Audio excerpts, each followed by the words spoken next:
National Health Research and Training Institute Bill, National Assembly Bill number 13 of 2024.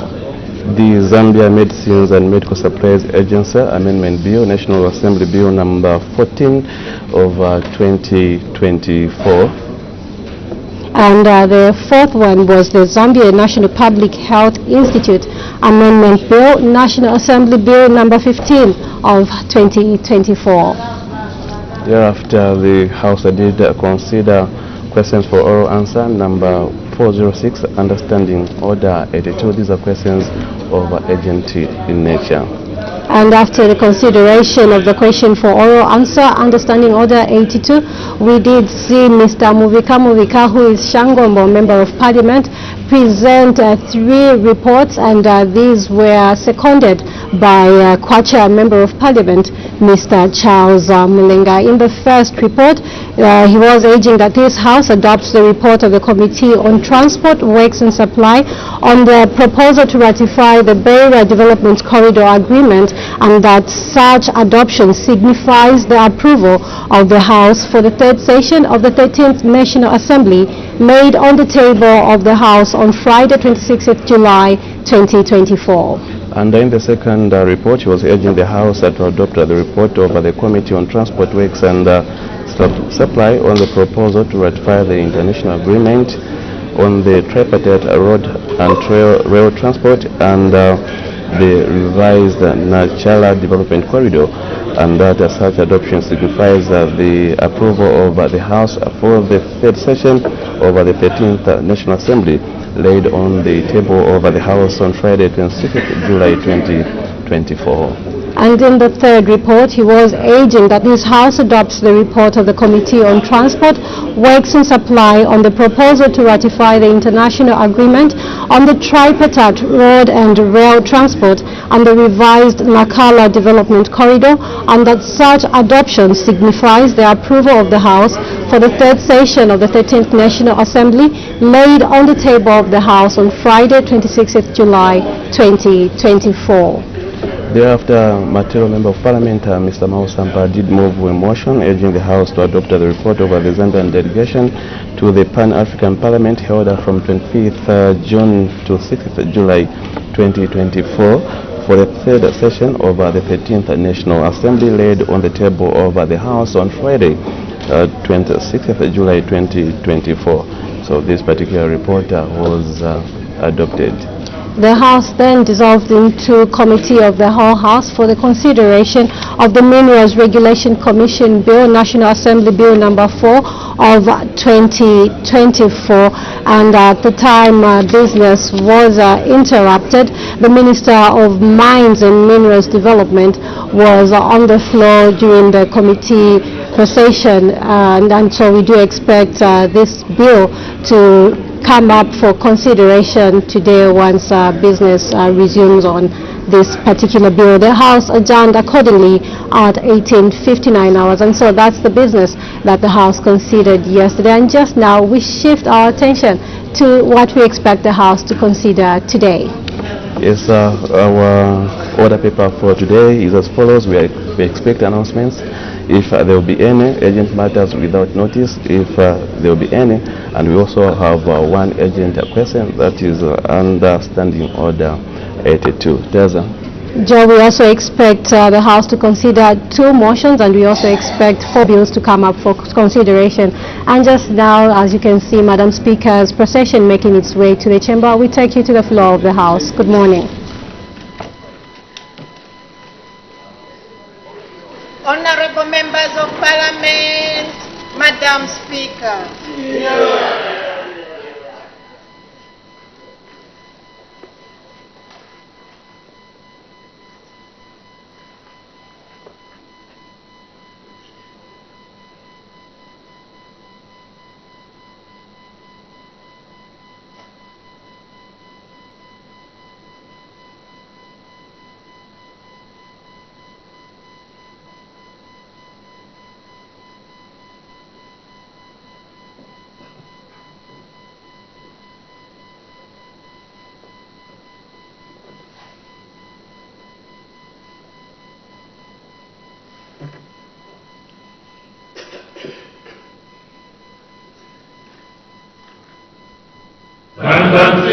Zambia, proud and free, land of work and joy in unity, victors in the struggle for our rights. We want freedom side, oh, one, strong and free. Africa is our own motherland, passion with and blessed by those who blend. Let us all have people join as one, brothers under the sun, oh, one, strong and free. One land and one nation is our cry, dignity and peace is Zambia's sky, like a noble eagle in its flight. Zambia, praise to thee, oh, one, strong and free. Praise be to God, praise be, bless our great Zambia, Zambia, Zambia. Remain we stand under the flag of our land. Zambia, praise to thee, oh, one, strong and free. Prayer. Almighty God, who in your infinite wisdom and providential goodness has appointed the offices of leaders and parliaments for the welfare of society and the just government of the people, we beseech you to consider with your abundant favor us, your servants, whom you have been pleased to call to the performance of such important responsibilities in this land. Let your blessing descend upon us here in Parliament assembled, and grant that we may, as in your presence, treat and consider all matters that shall come under our deliberation, in so just and faithful a manner as to promote your honor and glory, and to advance the peace, prosperity, and welfare of our country, and of those whose interests you have committed to our charge. Amen.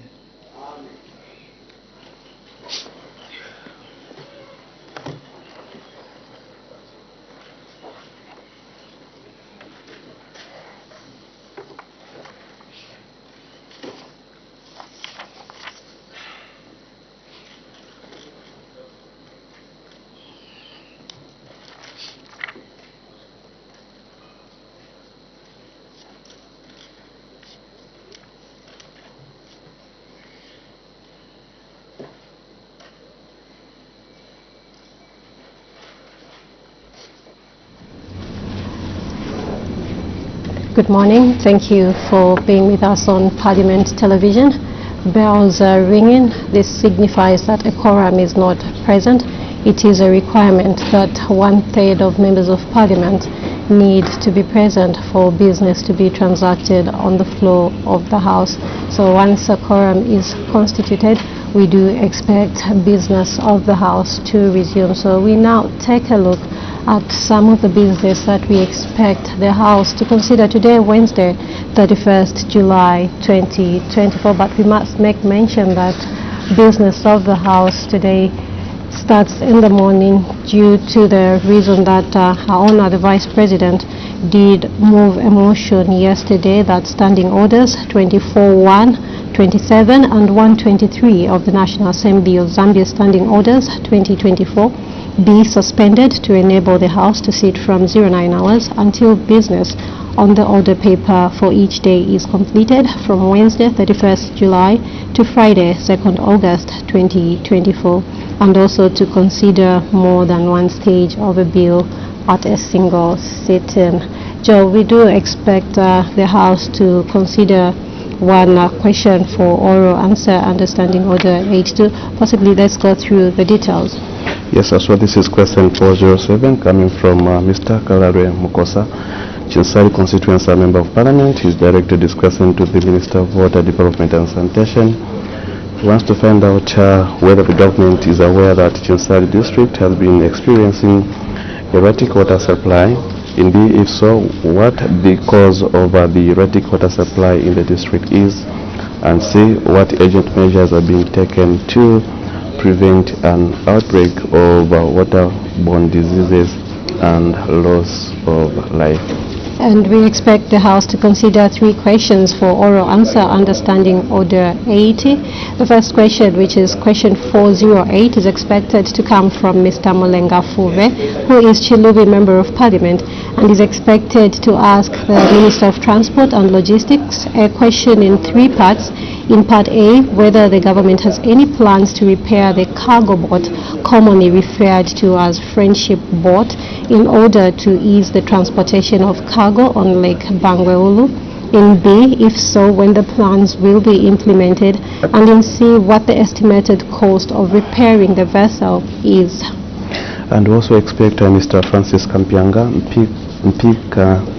a Member of Parliament, to ask the Minister of Transport and Logistics in 3 parts. In A, whether the government has any plans to provide a pontoon on the Luangwa River to connect Navalia Chiefdom in Pika District, Muchinga Province, to the Eastern Province. And in B, if so, when the plans will be implemented, and C, if there are no such plans, why.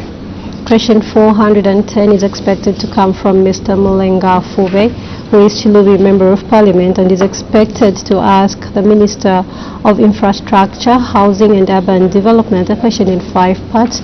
In Part A, whether the government has any plans to construct additional embankments in Chilubi Parliamentary Constituency under the Transforming Landscapes for Resilience and Development project to improve road networks in the area. In B, if so, how many embankments are earmarked for construction.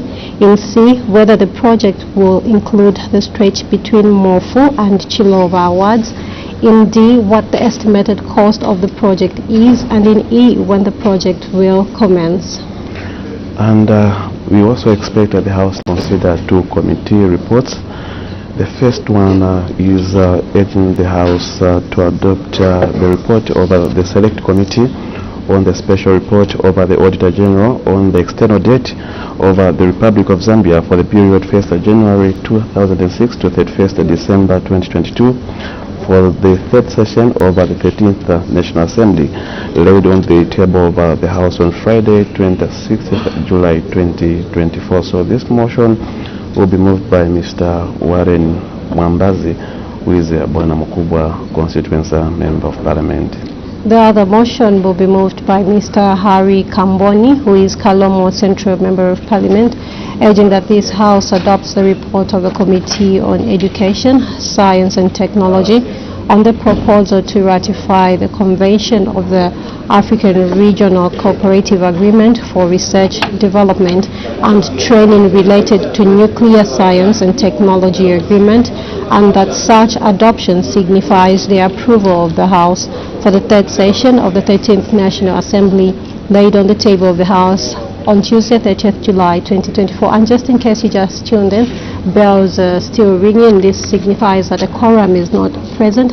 It is a requirement that 1/3 of members of Parliament needs to be present for business to be transacted on the floor of the House. And we must make mention that yesterday, Her Honor the Vice President did move a motion that Standing Orders 24(1), 27 and 123 of the National Assembly of Zambia Standing Orders 2024 be suspended to enable the House to sit from 09 hours until business on the order paper for each day is completed from Wednesday 31st July to Friday 2nd August 2024, and also to consider more than one stage of a bill at a single sitting. And so that is what has necessitated for business to resume in the morning today. Joe, we take a look at the rest of the business that we also expect the House to consider today. Yes, so we also expect the House to consider 4 bills at 2nd reading and committee stages. And these are the Civil Aviation Authority Amendment Bill, National Assembly Bill number 9 of 2024, to be considered at 2nd reading. The Civil Aviation Amendment Bill, National Assembly Bill number 10 of 2024, to be considered at 2nd reading. The other bill is the Zambia Qualifications Authority Bill, National Assembly Bill number 7 of 2024, to be considered at committee stage. And we also expect a resumption of committee work on the Minerals Regulation Commission Bill, National Assembly Bill number 1 of 2024. And so that's the business that we expect the House to consider today, Wednesday, the 31st of July, 2024.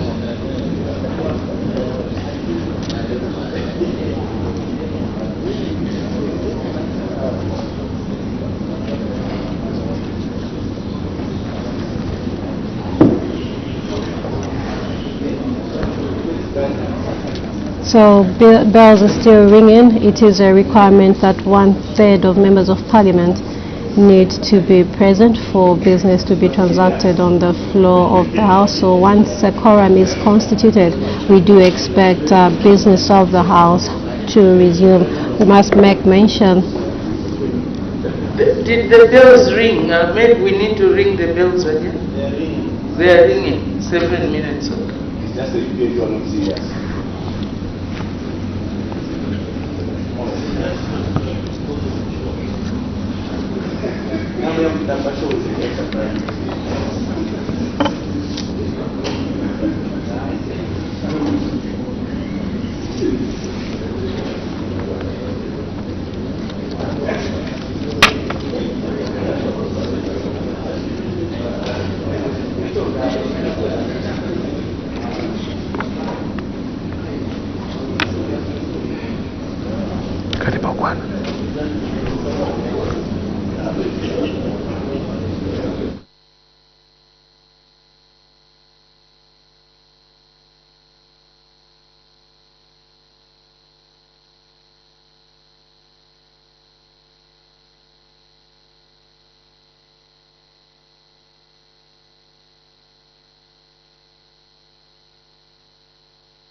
The whips are somewhere, but I understand members have been delayed because of the heavy traffic for people going to the showgrounds. So we are stuck. But standing orders are standing orders. If we don't have a quorum by 09:23, unfortunately we have to adjourn until tomorrow. So please, let's call our honorable members to come and join us. We have 10 more minutes to do that.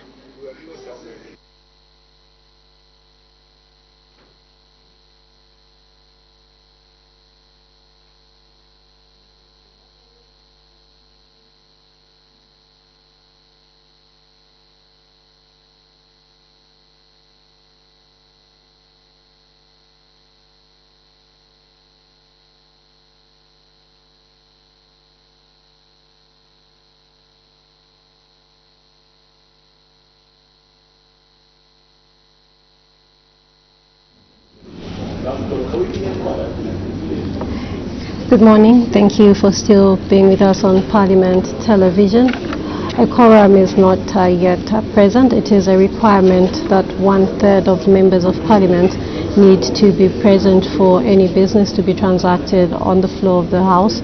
So once a quorum is constituted, we do expect business of the House to resume. And just to make mention that yesterday, Her Honor the Vice President did move a motion that Standing Orders 24-1, 27 and 123 of the National Assembly of Zambia Standing Orders 2024 be suspended to enable the House to sit from 09 hours until business on the order paper for each day is completed from Wednesday 31st July to Friday 2nd August 2024, and also to consider more than one stage of a bill at a single sitting. And so this is what has necessitated for the sitting to resume in the morning today. And today we do expect the House to consider two motions, 4 bills, 1 question for oral answer under Standing Order 82, and 3 questions for oral answer under Standing Order 80. Maybe a question for oral answer under Standing Order 82. These are questions of urgent in nature, and we have only one question, which is question 407, expected to come from Mr. Kalalwe Mukosa Chinsali, Member of Parliament. Is directed this question to the Minister of Water Development and Sanitation. He wants to find out whether the government is aware that Chinsali district has been experiencing erratic water supply. If so, what the cause of the erratic water supply in the district is, and see what urgent measures have been taken to prevent an outbreak of waterborne diseases and a loss of life. And the 3 questions for oral answer under Standing Order 80, we do expect question 408 to be asked by Mr. Mulenga Fube, who is Chiluvi Member of Parliament, and he is expected to ask the Minister of Transport and Logistics a question in 3 parts. In A, he wants to know whether the government has any plans to repair the cargo boat, commonly referred to as Friendship Boat, in order to ease the transportation of cargo on Lake Bangweulu. In B, if so, when the plans will be implemented. And in C, what the estimated cost of repairing the vessel is. Order, honorable members, we now have the quorum. Honorable members, I have 2 announcements. The first one is that honorable members have received communication to the effect that in the absence of Her Honor, the Vice President, who is attending to other government business, the Minister of Home Affairs and Internal Security, Honorable Jacob Jack Mwimbu, MP, has been appointed acting leader of government business in the House from today, 31st July, until further notice. I thank you. The second announcement, honorable members, I wish to recognize the presence in the public gallery of students from the University of Zambia Development Studies Association in Lusaka District. On behalf of the National Assembly of Zambia, I warmly welcome our visitors in our midst. You are welcome. You may take your seats. Thank you.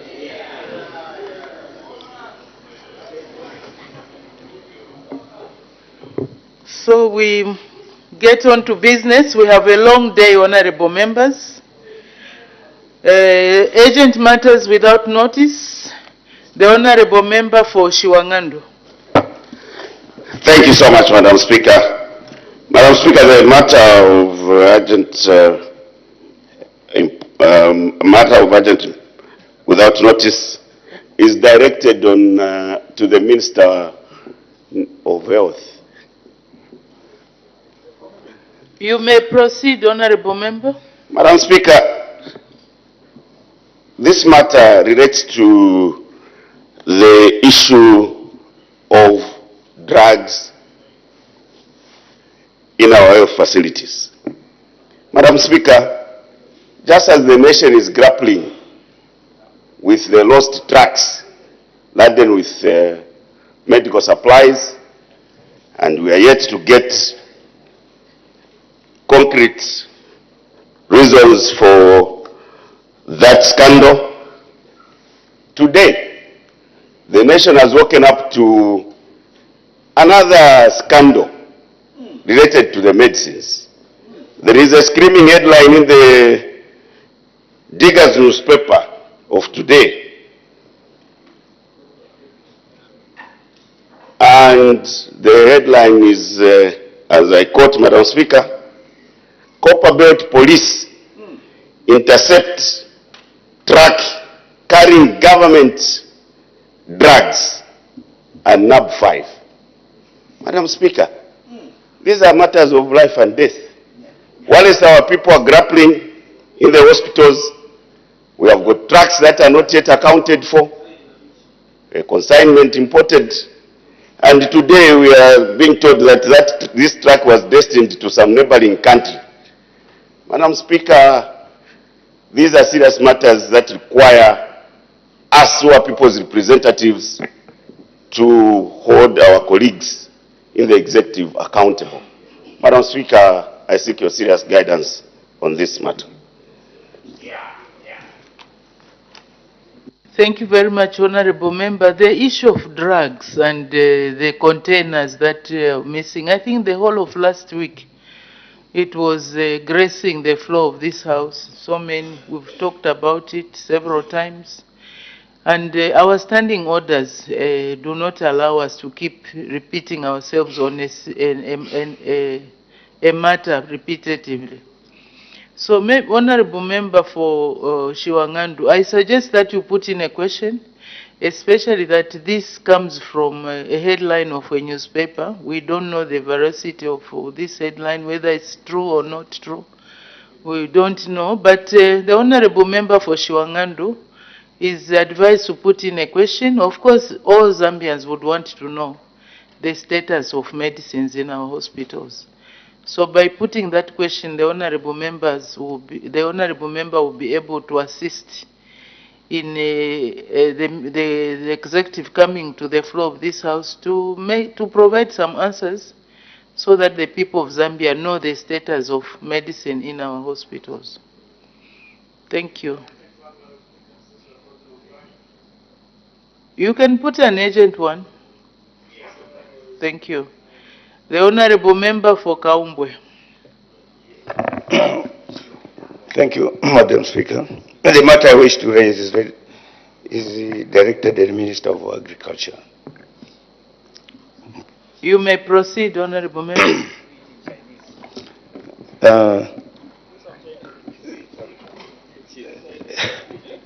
In Chinese, Nongebu Jambuha.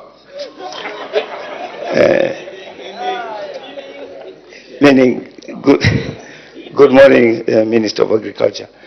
Recently, certain districts have been receiving farmer input support program, such as the compound fertilizer for 2024-2025 season.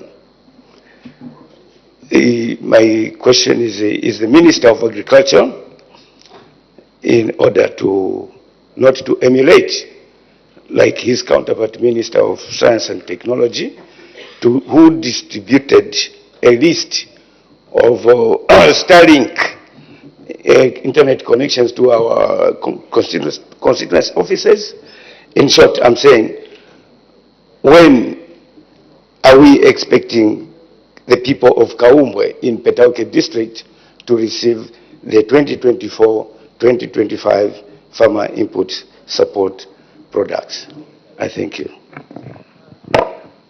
Thank you very much. The Honorable Member for Kaumbwe can put in a question, an ordinary question, because and also is encouraged to engage the Honorable Minister of Agriculture. Is there, is willing to provide an answer, but our standing orders do not allow that he can provide an answer here and now. So, Honorable Member for Kaumbwe, please do engage.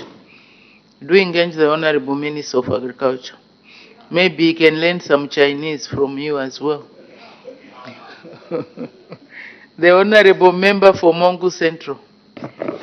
Thank you very much, Madam Speaker, for giving the people of Mongu Central a chance to ask a matter of without notice. Madam Speaker, I'm aware that the Minister of Home Affairs is coming to give a statement tomorrow over the death of the IBA Director General, but I think it's very compelling for me to raise this matter. I want to quote the Inspector General of Police, who said that there are junkies in the police force. And Madam Speaker, I want to put it on record that it's a fact that some of the people who have been arrested are policemen. Two, it's a fact also that these policemen were recruited under the PF government. Thirdly, it's a fact that some of these people who have been arrested, the policemen, are related to top figures in the PF. Now, the people of Mungu are wondering whether the country should begin to connect the dots, because the first time we heard about abduction, it was a self-abduction of a PF member of parliament in this house. Is the minister, in order to sit there quietly, without coming to the house to give a statement connecting all these dots? I seek your serious ruling, Madam Speaker. Order, honorable members, order. Order. I sense a raw nerve here each time this matter is raised. So tomorrow, anyway, the Honorable Minister is coming to the House tomorrow.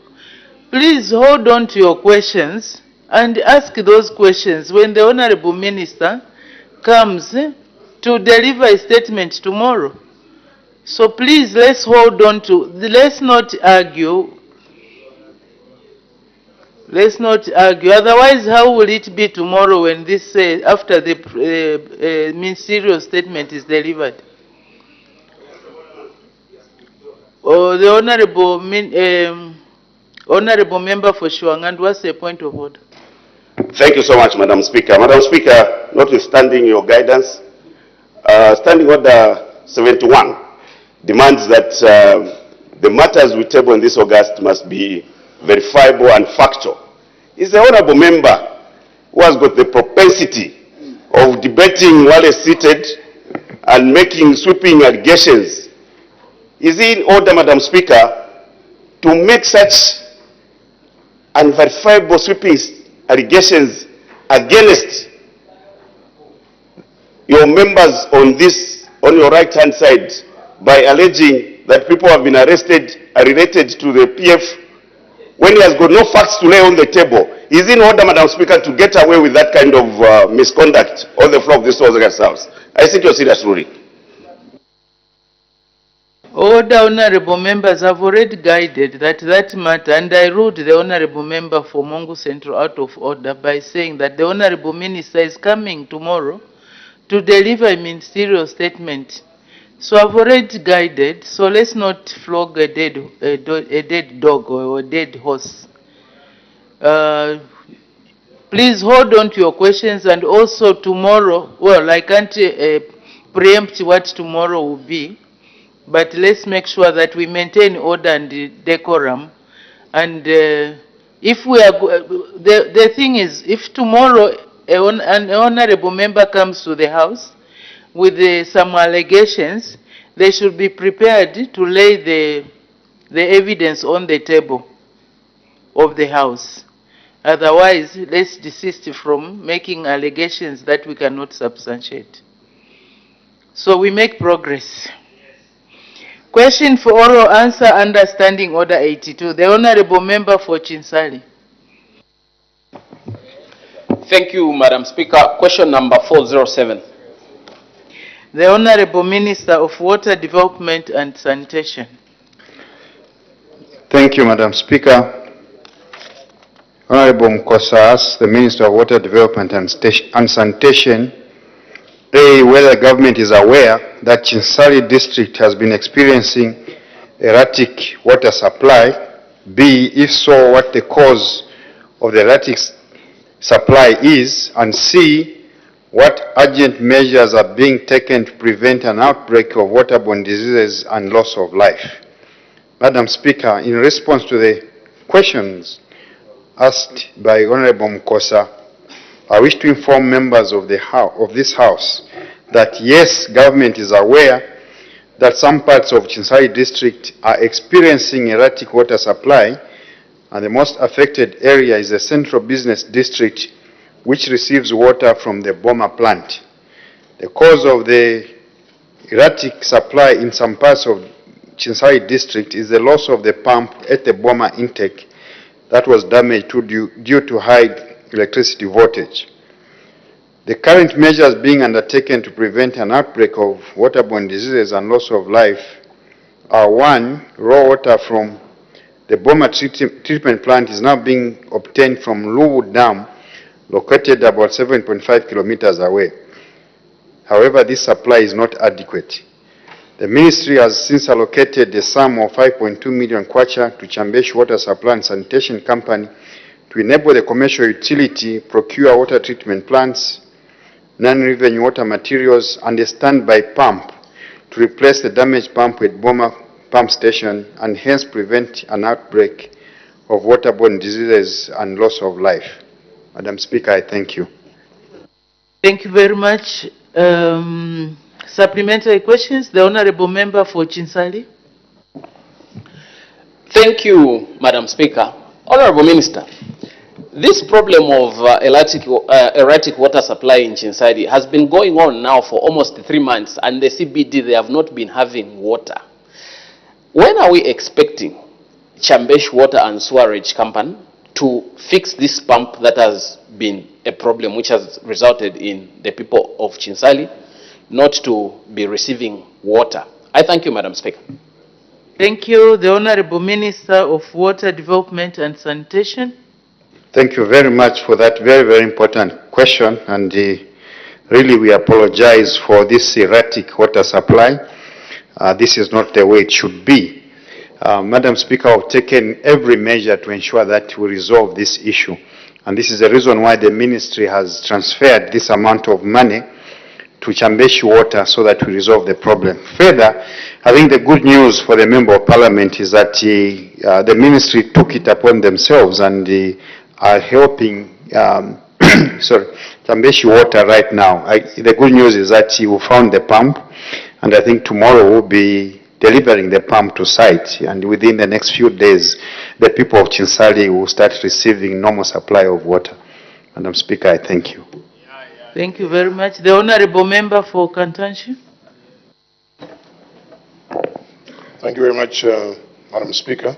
And Honorable Minister, thank you so much for your response. Madam Speaker, the issue of water supply from these utility companies has been very problematic. In fact, Madam Speaker, you may wish to know that there are poor performance, these water utility companies, from us, the residents who consume this water, who are even the taxpayers in this country. These utility companies, when they don't make revenues, they even go to the treasury to look for money to pay salaries. But my question to the minister is, if it is not Kitwe, if it is not in Ndola or Luansha, it is Mufulira. In Mufulira, we have no water, under Mulonga Water and Sewerage. My question to you, Honorable Minister, is, from these reports that you receive, especially on the floor of this House, has your ministry ever taken an audit to check the real performance of these companies under your ministry? Because this issue is getting out of hand, and as everybody has been concerned with waterborne diseases that are almost, as we go towards the rain season, are going to be prevalent, it is becoming very worrisome, Honorable Minister. Thank you, Madam Speaker. Thank you. The question under consideration is constituency-based. I don't know if the Honorable Minister is ready to answer a general question. The Honorable Minister of Water Development and Sanitation. Madam Speaker, this government is always alert and always ready to answer any question, and I will invite more and harder questions. Madam Speaker, Kantanshi Member of Parliament has a very, very important question. And indeed, I would start by updating him that indeed it's a big problem. It starts from the old infrastructure, there's a lot of old infrastructure in the country, to inadequate infrastructure, to vandalism, to increase in population, to issues of non-revenue water, to low tariffs in the water sector. It is, most of these commercial utilities are barely surviving. Most do not even generate enough revenue to do any maintenance works, let alone pay statutory obligations. They are among the most indebted institutions right now. They struggle to pay salaries. This is the reason why you see government paying and more of their bills. The classic example is just what we are doing in Chinsali. Chambeshi not able to supply water to a lot of our towns. It's a problem.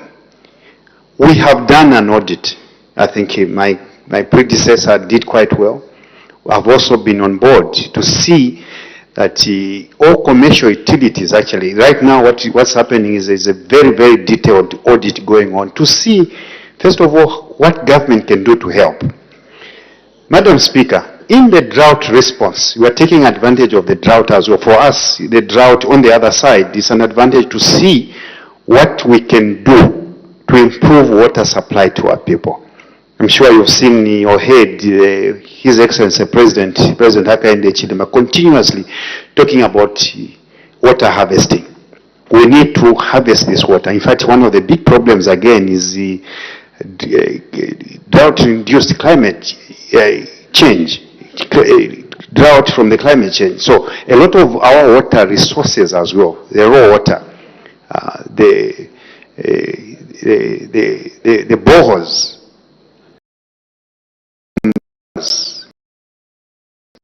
these are depleting, making it very, very difficult to get that raw water. Treatment plants, because the capacities are small, we need to increase the capacity. Distribution networks, as well as extending the distribution networks to our people. These are challenges. Madam Speaker, we need a water revolution in the country. We need to put more and more funding, and we are very thankful that the government is taking this matter very, very seriously. There will be a lot of investments in the water sector. And I'm sure you've seen, even right here in Parliament, Parliament has allocated quite a substantial amount of money to the water sector. We can only ask for more. We need to do more in the water sector. Madam Speaker, I thank you. Thank you very much. Honorable members, let's not open these questions too much. We have a lot of work on the order paper. So this is a constituency-based question. I'll ask the honorable member for Chinsali to ask his second question.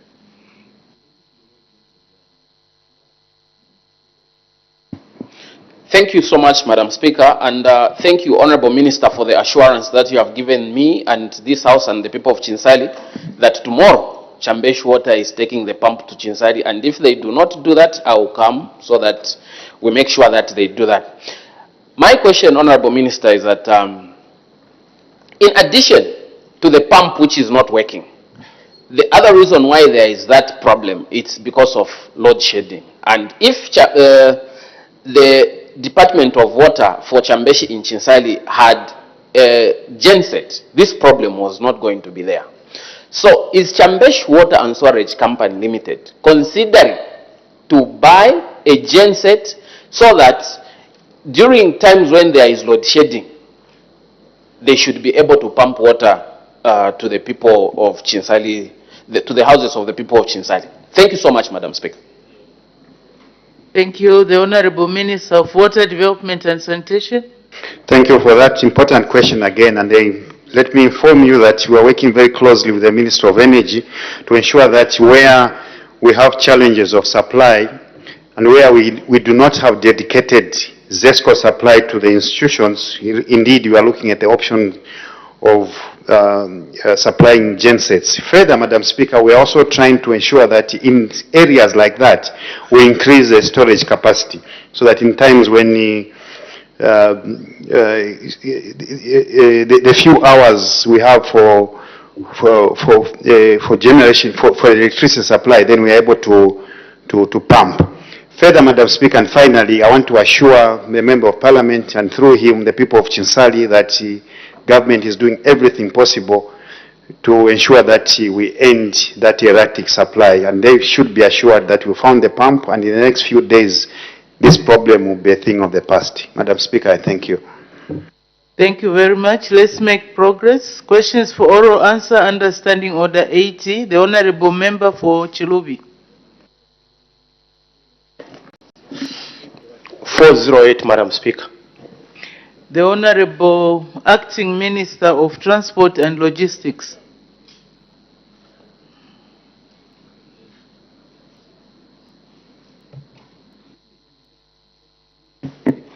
Apologize, Madam Speaker. Madam Speaker, the Honorable Member for Chilubi, Honorable Mlenga Fube, asked the Minister of Infrastructure, Housing and Urban Development the following questions. A, whether the government has any plans to construct additional embankments in Chilubi Parliamentary Constituency under the Transforming Landscapes for Resilience and Development project to improve road networks in the area. B, if so, how many embankments are earmarked for construction? C, whether the project will include the stretch between Mofu and Chiloba wards. D, what the estimated cost of the project is, and E, when the project will commence. Madam Speaker, we answer as follows. A, government. Sorry, I was also getting, the question is 408, the one about the friendship boat. The one about the 408. Which one is that?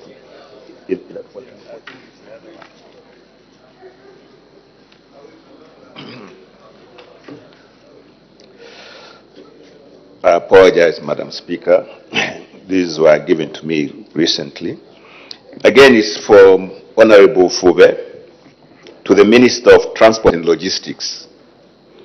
Whether government has any to repair cargo boat, commonly referred to as Friendship, in order to ease the transportation of cargo on Lake Bangweulu. Okay. B, if so, when the plans will be implemented, and C, what the estimated cost of repairing the vessel is. As government, Madam Speaker, we answer as follows. In response to the question raised by the Honourable Member for Parliament for Chilubi Parliamentary Constituency, I wish to inform this august House as follows. A, government has plans to repair the MV Friendship vessel in order to ease the transportation of cargo on Lake Bangweulu.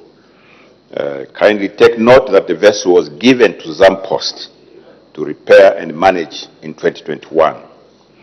B, the answer to B, government has plans to start repairs on the vessel once resources are available. And C, the cost of repairing the engines and the superstructure is estimated at 3.5 million kwacha. I thank you, Madam Speaker. Thank you very much. Supplementary questions. The Honorable Member for Chilubi. Madam Speaker, the repair of the vessel has been an emergency and still an emergency, and a lot of people that are constructing things at Chilubi Island or businessmen have been wasting a lot of things thrown in the water because of the vessels they are using. The Minister has stated will be available. I would like to know the time frame, because currently the people are stressing the Rucherenganga, which is a passenger boat, where they are forced even to use to transport cement. We are going to have a double disaster if we use the Rucherenganga because of stretching. Can the Minister give the time frame in the repairing? Thank you. The Honorable Acting Minister of Transport and Logistics. Madam Speaker, government always sympathizes with our citizens who undergo difficulties. I'll give more information, Madam Speaker. An assessment on this was done, and the engines and the fabrication of the superstructure, on the engines and the fabrication of the superstructure. His question is when it's going to be done. The engines will be repaired by Barrow Weld in Kitwe, while the superstructure fabrication will be done by local artisans on site. Cargo, as he says, is currently being ferried by the Zambia Post boat and the MV Uchiranganga. The answer to the question, when funds will be made available, Madam Speaker, no funds are appropriated without reference to this august House. So we are in the preparation of preparing budget. I will ask the Honourable Member of Parliament for Chiluvi to take keen interest in the preparation of this budget so that the matters of this nature that he feels very strongly about can be taken into account. Thank you, Madam Speaker. Thank you. The Honourable Member for Nyimba. Thank you, Madam Speaker. Madam Speaker, I've got a special interest in this matter, in a sense that 15 or 20 years ago, if not 25, I was one of the people who went to assess the same friendship boat. Looking at that time, Madam Speaker, the engines which were there, the electrical part of the whole system was run down. And today, Madam Speaker, to be told that one Barrow Weld to fix those engines, 70s engines, which I know Engineer Mirupi understands this very well, it's a nightmare.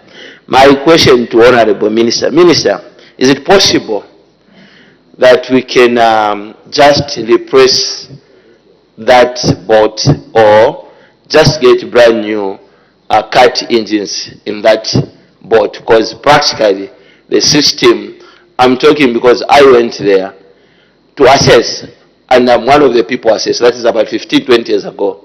There was nothing. So today, talking about repairing that, don't you think it would be important that we just replace the whole system, then we repair the superstructure? Thank you, Madam Speaker.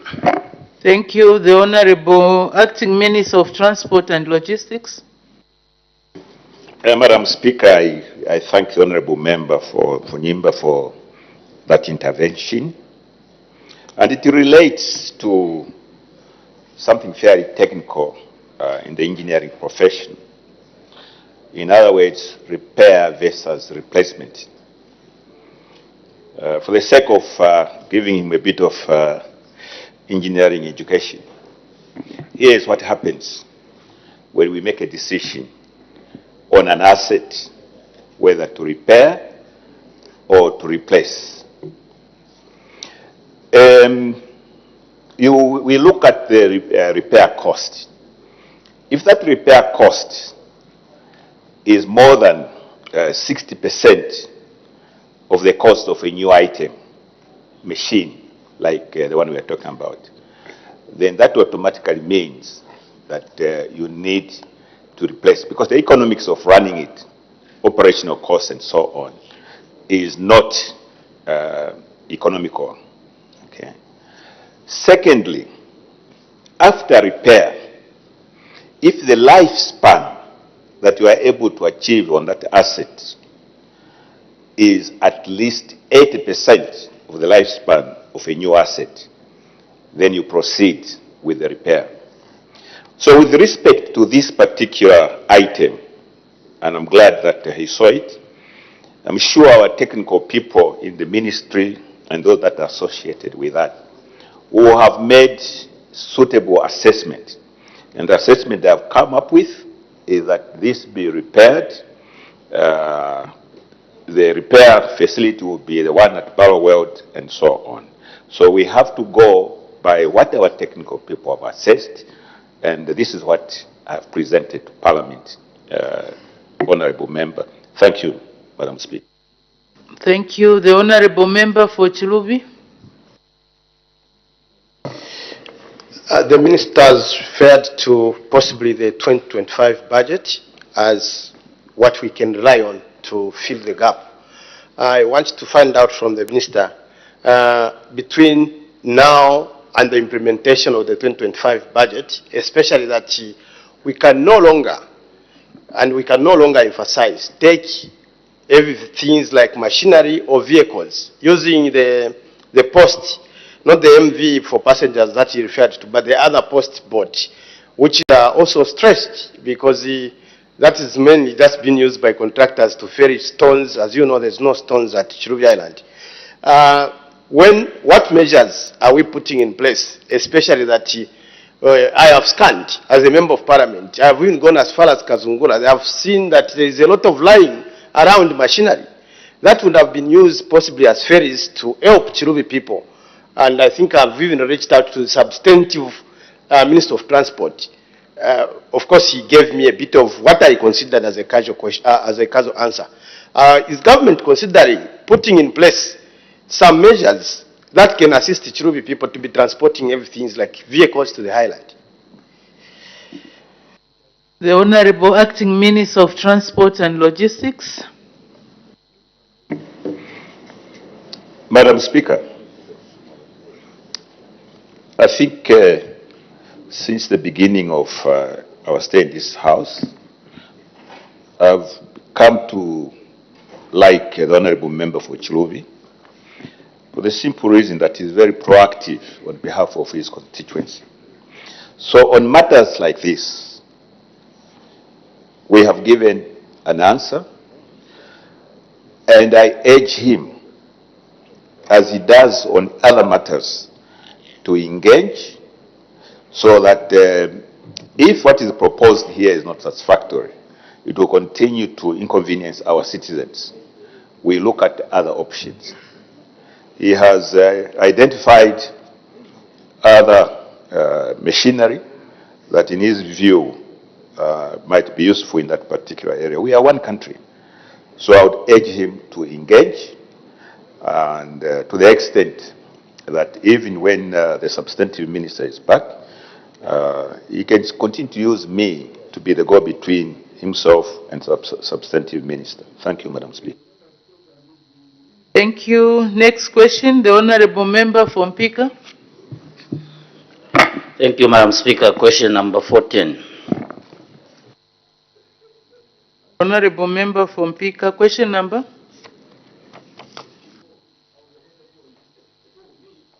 Madam Speaker. 409. 409. 409, Madam Speaker. Oh, okay. Okay.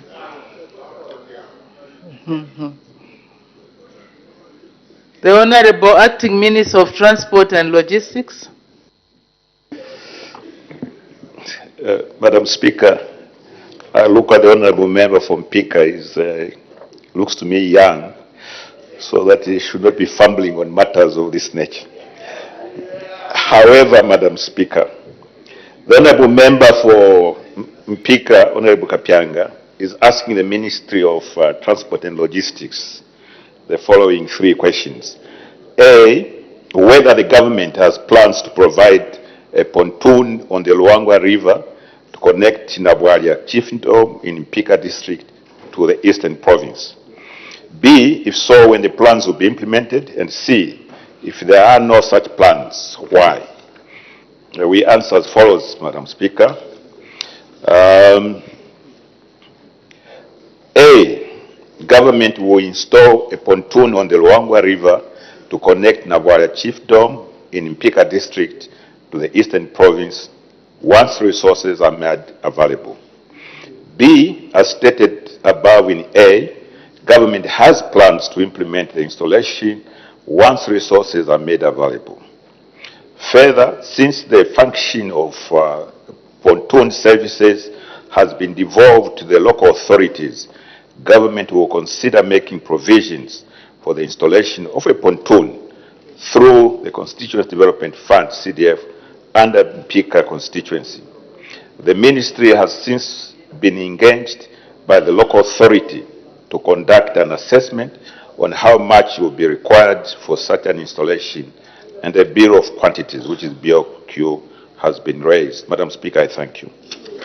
Thank you very much. Supplementary questions. The Honorable Member from Mpika. Thank you so much, Madam Speaker. And let me remind the Honorable Minister of Infrastructure that I remain very youthful and energetic. It's just the order paper which was revised, Madam Speaker, and I didn't see the revised one. Madam Speaker, I'm also happy that the Acting Minister of Transport and Logistics is the Minister of Infrastructure, who should have taken care of the Mpika-Nabwaria Road. Even the issue of the pontoon, Madam Speaker, would not have been a topic of discussion today. However, Madam Speaker, the Minister has stated that we've been guided to use the Constituency Development Fund. Initially, Madam Speaker, the Ministry of Transport and Logistics went to Nabwaria to go and assess the pontoon so that it could be included in the 2024 budget and their annual work plan. I would want to find out from the Minister when that plan was abandoned, because we do not have money under CDF. We are still attending to the presidential directives. Thank you, Madam Speaker. The Honorable Acting Minister of Transport and Logistics. Thank you, Madam Speaker.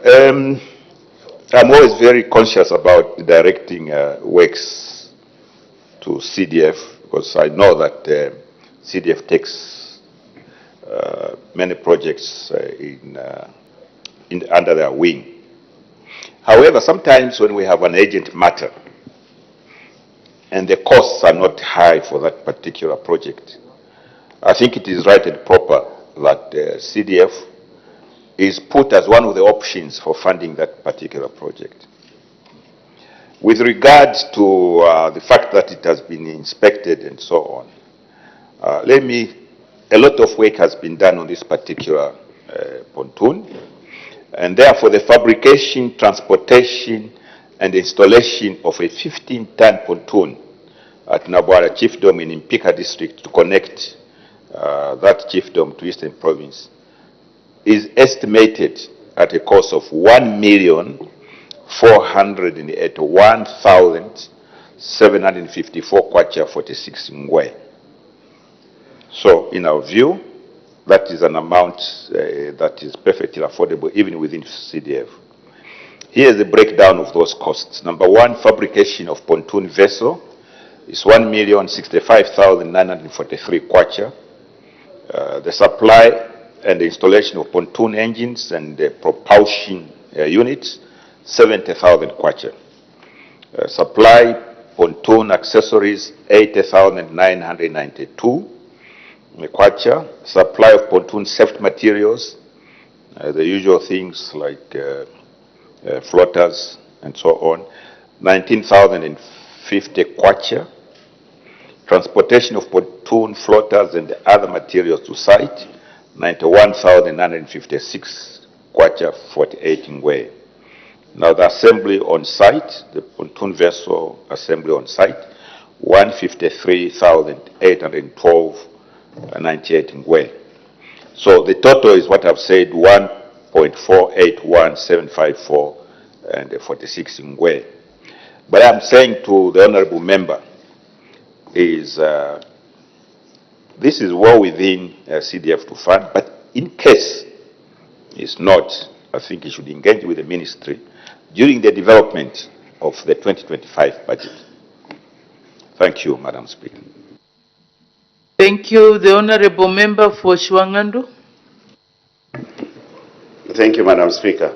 Honorable Minister, ESCO, who operates these pontoons on different crossing points, generate some revenue, you know, from motorists who use these pontoon facilities. And it is expected that they keep that fund somewhere to go to maintenance and other works. Is it so difficult for ESCO to spare some fund that you are mentioning, that amount you are mentioning, from their revenue basket to deal with this very important crossing point on the Mpika and Warrior Road? I thank you, Madam Speaker. Thank you. The Honorable Acting Minister of Transport and Logistics. Thank you, Madam Speaker. And I thank the Honorable Member for Shwangandu for raising that particular follow-up question. However, you know, Honorable Member Shwangandu was a very senior cabinet minister in the previous administration, so he knows the financial management structure of the country. Yes, those who have crossed at certain crossing points using a pontoon have been made to pay a certain fee. The very fact that there is no pontoon at this particular site shows that you cannot use that site to raise revenues to procure a pontoon, because there is no pontoon money being generated there. That's my assessment. In any case, Madam Speaker, revenues generated, I think if you look at our budgeting process, these are what we are called the tax revenues that we collect throughout the country. The financial management system that we use for government is that these report to Control 99. They are consolidated in Control 99, and it's from this Control 99 that the revenues are then apportioned by this House to fund various control centers, cost centers. It's not possible to ring-fence revenues arising out of a particular operation and say this is what will be used for that particular project and so on. Otherwise, it will become very unwieldy and it will be very difficult to control. And this same House will come very heavily on government officials that allow that.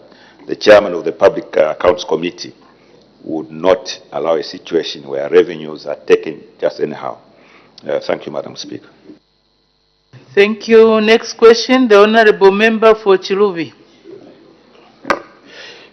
410, Madam Speaker. The Honorable Minister of Infrastructure, Housing and Urban Development. Thank you, Madam Speaker. The Honorable Member for Chiluvi, Honorable Fube, is asking the Minister of Infrastructure, Housing and Urban Development, who happens to be me, the following questions. Whether the government has any plans to construct additional embankments in Chiluvi Parliamentary Constituency under the Transforming Landscapes for Resilience and Development Project to improve the road networks in the area. B, if so, how many embankments are earmarked for construction? C, whether the project will include the stretch between Mofu and Chilova wards. D, what the estimated cost of the project is, and E, when the project will commence. We answer as follows, Madam Speaker. A, government has plans to construct additional embankments in Chiluvi Parliamentary Constituency. B, a total of 10 kilometers of additional embankments have been earmarked for construction in Chiluvi Parliamentary Constituency. C, the earmarked project does not include the embankments on the stretch between Mofu and the Chilova wards. The estimated cost of the project is $10 million. E, the project is expected to commence once Treasury secures the required funds. Madam Speaker, I thank you. Thank you. Supplementary questions, the Honorable Member for Chiluvi. Thank you, Madam Speaker. since the minister has indicated that the project will cost $10 million, and I think there are about 21 points in Chilobi that needs embankment. And I isolated one in my question, which is between Mofu and Chiloba, which has ruled out that that's not the one that is going to be done. The minister would be so kind to tell me which to tell the people of Chilobi which embankment would be the $10 million would be spent on among the 21 points. Thank you. The Honorable Minister of Infrastructure, Housing and Urban Development. Thank you, Madam Speaker. The follow-up question for the Honorable Member gives me an opportunity to expand a bit on the answer. Government, with the support of the World Bank, is implementing a project properly identified by himself as the Transforming Landscapes for Resilience and Development project for Zambia, that's TRALAD. The project is financed by a $100 million loan from the World Bank. It's a 5-year project which started in 2020 and is supposed to end in December 2025. The project aims to improve natural resource management to support sustainable livelihoods and is being coordinated by the Ministry of Green Economy and Environment. The project is being implemented in 3 provinces, namely Luapula, Northern and Muchinga, covering 15 districts, which are Kawambwa, Lunga, Samfya, Mchelenge, Chama, Lavushmanda, Mpika, Mafinga, Isoka, Kanchivia, Chiluvi, Mungwi, Nsama, and Mplungu. 2 embankments connecting Chupa to Chimfwenge and the Mukumbwa to Mwenge, plus 22.5 kilometers access roads have been undertaken under the project at a cost of $5,110,361.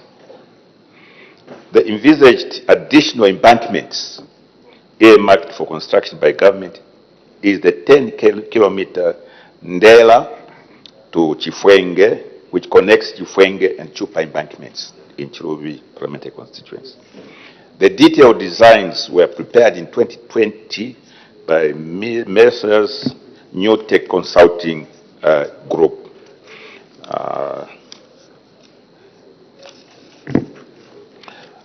The government is in the process of concluding procurement for the engagement of a contractor to carry out the identified rehabilitation works, subject obviously to the funding by the Treasury, because even World Bank money has to come through the Treasury. But it should not be too much of a problem. Thank you, Madam Speaker. Thank you. The Honorable Member for Chiluvi. Madam Speaker, looking at the stretch that the minister has pointed out to, which has been done already, which is the Mkumbwa embankment, and which is in the Mwenga ward. Then there is also the embankment, the other one in the Chwenge ward, which were done at a cost of $5 million. And considering the embankment that he has talked about, Ndela connecting Chwenge ward, is shorter than the 2 embankments that have been done, mentioned $10 million. Include, of course, inflation.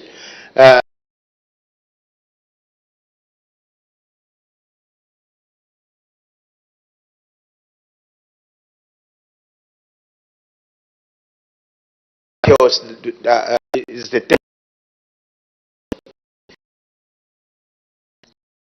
Minister of Infrastructure, Housing and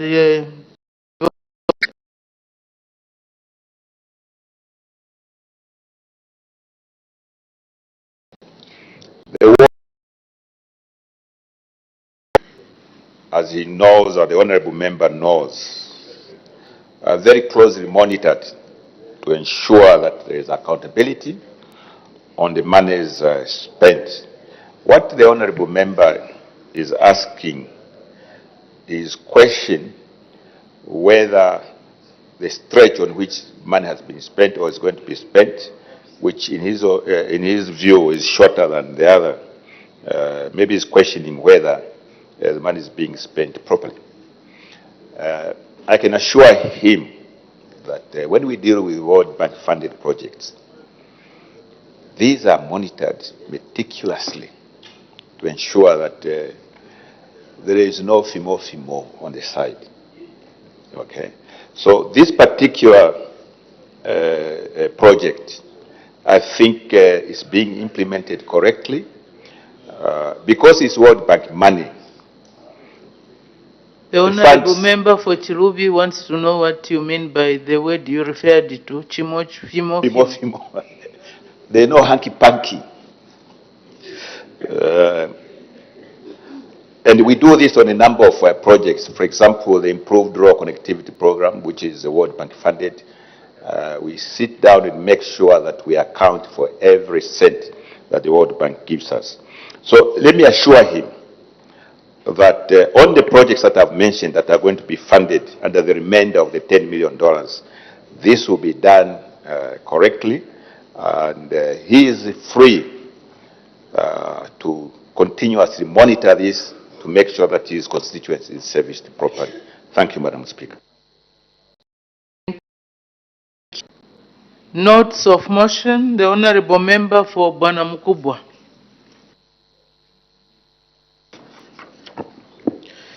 Thank you. Madam Speaker, I beg to move that this House adopts a report of the Parliamentary Select Committee on the Special Audit Report of the Auditor General on the external date of the Republic of Zambia for a period from 1st January 2026 to 31st December 2022, laid on the table of the House on the 26th of July 2024. Is the motion seconded? Yes, Madam Speaker.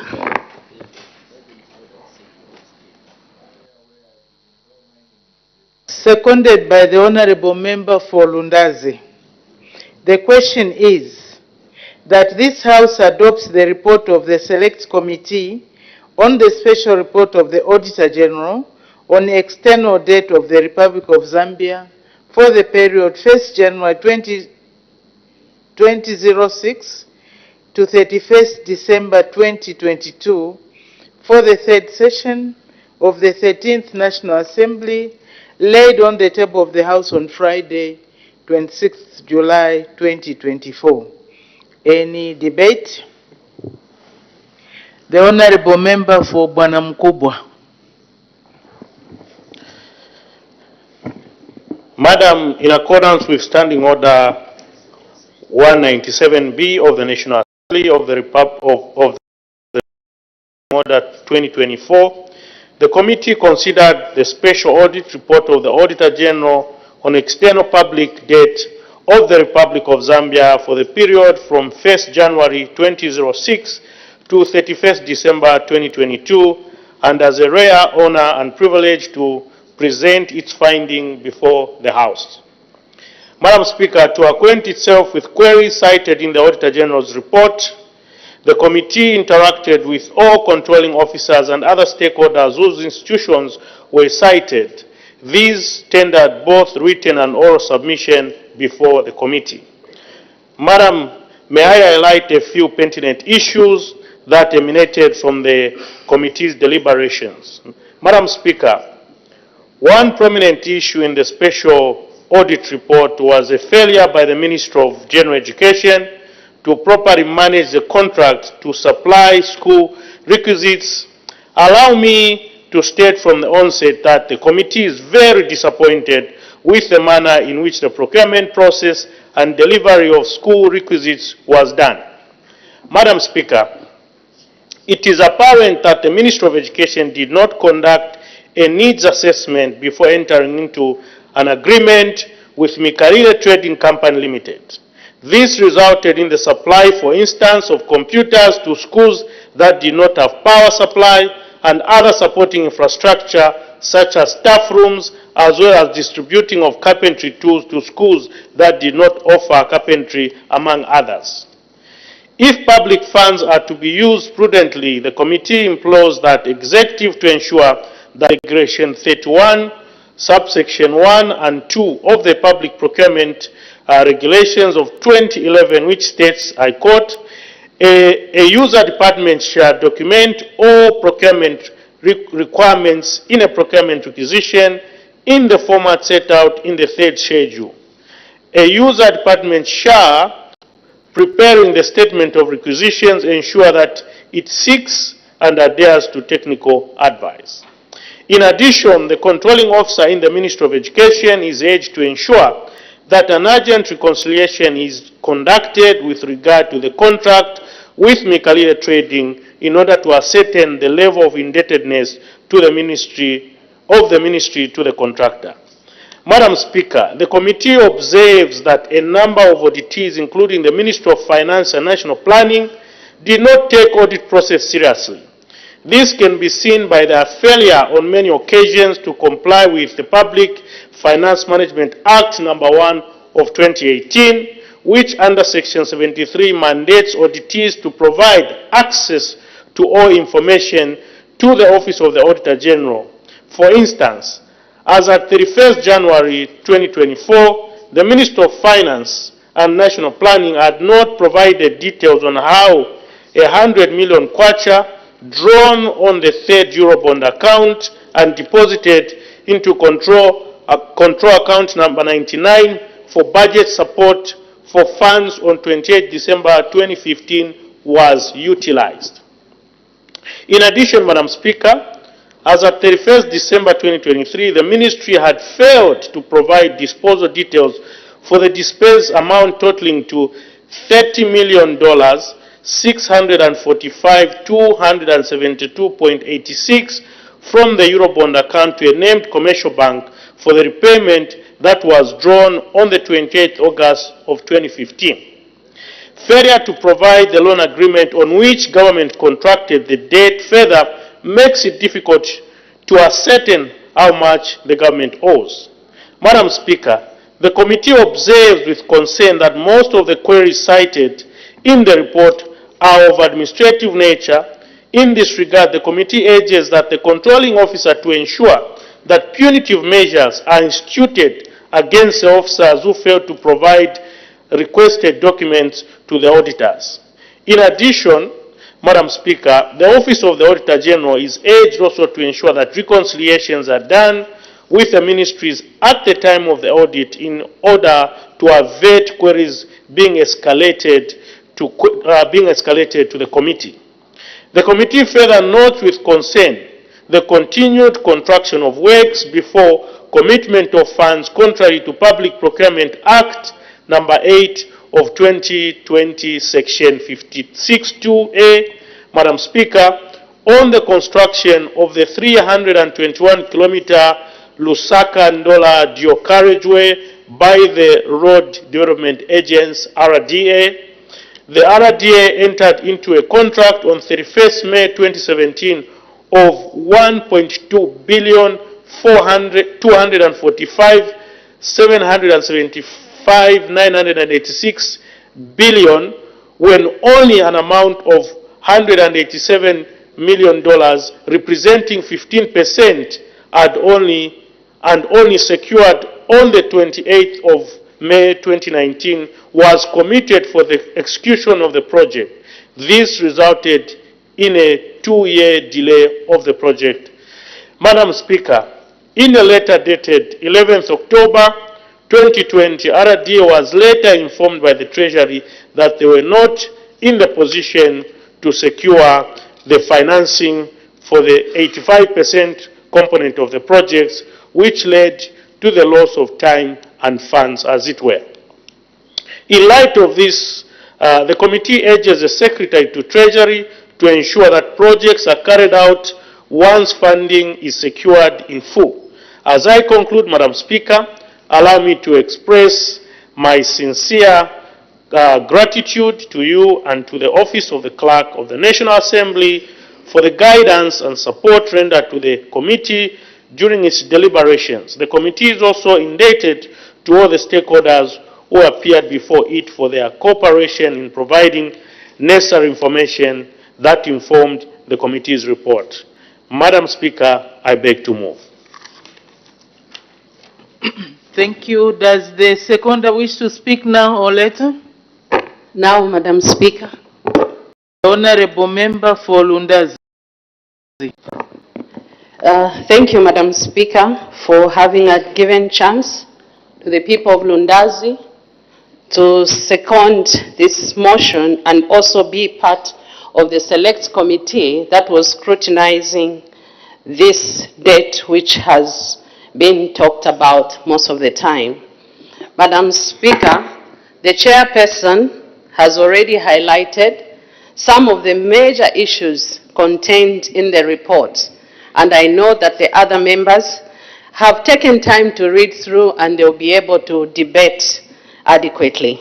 Madam Speaker, I will only be able to speak to two issues that caught my attention whilst we were interacting with the witnesses. Madam Speaker, the first one that I wish to speak about is the questionable advance payment on the construction of the FTJ Chiluba University, which is on page 56.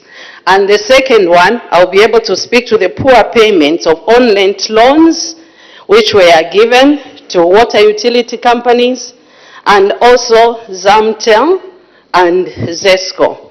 Madam Speaker, on the issue of the FTJ University, there had been a public outcry that money amounting to 33,750,000 was paid and nothing happened.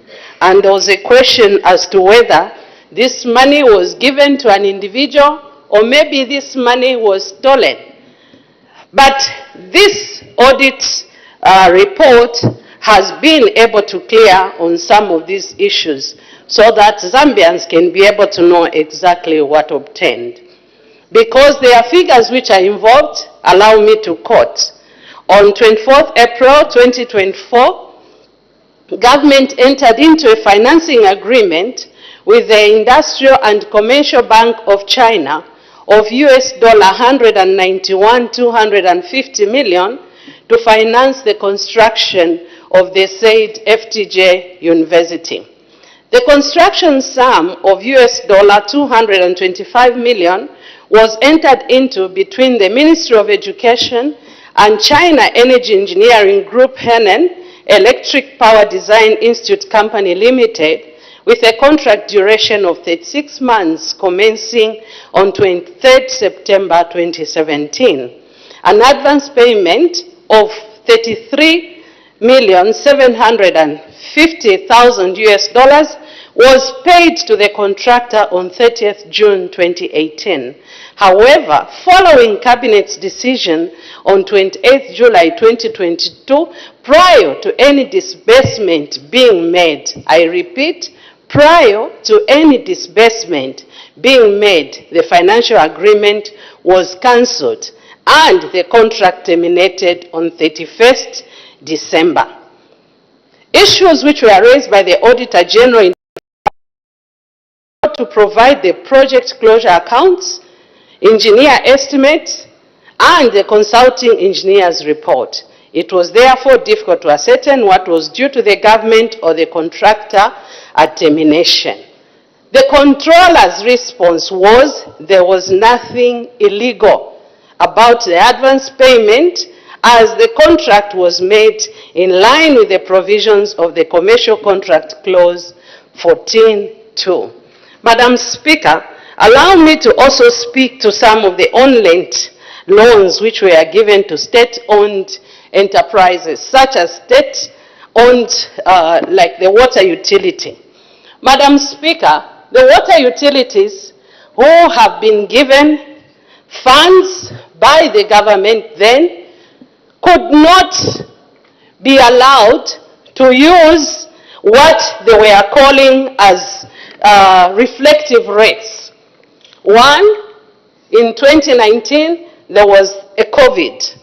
During the COVID, there was a directive to suspend all disconnections of customers that defaulted on payments. It's been very difficult for the utility companies to be able to pay back some of the loans because of the nature in which these companies operate. They are service delivery companies, and they need to look into the lifestyle or the life of individuals.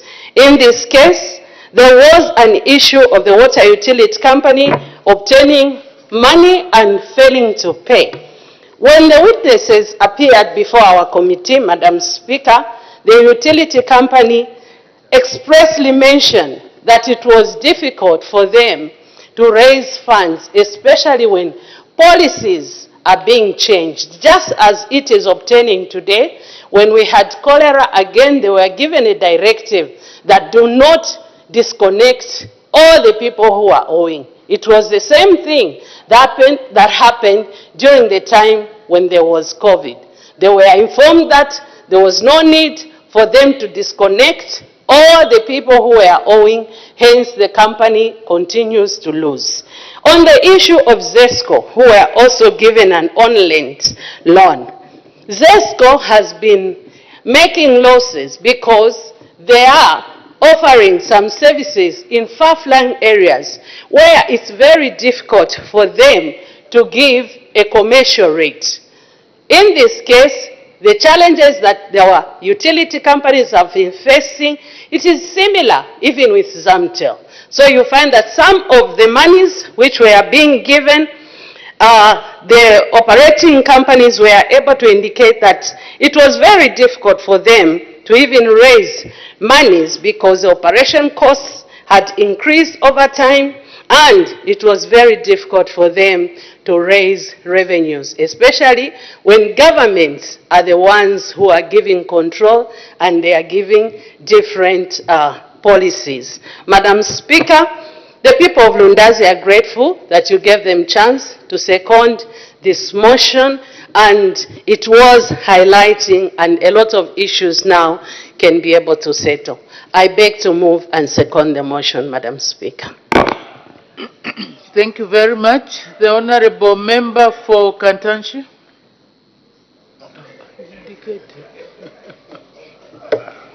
Madam Speaker, I was trying to briefly excuse myself to go to the Committee on Budget. I was looking at the time. Oh, okay, so then we can ask the Honorable Member for Nkana. Madam Speaker, I wish to thank you for giving me this opportunity to make comments on this very important and special report that has been given by your committee on an audit that was conducted to address a number of issues that have been reported in the public. Madam Speaker, let me state from my preamble that fighting corruption requires political will. And therefore, whenever there are suspicions of corrupt practices, it is important that we address those suspicions through investigations.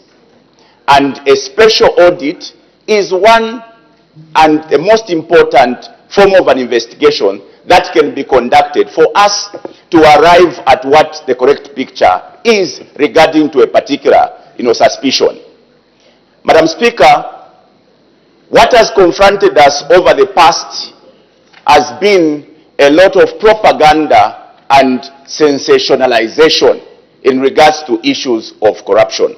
And for us to be able to arrive at the correct picture, what has been done by this committee is what ought to be done.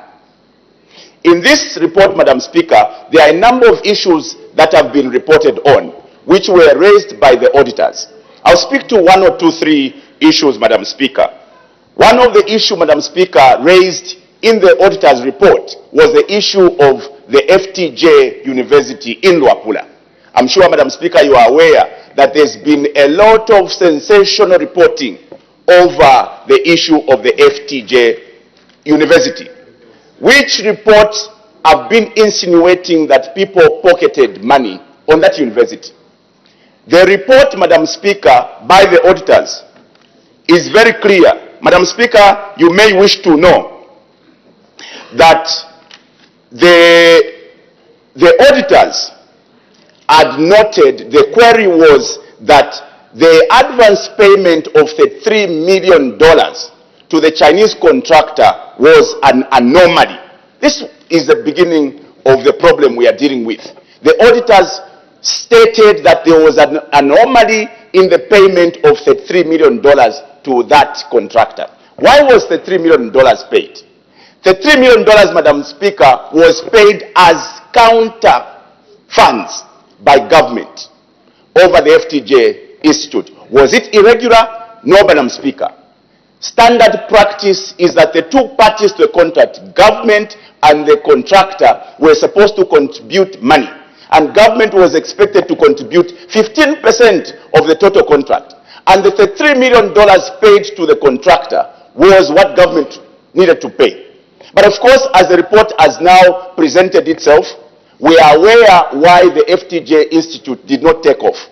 Because all those contracts that were started where contractors were supposed to source for funding were cancelled because Zambia had reached its ceiling, or that our debt burden was choking us.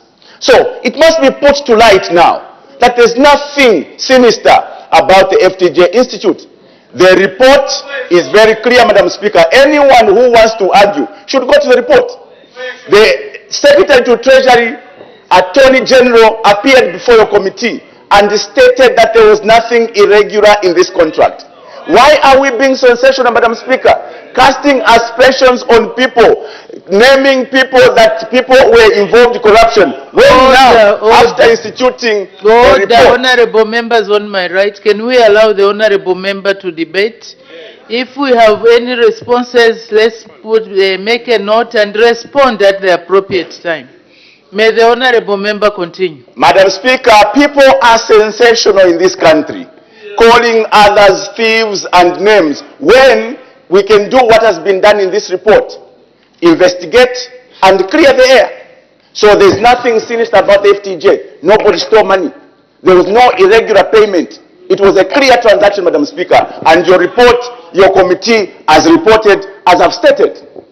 The other issue, Madam Speaker, in the report was the Eurobond.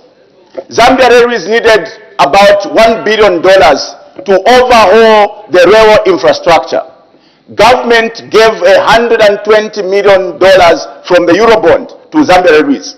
The Secretary to Treasury in this report has submitted that there was no irregularities in the way that money was spent, save for only $3 million, for which goods were not supplied. There were reconciliations done, Madam Speaker, and the Secretary to Treasury has actually put it in the report. So again, it goes to sensationalization, because people have been called names. People have been, alleged to have pocketed the Eurobond. The $120 million, Madam Speaker, did not go into anybody's pocket. We must not be sensational, Madam Speaker. Let me speak to one other issue in the report. The report speaks to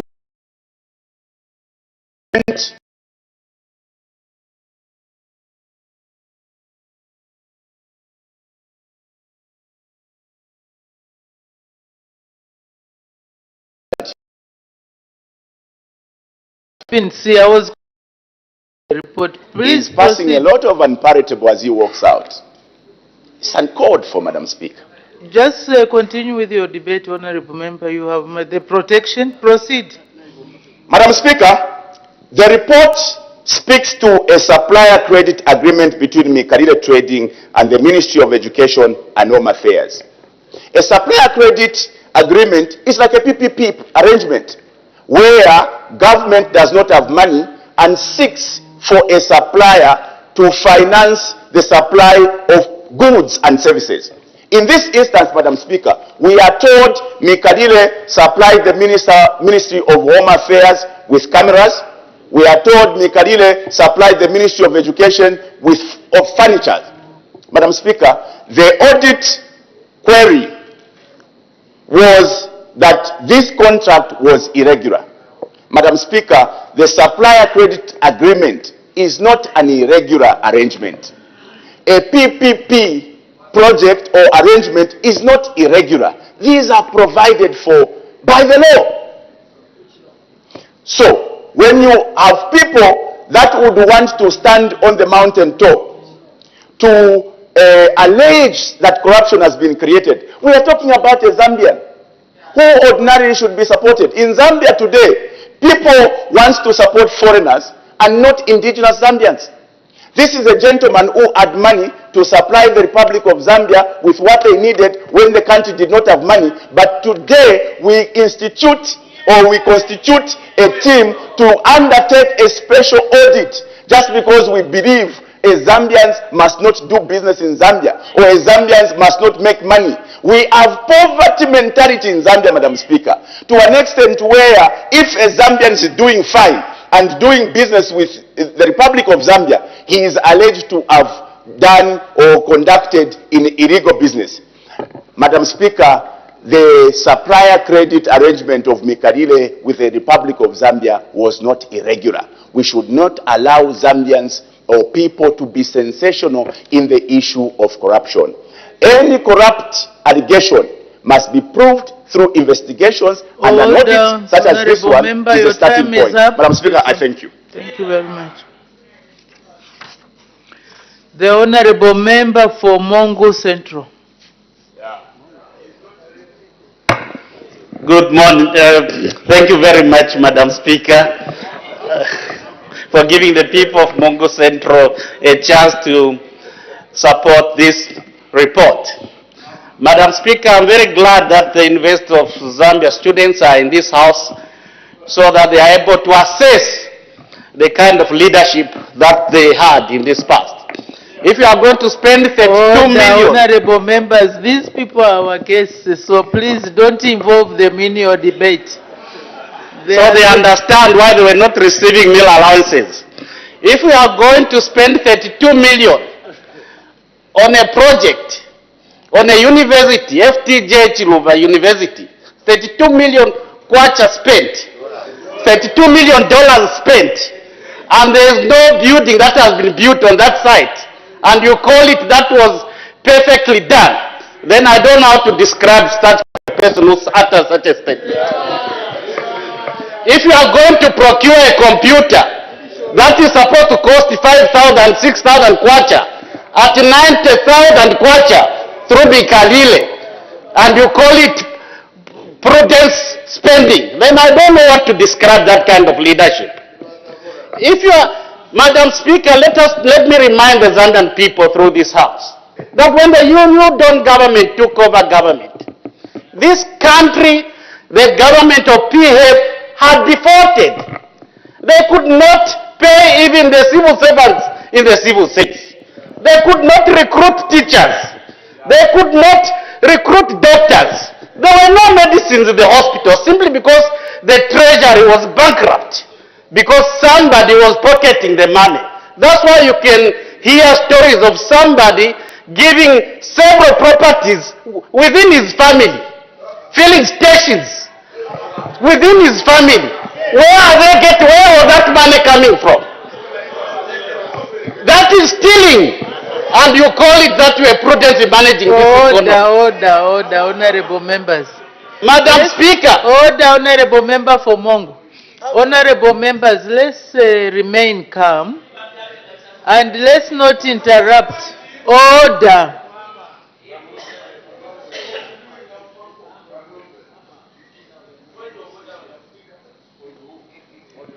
I'm in the middle of making a ruling and you are guiding the house and you are rising on a point of order.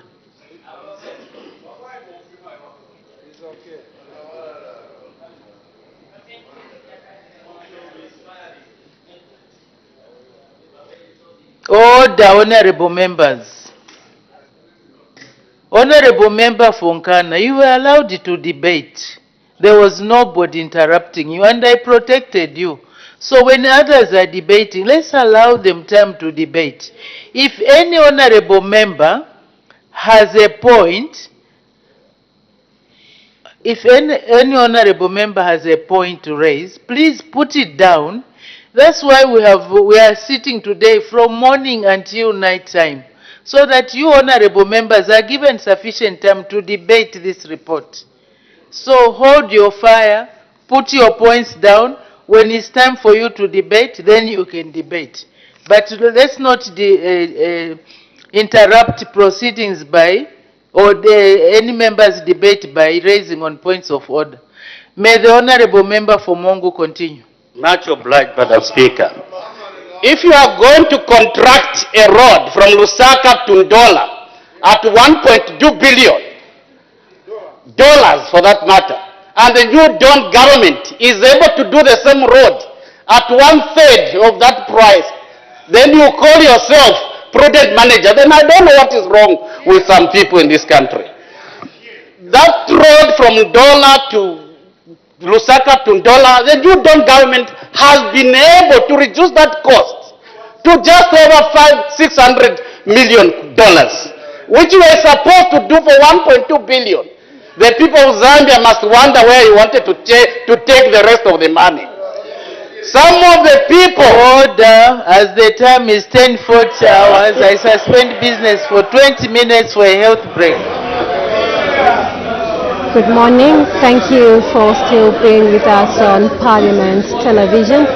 Business has been suspended for a 20-minute break, and at the time business was being suspended, on the floor of the House was Mongu Central Member of Parliament, Mr. Oliver Amitike, adding his debate to a motion that has been moved by Bwana Mkubwa, Member of Parliament, Mr. Warren Mwambazi, urging that this House adopts the report of the Select Committee on the Special Report of the Auditor General on external date of the Republic of Zambia for the period 1st January 2006 to 31st December 2022 for the third session of the 13th National Assembly, made on the table of the House on Friday, 26th July 2024. And so we do expect Mr. Oliver Amitike to continue with his debate after the break. Joe, we take a look at business that has been considered so far.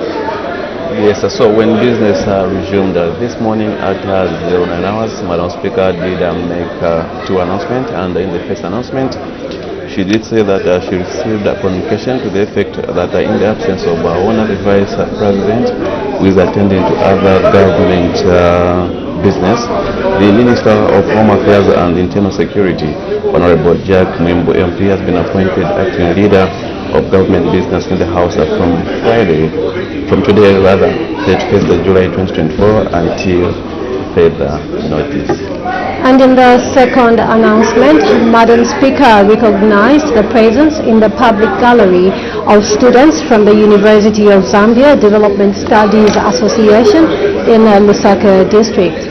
Madam Speaker, on behalf of the National Assembly of Zambia, warmly welcomed the visitors to the National Assembly, and so far the House has considered one question for oral answer under Standing Order 82 and 3 questions for oral answer under Standing Order 80.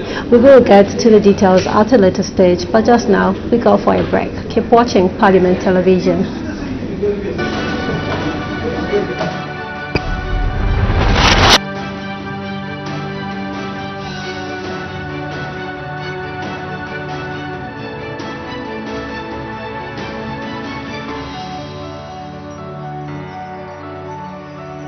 Honorable Dr. Aaron Mwanza is an area member of Parliament for Kaumbwe Constituency. Was born and bred in Kaumbwe Constituency at village Mwanjabantu, and did his primary school at Mwanjabantu Primary School, went to secondary school at Chasa Boys, and then went to the University of Zambia. He did civil engineering. I did so well at UNZA, and I was retained as a lecturer in civil engineering. And then I went for master degree in China. I did in the same field of civil engineering. So after completing my master degree in China, I came back, taught at the University of Zambia again, And then I went for my PhD again to China in the same field of civil engineering. My expertise are in roads and railway engineering. And then I completed my PhD in 2012. After completing my PhD in 2012, I was employed by China Railways in China. And I've had a lot of international exposure in highway and road development projects that have been like government to government, China and African governments, and also European, some South American countries, also to say developing nations. I have 26 years of experience in this field. And on the local front, I participated in the designs for the greatest road from Luangwa Bridge up to Mwami border, Mongu Senanga Road. Talk about road T2 from Kapiri to Serenje. Also, so many road projects in the country, as well as railway projects. Railway projects on the railway front. On the railway front, whilst working in China with China Railways, I spearheaded the project to have a line connected from Eastern Province to connect to Tazara. We did feasibility study, and government had a bankable document which is still there. Apparently, just due to fiscal space, the project hasn't taken place. But I'm sure we should be able to do the project soon. I'm married, and my children, I've got 2 children. They are in China.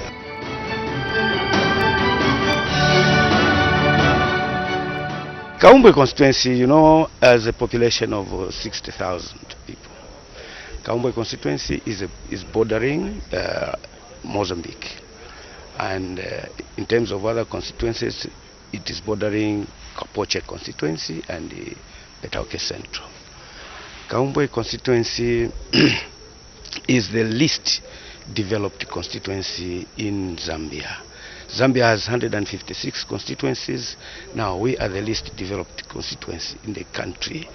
This is on record. It is written in the what they call economic outlook index, for using the multidimensional index, meaning to check the poverty levels. They look at how many people are employed in the Kaumbwe constituency, are there industries, and so on. So we fall at, imagine we're falling at 94% poverty levels. Well, but the people are happy. We are happy people. It is a place, it is a sweet place. We like to enjoy our traditional ceremonies and so on and so forth. So you find that Kaumbwe is a place also that is very hospitable. There's hospitality. Kaumbwe constituency has no industry. There's no source of any job. The only source of income is farming. Our land has become infertile. We have to depend on agricultural subsidies like FISIP programs. And these FISIP programs, they are not even enough. Also, the distribution is very erratic. Right now, I'm so much worried about the hunger. The situation has become like this simply because the last season, the farming production was very low due to, of course, due to climatic factors, as well as the late delivery of inputs. Now, it seems that problem is going to repeat itself this season, because up to now, not even a single bag of fertilizer has been delivered to the constituency. Well, these are just some of the current issues. But to describe better about the constituency, the challenges as they are outlined in the national survey that was conducted, you find that education, we have no government boarding secondary school, the whole constituency, not even one. We do not have a referral hospital. A referral hospital is only in Petauke, which the furthest part from Chizanda is about 60 kilometers. Now imagine you are sick in Chizanda. The referral hospital is so many kilometers away. The few clinics that are in the constituency does not provide the desirable health care that we want. Look at the roads. The roads, thank God that the previous government embarked on the OPRC project. Right now we cannot complain on the roads, but the major issues that we are looking at is water supply also. We need to improve the water supply by sinking boreholes across the constituency.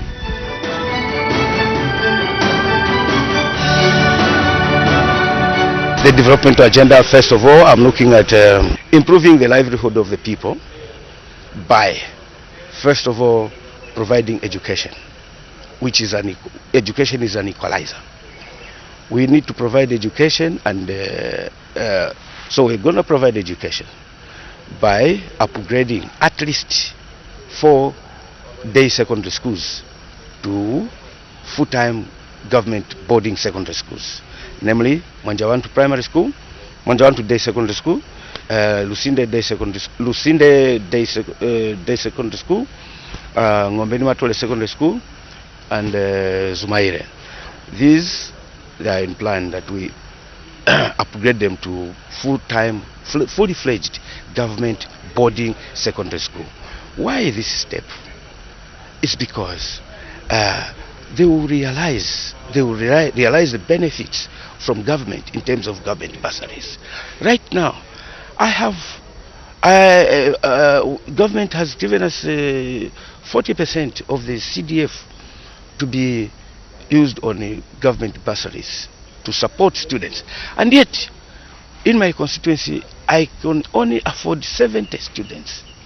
So from that money, from more than 1.2 million kwacha, only 200,000 kwacha is going to be used for bursaries. That is education. That is the first division. Then the second one, we are going to, of course these things will be happening simultaneously. I'm looking forward I'm looking forward to a Kaumbe constituency that should have an industry, some small industries such that the people can find jobs there. Look now, we are going to be giving loans through the CDF.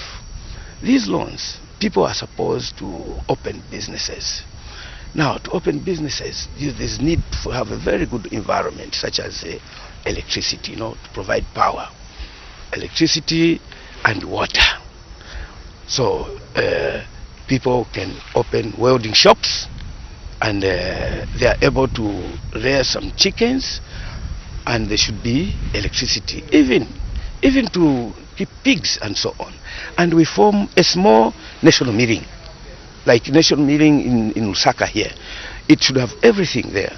You take your maize, so there'll be some silos where, so there'll be all the functions of a small FRA and also national meeting.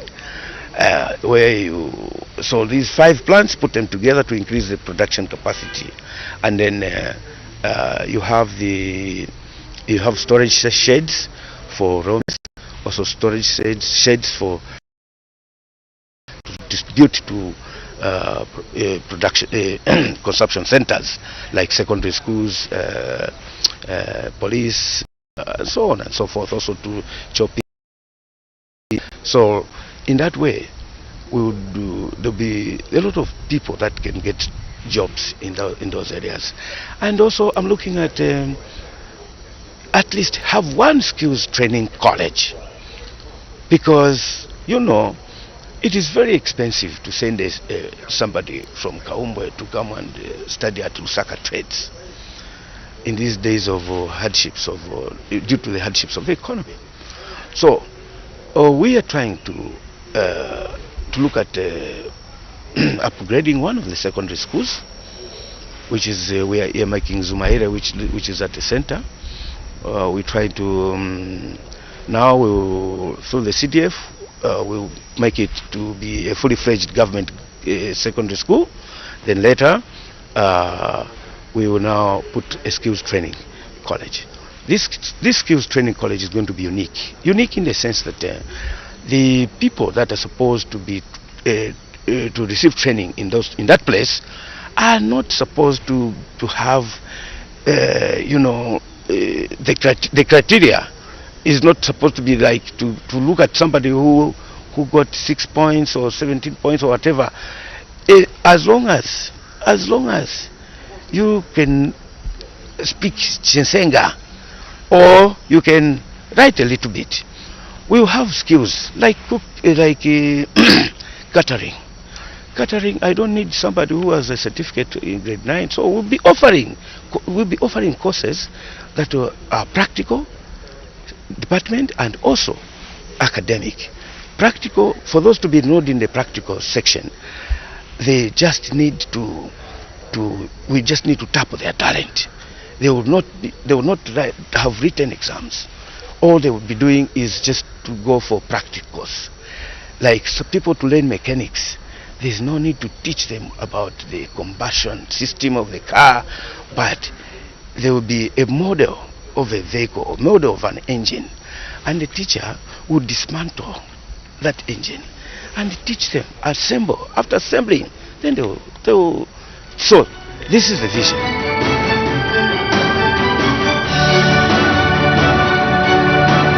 I want to appeal to the people of Kaumbai constituency to be a little bit patient, because government is still finding modalities on how best to utilize these monies. The good news is that the money is not going to be recorded at the end of a fiscal year. So it means that we are able to plan and construct and implement all the projects at our own time. Now I'm just urging for a little bit of patience. The good news is that the projects for last year, the projects that in the previous government, the 1.6 million kwacha projects, they will start implementing them next week. All the contractors, they have been given award letters, and next week the school at Kalasau, the contractor will move there. The school at Lusinde, the contractor will move there, at Nyawalira, and so on and so forth. What I urge also the people of Kaumbai constituency, let us be vigilant. All these contractors, please, they need to employ people that are within the locality where the project is taking place.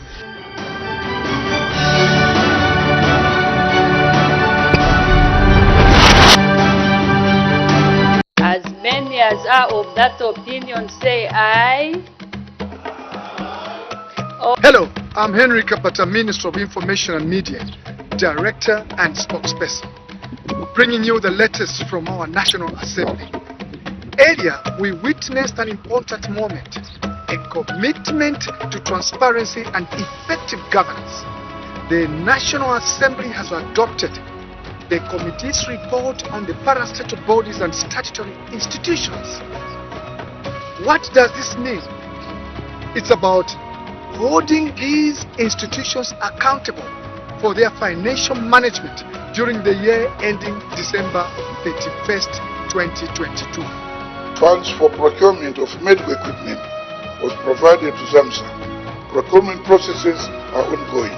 However, please report that significant progress has been made with regard to ZNPHI, NEMA, and Center for Disease Control, that is CDC, which include digital X-ray machines, MRI scan. Our MPs were laser focused on internal controls. They rightly emphasized the need to tighten operations. The issues that how they are going to be dealt with, and this is the way it should be, a positive way of approaching problems. These reports come to the House to flag off issues that are happening in these institutions for corrective purposes. We are talking about better management of government, contracts, and improved financial oversight. In order to achieve this, we have embarked on the implementation of the following measures. A. Amending the procurement law to make it clearer and easier to use in the procurement process. B. continue orienting boards of directors for prestators in the public finance regulation. Good morning. Thank you for still being with us on Parliament Television. Live pictures coming from the chambers as we await business to resume after the 20 minutes break. And at the time business was suspended, on the floor of the House was Mr. Oliver Amutike, who is Mongo Central Member of Parliament.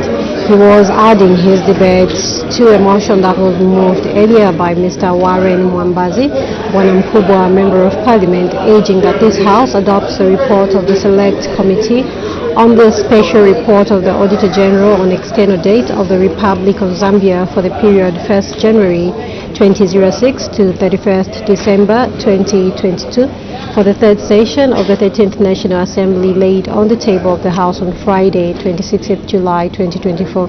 And this motion has been seconded by Lundazi Member of Parliament, Ms. Brenda Nyerenda. Still to come is a motion to be moved by Mr. Harry Kamboni, Kalomo Member of Parliament, to move a motion urging the House to adopt the report of the Committee on Education, Science and Technology on the proposal to ratify the Convention of the African Regional Cooperation Agreement for Research, Development and Training related to Nuclear Science and Technology Agreement, and that such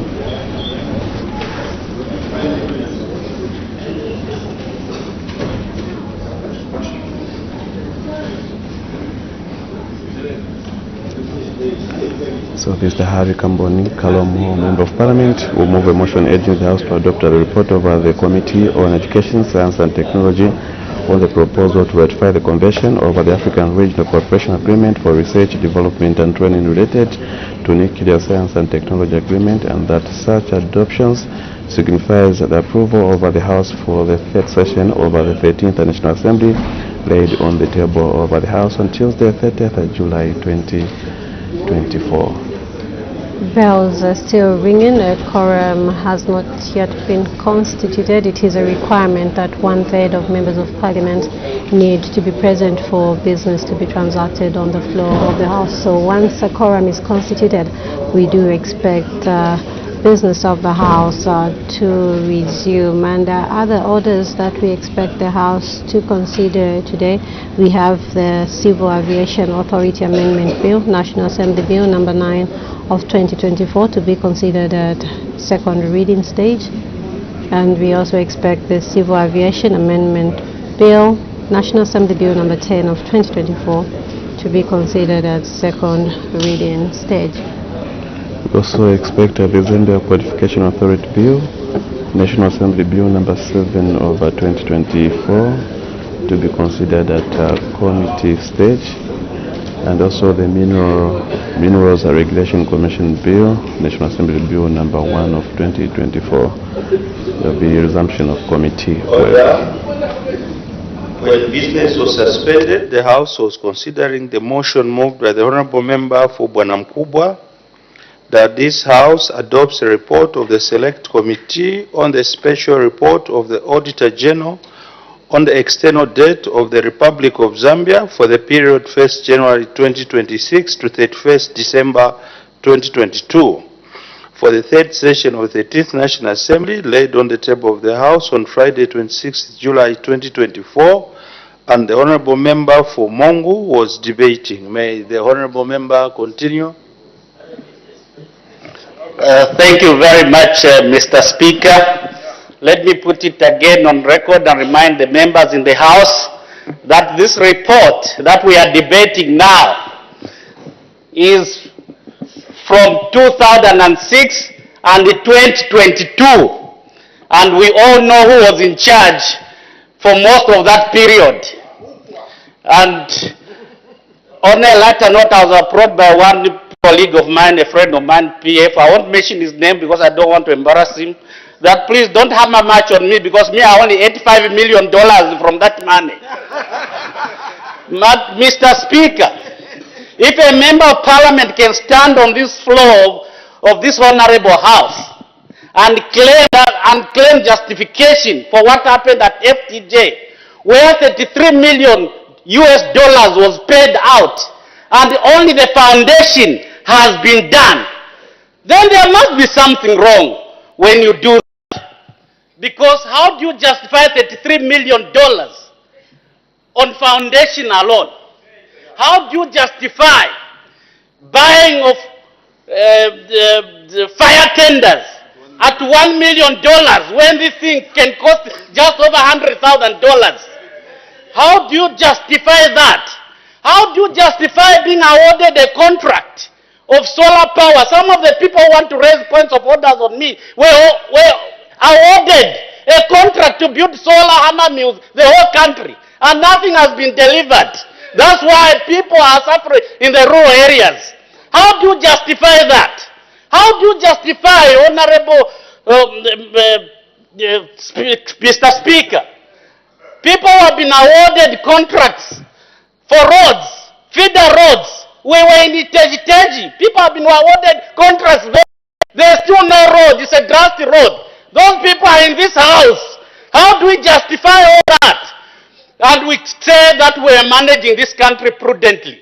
Honorable Mr. Speaker, I think we need to be serious as the people in this country. How do you justify one person dishing out 90 million kwacha to a son and 69 vehicles and several properties when his whole salary for the 7 years he was in power cannot amount to 90 million, and you call that prudent? How do we justify that, Honorable Mr. Speaker? I think as a country we need to move from shenanigans kind of politicians. We need to be serious on the leaders that we choose. Order. Thank you, Mr. Order. There was an early announcement made by the Right Honorable Madam Speaker that you'll be opportune at the right time to rebut. So, may the Honorable Member for Mongu continue. Thank you very much, Mr. Speaker. When the UPND government took over this country, there was a python in the neck which was dead. There was a cry in this house. People were beginning to fabricate stories which they have now abandoned. Honorable Member for Mongu, let's ensure that we refer to the report on the floor of the House. To avoid misguiding ourselves, as we debate, let's ensure we refer to the report. Let me refer to the report, Mr. Speaker. The report has highlighted the contract of Mikalile, which they are very disappointed with. Now the new Don government has streamlined the processes. Mikalile was buying computers at 90,000 kwacha per one computer, which is supposed to cost 6,000 kwacha. Was delivering computers, even in the rural constituencies like Luena, delivering desk there. The new Don government, because it's prudent, because they do things meticulous, they have introduced, now you can procure, and they have, from your, even those who are making noise, they are now buying desks from their own constituencies, just because of the new Don government. The new Don government now, because we are not stealing what people were doing, we are not getting money illegally. Teachers are being employed. Doctors are being employed. There's medicine in hospital. Even when there are few scandals that happen, we bring them on board so that the Zambian people can see how transparent their government is. That's how a transparent government does things. That's how a meticulous government does things. So, Mr. Speaker, we know those who are doing illegal things, and the law will catch up with them very soon. So don't sit in this house and hide and think that the people of Zambia have forgotten because you are making noise here. No, the long arm of the law will soon visit you, and you'll be where you are supposed to be. I thank you, Mr. Speaker. Thank you. The Honorable Member for Chipiri.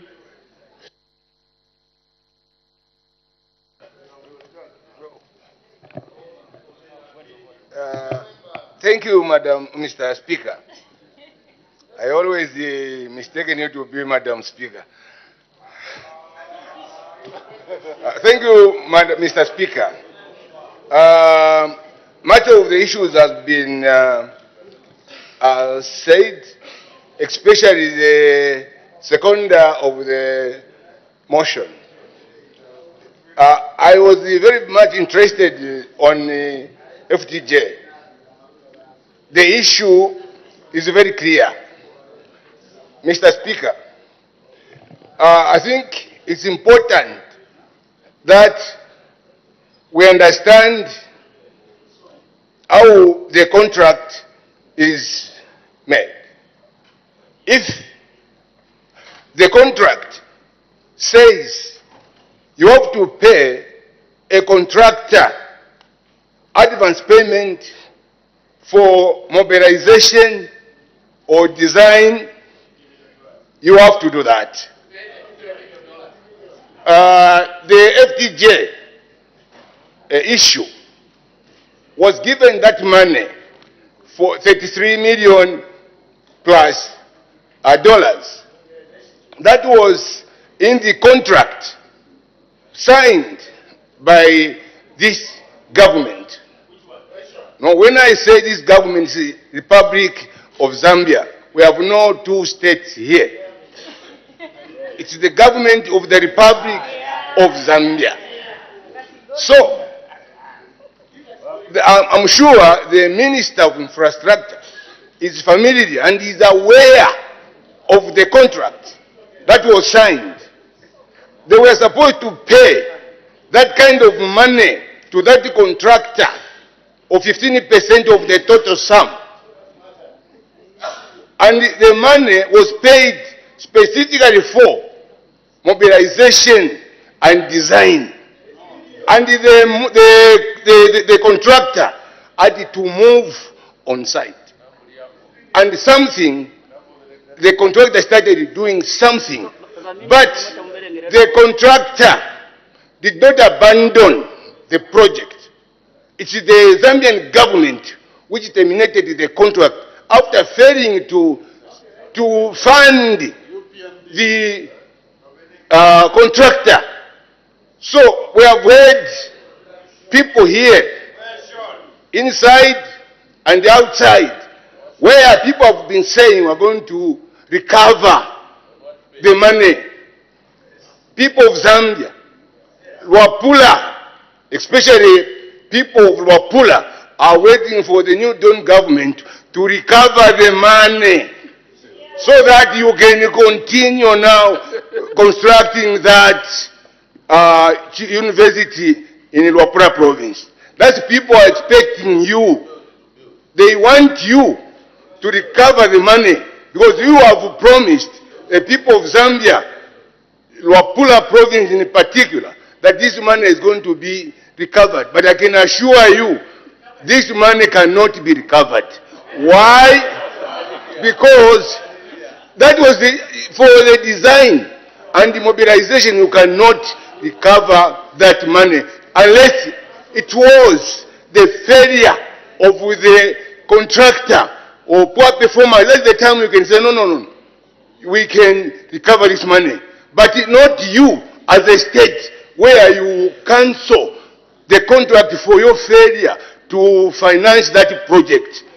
Mr. Speaker, I think it is high time people start telling the truth. We should not continue being propagandists, because some of you are known to be propagandists. And you are known, you're very good at creating narrative of stealing. So, Luapula people are looking forward to recover the money that you have promised so that you can continue building that infrastructure, that is the FTJ University. Mr. Speaker, there is also a component of 120 million euro bonds, which were given to Zambia Railways. I'm very happy today. Why I'm happy is that some of us here were saying the previous government were not employing qualified personnel. But I'm happy because Zambia Railways today, the board chairman, was one of those who superintended over that issue in Zambia Railways. This is the chairman, the board chairman. The board chairman. Yes, you're there. Yes. Check your record. Check your record. You have to explain to exactly what had happened with that $120 million. Mr. Speaker, I thank you. The Honorable Member for Katobola.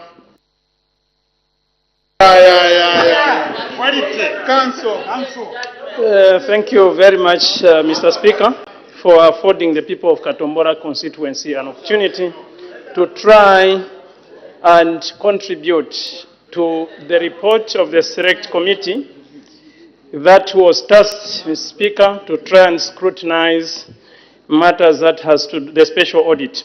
Mr. Speaker, this subject really is so touching in the sense that it is merely an iceberg of exactly what transpired in the previous government. Yeah. This is corruption which is so unprecedented that we've been talking about. Yeah. The people of Katombora, Mr. Speaker, while supporting the report that has been presented before this August House, demands that we need to appoint forensic auditors to try and go to the depth of this particular audit. We think that what was done, while commendable, needs to be followed up by independent minds, because this is rooting of the worst kind in the Republic of Zambia. For us who preside over rural constituencies, we get so touched. I want to begin, Mr. Speaker, to address the issue, first and foremost, of the money called Eurobond.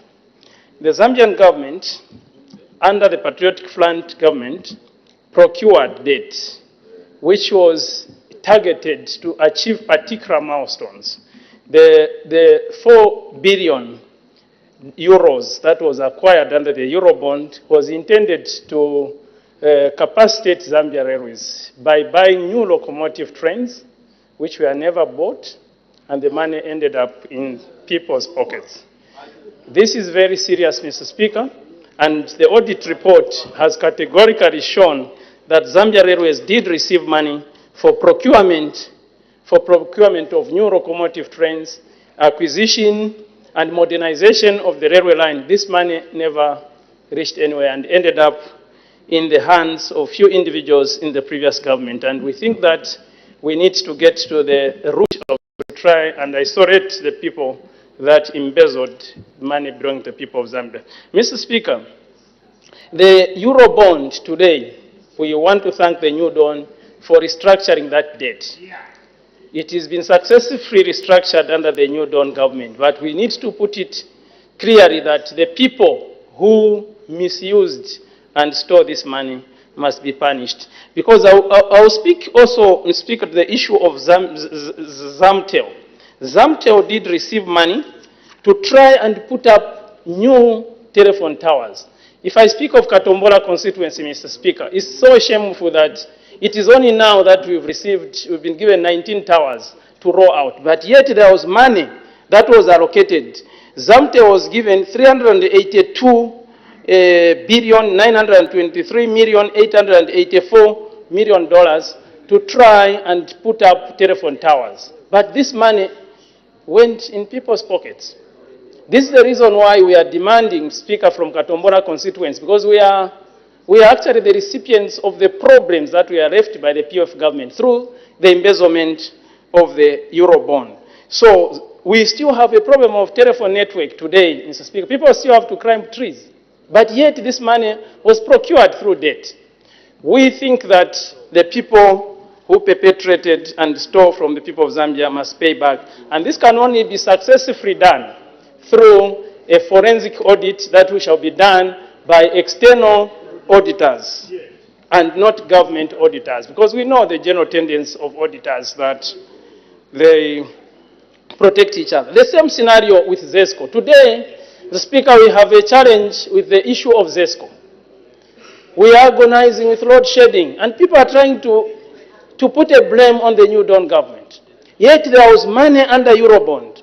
Under Eurobond, 642 billion, 335,498 cents was allocated to ZESCO so that they can buy new equipment, so that we can put up infrastructure that would address the situation like the one that we have through provision of a nuclear plant. The intention of the nuclear plant through this loan was to ensure that in case of the rain or having El Nino scenarios like the one we have today, this would have addressed the situation. But the men and women that presided over the affairs of Zambia at the time decided to direct the money to their own pockets. And ZESCO, as we speak, is an empty shell. They started employing cadres, Mr. Speaker. People are on the payroll for ZESCO, but they don't work for ZESCO. This is what has brought us to where we are, Mr. Speaker. And I want to indicate, Mr. Speaker, that the issue to do with the Eurobond must be revisited. And I want to appeal to Honorable J.J. Mwimbo there that we need to get to the root of persons that stole from the Zambian people. My people, Mr. Speaker, right now as we are speaking, are having to climb trees. They have no access to that. They have no access to drinking water. Yet the monies were drawn and they are made to pay. And thanks to the New Dawn government for ensuring that they restructure that debt. Otherwise, I don't know where I would be today. The issue about FTJ Institute is so shameful that you can steal from yourself. Because there's this notion, Mr. Speaker, where people think government money does not have an owner. And this was a problem that precipitated and presided during the time of PF. So FTJ Institute was given money to try and build an institute. Where is the money? Not even any visible structure capable of being, where you can even spend anything more than 100,000 kwacha. And some of these people are here today, Mr. Speaker. They are walking freely in the streets. They are here, some of them, and they are pretending that nothing happened, and they are saying it was a normal deal. The money went to nowhere. Mr. Speaker, I want to end with Mikarire. The issue of Mikarire is a typical example of transactions that took place under the New Dawn government where people are supplying air. You can imagine the PF government was supplying air, just air. Mr. Speaker, can you imagine a situation where somebody says, I've delivered a computer in the village where there is no school? Right now, Mikarire issues should be revisited through the special audit that I referred to. And this special audit can only be a forensic audit so that the perpetrators of transaction that worked with Mikarire should be told that there is no room to steal from the Zambian people. We continue to advocate from Katombora constituency the strengthening of the law against corruption. Today, the law against corruption is not strong enough to try and deter offenders. Mr. Speaker, we know very well that the Anti-Corruption Act number 3 of 2012 is so weak that the sentence is 5 years for anybody who steals even 10 billion. So that cannot be supported, Mr. Speaker. So we continue to encourage the executive to bring an amendment bill to the Anti-Corruption Commission Act so that perpetrators of crime and corruption can be punished. Thank you, Mr. Speaker. The Honourable Member for Kantanshi.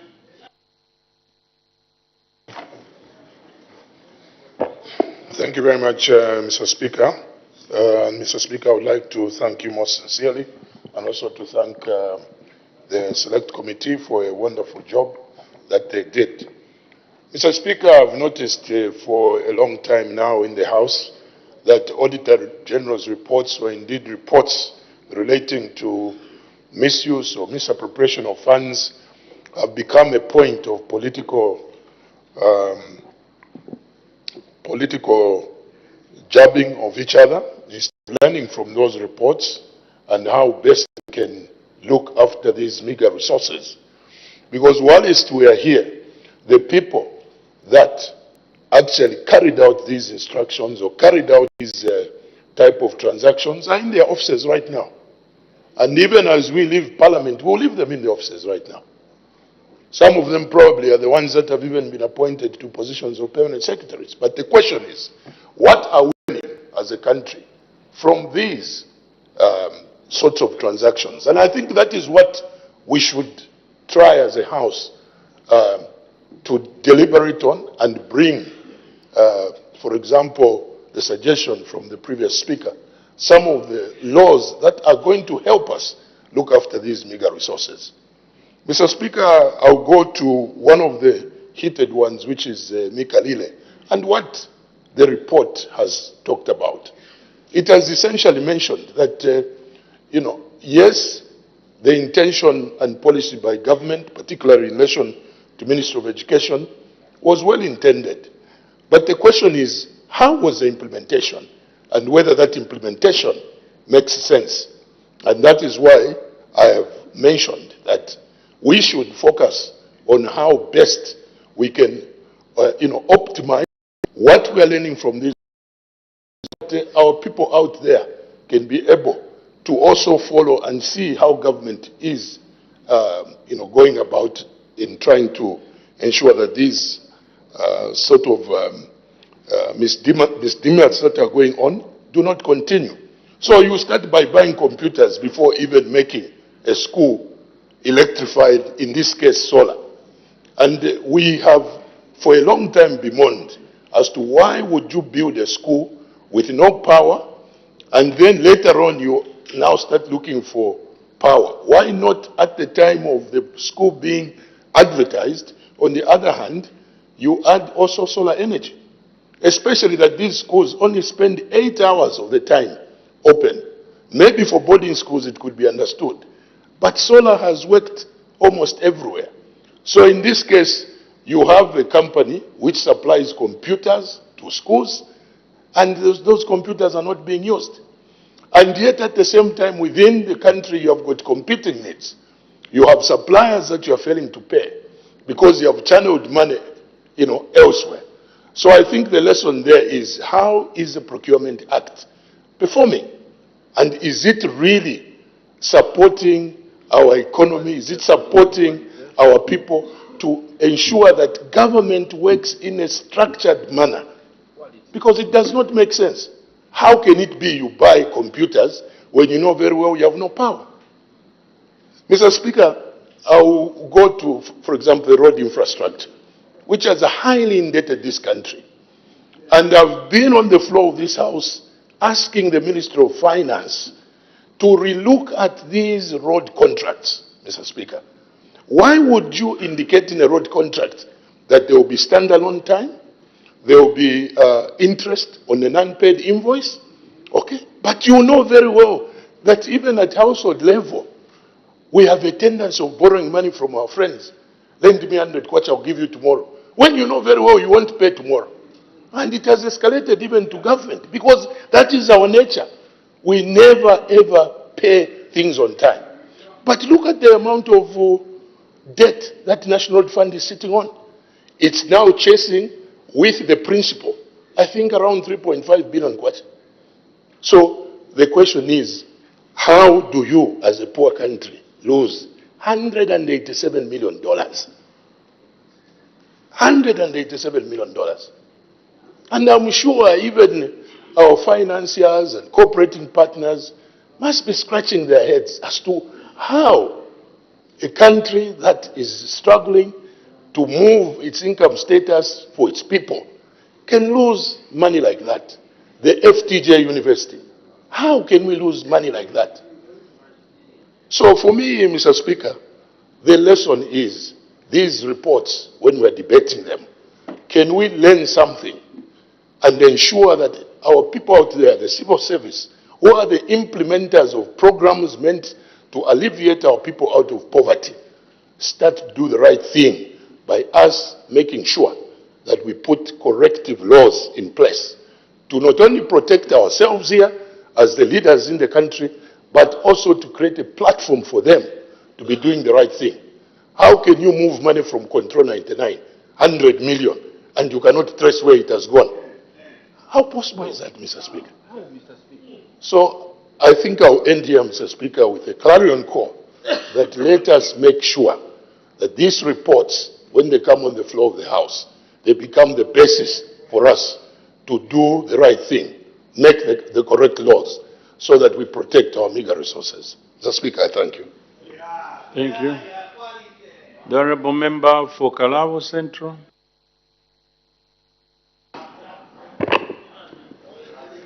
Thank you, Mr. Speaker. Mr. Speaker, this is one of the rare occasions for me to comment. Yesterday I had to find time to look through the report, your report, Mr. Speaker. Then I had to go to the report from the Auditor General, because the advice was that when you are reading, you have to go through the committee's report and the actual report from the Auditor General. The report we are looking at is from 2006, covering that period up to December 2022. So in that report, there's Karavos Congo Road. Going through it, it shows that 49%, almost, okay, let me say, over 40% of the money which was allocated was spent. But going there, there's no Karavos Congo Road. So the question now is, where is the money? There's no roads. Potholes through and through. The bridge which was supposed to be constructed to join Angola, there's nothing. But the money was spent. Out of the 900 plus million kwacha, over 40% of that money was spent. Where is the road? In the air. So, look, you know, I don't know what's wrong with, it's not good for me to say us, because me, I'm not part of that. And some of us also, we are not part of that. So who are those people? From 2006, who are those people? You see, there's a name here of a contractor, Mikalire. Yes, Mikalire, it's there. On many contracts, supplying of police uniforms, riot gears, supply of school requisites. Mr. Speaker, what is common there is the word overpricing. Also, what is common there is non-supply. But money has been spent. Not one kwacha, not two kwacha, but thousands, millions of US dollars. Mr. Speaker, how can somebody plan to take a computer to a school where there's no grade 9? That school has no power supply. There's an instance where 15 computers were delivered. After some time, they went back to that school and collected 7. And those 7 computers have never been taken to that school. Okay, Mr. Speaker, for me, we as Zambians maybe were not meant for prudence. How I wished the current president could have been there. Maybe are they corruption? This is corruption, or this word which is avoided here. That word which we don't want to use is the word which is applicable in this issue. We claim that yesterday some member was saying Zambia is poor, so I googled here. Zambia is not poor. We are not prudent with the usage of the resources. We don't cherish the nation. We don't cherish the nation. We don't cherish each other. We only like ourselves. Those who have the mandate, they would allocate the money in their pockets. To them, they have supplied. Look at the rural areas. These millions which are bundled somewhere, because this money is there. This money is in US dollars. Right now as we are speaking, this money is in some people's homes. So, those who have the mandate, the Minister of Home Affairs, Minister of Justice, these who are occupying mandatory offices, this is the right time to bring back this money. It's there because it is in US dollars. It is piled in some people's homes. Because the report shows that they had the site visits. So it's not a report which was just prepared in an office. The auditor's office went to these sites. So me, when I read through, I realized that it is a practical report because visitations were made. They even traveled to Congo. Meaning, this money, which we think is not there, is there in some people's homes. Those who believe that the Almighty will work, let the Almighty work now. So that these will be prompted. Mr. Speaker, going through that report, you lose the appetite of being a Zambian. Who does this? The people in the villages are suffering. They have no access to this money. They have no access in the previous regime. People were paying for exams. People were paying for school boardings. People were paying for everything. Meanwhile, money is being bundled in some people, very few people. So, Mr. Speaker, thank you very much.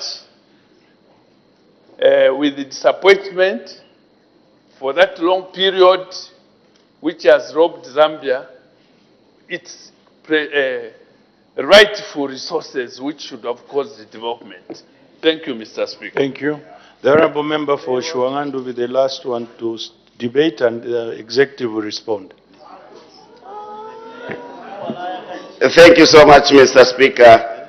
Mr. Speaker, when we suspend the standing orders, I think it's in quest to all have time as much as we can to delve into these matters. Mr. Speaker, I appreciate I appreciate you for giving me this opportunity to also make a few comments. Mr. Speaker, when we have got a report such as this one on the floor, it's just prudent that we focus on the contents of the report so that we don't just speak from the emotional point of view. Mr. Speaker, most of the issues that contained in this report matters to do with the DBZ, the Development Bank of Zambia, which is now under Zambia Railways, and many other institutions have been reported in other reports of your other committees. So I would like to just focus on a few issues that have been raised. The issue of Mikarire trading, which has been lamented upon so much, and the issue that is coming out is the aspect of overpricing of items supplied by Mikarire Company Limited as a query, and this report captures that matter on page 32. And I'll just quote and extract what the report states.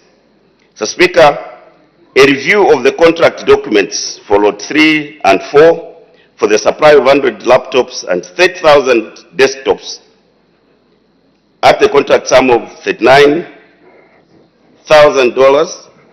million and $45 million respectively, revealed that when compared to the ZPPA price index of 2021 and 2022, the equipment was overpriced by the sum of $405,000 in 2021 and $43,000 in 2022. The Treasury submitted, Mr. Speaker, on this same matter, that the observation made by the auditors regarding overpricing of the items supplied by Mikarire Company Limited was noted. However, the Treasury added that at the time of signing the contract in 2016, the Zambia Public Procurement Authority Price Index did not exist. The Treasury added that the contract was cleared by the Zambia Procurement Authority at the time of signing. Mr. Speaker, I don't know how people are debating while seated like that, waxing in fat. Sir, the report is very clear here. So you can't start applying the law in retrospect. This price index came into the Public Procurement Act in 2022, and one wonders how it would apply in 2022 when the contract was signed in 2016. And so, when we are debating these matters, Mr. Speaker, let's not have just individuals in mind. This Mikarire Trading is a Zambian company, and most of the issues that have been highlighted here are issues that can be addressed administratively, as recommended by the committee. So to try and insinuate that there was wrongdoing is unfair. We have got reports here of companies that were registered in 2022, 2023, foreign companies being given huge sums of contracts under the new government. But because it's a Zambian here involved, it should be an issue. This is a Zambian who has employed his fellow Zambians. And so, the issue of overpricing, Mr. Speaker, has been addressed. The other matter, Mr. Speaker, of interest has been this FTJ University. The matter is on page 38 of your report, and it talks about the advance payment which was made to the sum of $33,750. Mr. Speaker, what we are being told in your report here is that the advance payment was made in accordance with the provisions of the commercial contract, clause 14.2. And similarly, the project was financed through the export credit arrangement, which required the borrower to make an advance payment to the contractor before the main lender could commence disbursement to the project. All these are matters that can be followed through. And further, Mr. Speaker, it is stated here the challenges that were faced in the executing of this project and the recommendations made by government to terminate the project are very well highlighted here. And at the bottom of the information that came from the controlling officer, they are saying, following the guidance given by the Attorney General dated 16th March 2024, the ministry was currently in the process of terminating the contract.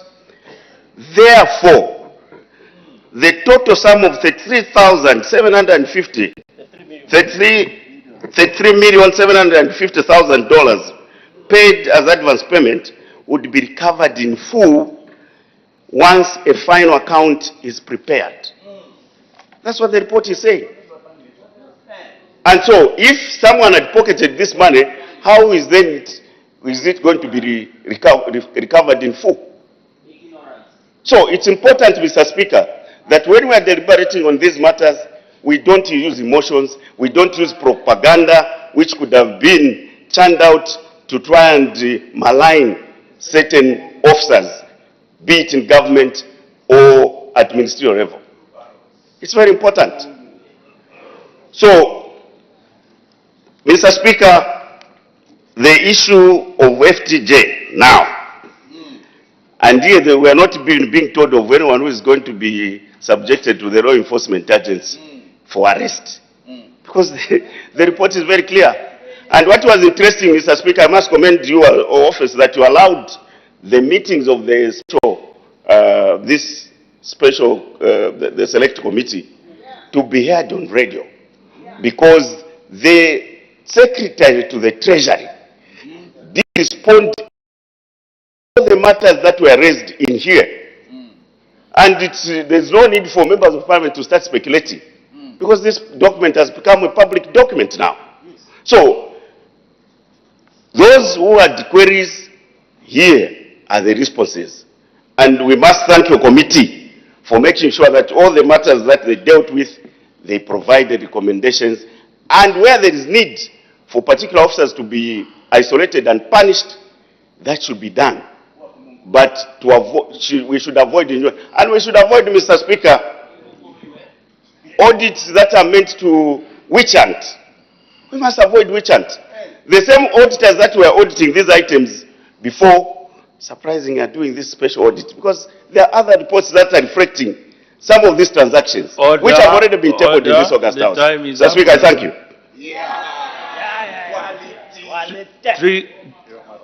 Three cabinet ministers will respond. We'll start with the acting leader of government business.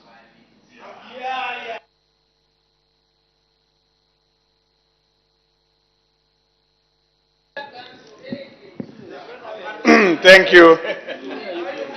Thank you, Mr. Speaker, for giving me this opportunity. Honorable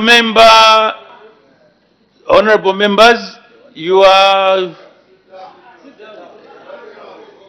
May you take your seat, or else we'll consider that you are absent. I will use my discretion and consider that you are not in the house. Because if this continues, I will just use my discretion that so and so member was not present in the house. Because remember, we are using taxpayers' money, and there should be value for money.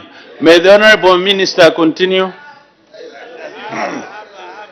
Thank you, Mr. Speaker, for giving me this opportunity to respond to some of the issues that have been raised by my colleagues on your left. Unfortunately, Mr. Speaker, there is no courteousness on the part of my colleagues. Courteous demands that when you make a submission on the floor of this House, you wait for a response from the executive. But they have decided to walk out. Mr. Speaker, you are aware that my colleagues on your left have been making demands that anyone who's mentioned in an audit report, in a FIC report, should be arrested. Are they now today retracting their statements and asking us to investigate or arrest anyone who's mentioned here? Aho. Mr. Speaker, I'll take item by item. FTJ Chiruba University, $35 million plus. The report is saying we must recover the money from those who are responsible. And the honorable member for Chienge, who hails from Luapula, should be ashamed, or I withdraw the term ashamed. The people of Luapula have been demanding that they need justice and that a university should be built in Luapula. But instead they are defending this irregularity which is in the auditor's report.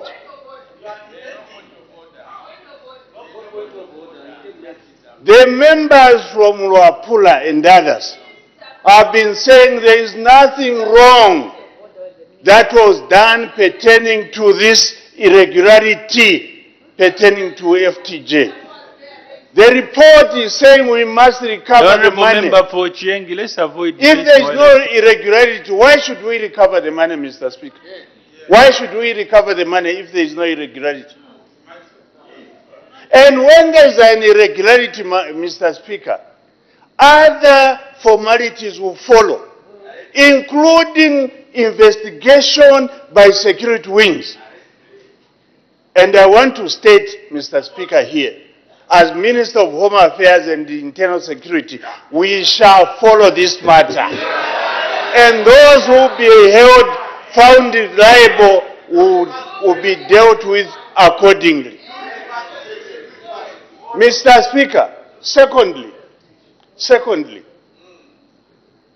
us as members of Parliament on the floor of this House, our responsibility is to speak on behalf of the people and not start defending individuals. I've heard my colleagues defending a certain individual arising from their audit report. That is very unfortunate. Our responsibility as members of Parliament is to ensure that if there are any irregularities, those irregularities are corrected and those responsible for those irregularities are taken to account. I adopt the submissions of my colleague, the Honourable Member of Parliament, for contention. That is our responsibility. We should not be used to be agents here to defend individuals when there are issues. A wrong is a wrong, Mr. Speaker. Mr. Speaker, my ministry has been cited in this audit report pertaining to supplies that were made to the ministry. I want to state that we shall follow this matter to its logical conclusion on behalf of the people of Zambia. That is my responsibility. I'm not here to blame anybody so far. The investigations will take place. And that is what we are going to do. I've heard, Mr. Speaker, my colleagues on your left defending the irregularities pertaining to infrastructure, defending the undefendable pertaining to the construction of the Ndola-Lusaka Road. Our colleagues on your left were supposed to spend $1.9 billion on Lusaka and Ndola Road. We ourselves, who are prudent, are only going to spend less than $600 million. Surely, should we be proud of such irregularities? And you are aware that there was an advance payment on this same contract of more than $30 million. Surely, it is responsibility as members of Parliament and the Executive to hold accountable those who are supposed to have done wrongs to this nation. We must have collective shame over such issues. we must all be saying, never again should we allow such things to happen. If you aggregate, Mr. Speaker, if you aggregate the amounts that are being mentioned in this report, you will find that it's more than $500 million US. Colossal amounts of money, which should have been used for the good of the people of Zambia. Mr. Speaker, I want to state that we shall take keen interest in this particular report. My ministry and all the security agencies will take appropriate action. So that money that is supposed to belong to the people of Zambia are recovered. That is the commitment on the part of this government. Mr. Speaker, I want once again to state, we should never again continue using this forum, this house, to scandalize individuals who are innocent. Using this forum because we have immunity to say things which will not be said against anyone. Ourselves will not say anything against anyone unless there is a report. Ourselves we are relying on this report. So, Mr. Speaker, it is our duty and responsibility on behalf of the people of Zambia to defend the interests of the people of Zambia. That is why we are here. If we fail to do that, Mr. Speaker, we will not be called honorable. Be dishonorable members of Parliament. Mr. Speaker, I thank you. The Acting Minister of Finance.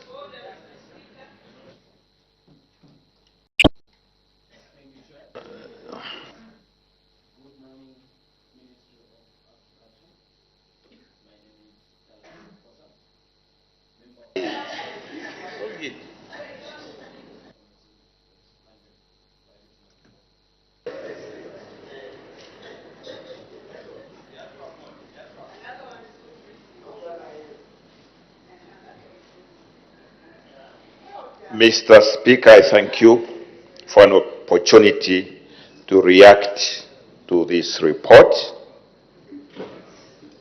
First of all, before I go into the written reaction, I wish to comment on a few things raised by the members that have debated. First of all, in my years in this House, I think this is probably the first time that we get members of the opposition debating in a way that seems to be supporting those that have done wrong. I was chairman of the Public Accounts Committee for many years. At no time did we have a situation where members of the opposition, of which I was, rising to support that which is wrong. With reference to the 15% on the Ndola Lusaka Road, Honorable Member and Minister, contract sum 1.2459. It's being done at $649 million. I would expect that if our collective interest is to safeguard the resources of this country so they can be directed to work for our citizens, they'll be taking interest in these matters. Issues have been raised on FTJ University and the debate emanating from our colleagues from Luapula. To support that which has gone that is the payment of $33.75 million as advance payment. Let me make it very, very clear. Even when the report says this was done in accordance with the commercial contracts, paying of a sum does not mean the use of that money has been proper. What we are saying as this government is that where money has been borrowed, it reports on the balance sheet of a country as a liability. We normally want to see on the asset side where the money has been used. This is the biggest complaint that this responsible government has in terms of the monies that have been borrowed.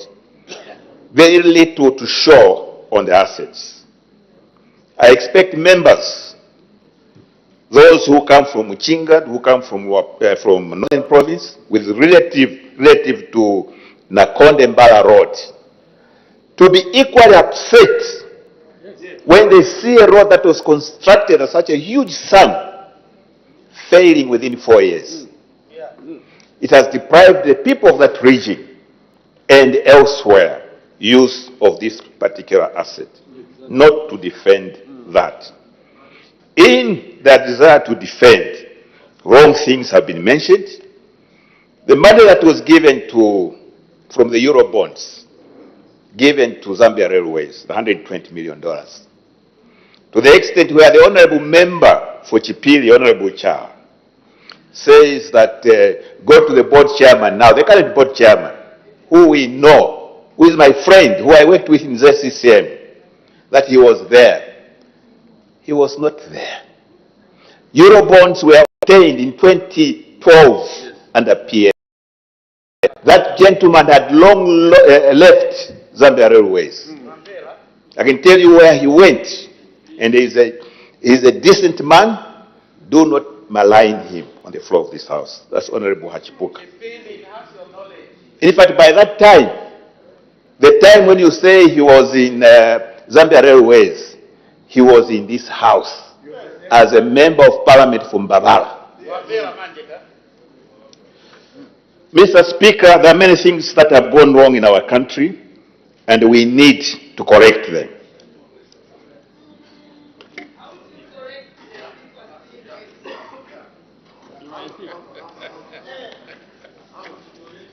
With respect to this report, Mr. Speaker, allow me to start by thanking the committee for the hard work and recommendations made to address concerns observed in public debt management.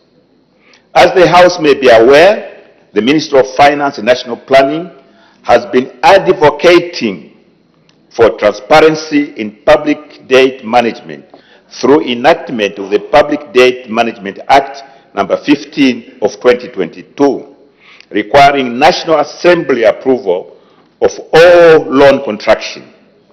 The committee's observations and recommendations to the ministry shows government's commitment towards upholding transparency and accountability in the general management of public debt. The Ministry of Finance and National Planning welcomes this level of dialogue and oversight. Mr. Speaker, the committee recommended that all borrowings should be made in line with the Public Debt Management Act number 15 of 2022. In this regard, this enactment of the Public Debt Management Act, and this was brought here by the New Dawn administration, the ministry prepares and submits the annual borrowing plan for approval by the National Assembly in each year during presentation of the national budget for the coming financial year. Further, Mr. Speaker, the ministry provides biannual updates of the implementation of these plans, and any deviation to the borrowing plan is subjected to National Assembly approval in this House. Mr. Speaker, the House may recall that not too long ago, the Minister of Finance was making a presentation of the 2024 annual borrowing plan amendment, which shows the ministry's adherence adherence to the provisions of the Public Debt Management Act. Mr. Speaker, to tighten controls regarding contraction of loans through supplier credit agreements, such as what has been discussed by various contributors to this motion. The Ministry is finalizing the operationalization of the newly established Debt Management Office, DMO. The Debt Management Office will be guided by the Procedures Manual, which will provide clear guidelines to ensure that loans are only recognized as debt upon successful delivery of goods and services, instead of the fresh air we have seen in certain contracts. The Ministry will further update the existing manual to provide for process flows for management of supplier credit.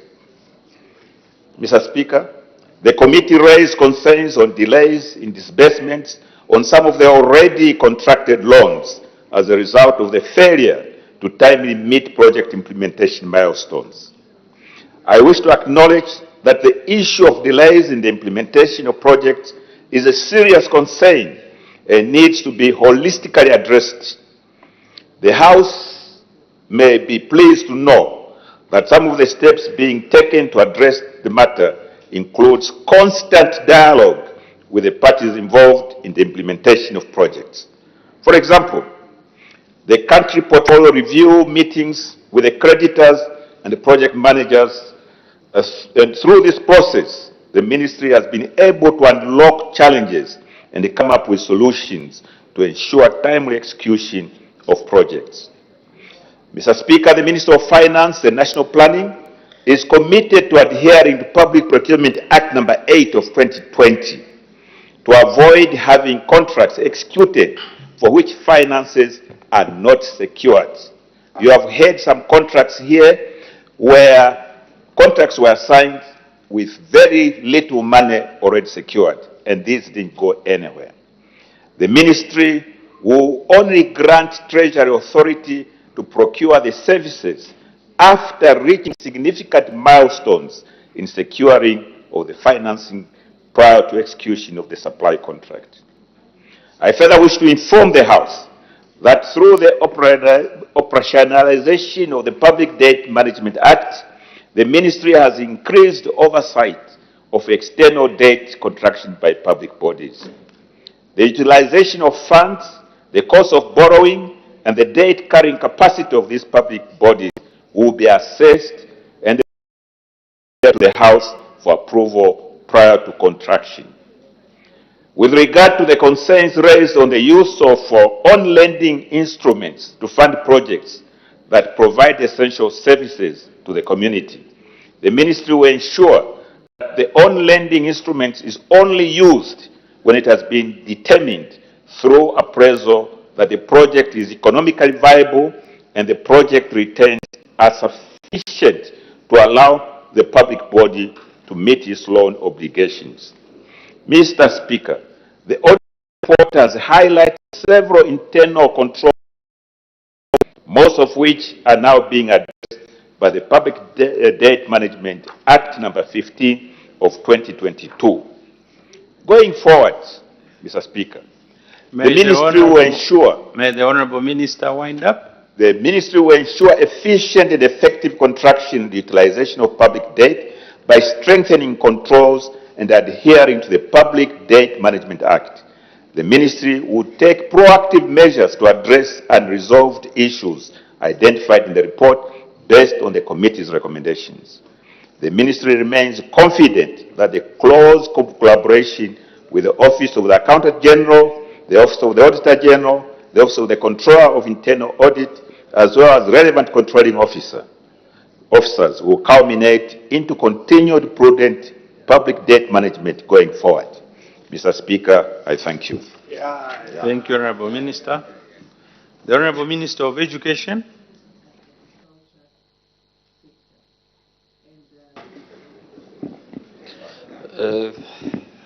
Thank you, Mr. Speaker. Mr. Speaker, I think most of the things have been exhausted by my colleagues, and I won't take long. but to agree with the two ministers and a few people here, but just to remind ourselves, you cannot bury something that happened. Never at all. And we must remind ourselves, and particularly over the FTJ Institute, which was supposed to be built, money was paid, so where did it go? Okay? It grew. It started flying. Sometimes the power of social shame must dawn on some of you. You are shameless characters. The power of social shame, Mr. Speaker, must dawn on people. If I was in their shoes, sir, I would be disappearing from here. I would not even want to come here. I was telling my brother here to say that, you know, I don't know what type of blood we have. My blood would tell me, never even stand up to defend individuals. Sir, my PS 2 weeks ago or 1 week ago refused because the same person who is actually cited in this same your report chairperson started supplying computers as late as last week. You are writing your report, somebody now started supplying. What type of callousness is that? The power of social shame must dawn on people. So, chairperson, you were busy writing your report. Somebody was supplying. Up until my PS said, don't accept those in order to go and get money from the Ministry of Finance. Because they supplied nothing. If they supplied anything, it was air. Well, how do they supply air? How much do you pay for air? So, Mr. Speaker, this world must come to its senses, especially Zambia. We are already on the little that we save is the money that we pay for free education. Can you ever imagine, like my friend was saying, $500 million in aggregate? And how much money do I spend to do free education, to pay for the exams of the children who were once not writing the exams? Government has now taken over that type of and new allowances for students. Everything. So where do you think we get that money from? Yes, the money will be recovered. And when it is recovered, where will it go? It will go into the school system because this is what we've agreed. That 65 million kwacha san, which was recovered from a little girl, went to straight for bursaries. Straight. Which people were arguing here, say that, did you pay? Where did that money go? The same characters. If we have to do a proper audit, how many of those little kids received such amounts of money? What's the world of? So that money straight went, and the president said, this must go to Helsby. And the kids received that money. For the first time, we had now to sponsor more than 5,000 children or students at the University of Zambia. For the first time. Because of that money which was collected from this little girl. So how many little girls, if we extended the net, how many of them? So what it means is that if we start project, because first of all, it may not have been even one that such little girl. There would have been 20 or 40. Now, 65 million times 40, how much is that? 40 little girls. That tells you how morals degraded. Somebody is saying that what was it? Index came price index came later. How about morals? the reason to steal? Because there was no price index. So where did morals go? And then here, every year, a president comes to talk about our values, our morals, our patriotism, and whatever, and principles. So how do we talk about those things? So because the price index was not there, therefore, you have to steal. You have to overprice. Morality demands that you must be courteous to your own people. Let me terminate my debate by warning people. Never ever again should we ever go back to the past. And your colleagues start wearing a jacket of social shame. Never even stand up to speak. Now you run away because you want to respond to you. You are listening anyway. Zambians are listening, yes. And this is why we want to say that I was just addressing people out there. Where did we take our morals? You call yourselves a Christian country, yet you were busy stealing from your own. Thou shalt not steal. Thou shalt not kill. And you wore out, and then you hid in Christianity. You hid in Christianity. No, behave as Christians. Thank you, Mr. Speaker. Order. Before we subject the motion to a vote, ring the bells. We don't have a quorum.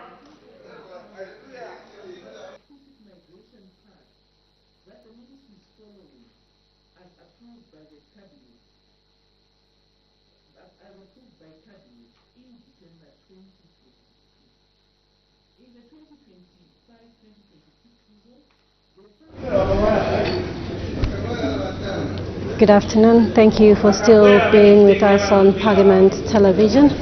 The quorum has collapsed. It is a requirement that 1/3 of members of Parliament need to be present for business to be transacted on the floor of the House. So once a quorum is constituted, we do expect business of the House to resume. And under consideration is a report, a motion that was moved by Mr. Warren Mwambazi, who is Bwana Mkubwa Member of Parliament, urging that this House adopts the report of the Select Committee on the special report of the Auditor General on external date of the Republic of Zambia for the period 1st January 2006 to 31st December 2022 for the third session of the 13th National Assembly, laid on the table of the House on Friday, 26th July 2024. And we've seen quite a number of members of Parliament debate to this motion, and of course ministers respond to this motion. Joe? Still to come, we expect Mr.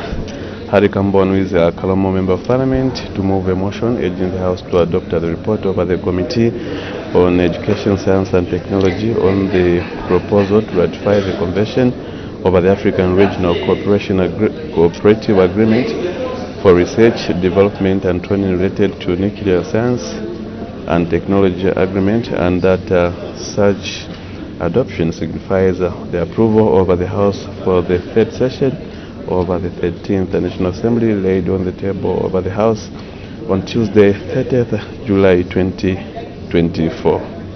And we must make mention that today business did resume in the morning at 09 hours. This follows a motion that was moved by Her Honor the Vice President yesterday, that standing orders 24, 1, 27 and 123 of the National Assembly of Zambia Standing Orders 2024 be suspended to enable the House to sit from 09 hours until business on the order paper for each day is completed, from Wednesday 31st July to Friday 2nd August 2024, and also to consider more than one stage of a bill at a single sitting. Yeah, so still to come, we expect the House to consider the Civil Aviation Authority Amendment Bill, National Assembly Bill number 9 of 2024 at the second reading stage, and also the Civil Aviation Amendment Bill, National Assembly Bill number 10 of 2024 at the second reading stage. We also expect the Zambia Qualifications Authority Bill, National Assembly Bill number 7 of 2024 to be considered at committee stage, and we expect a resumption of committee work on the Minerals Regulation Commission Bill, National Assembly Bill number 1 of 2024. So the House has so far considered one urgent question, which came from Mr. Kalalwe Mukosa, who is a Chisali Member of Parliament. He did direct his question to the Minister of Water Development and Sanitation. He wanted to find out whether the government is aware that Chisali district has been experiencing erratic water supply, and also find out if so, what the cause of the erratic water supply in the district is, and what urgent measures have been taken to prevent an outbreak of May the Honorable Member for Bwana Mkubwa wind up debate.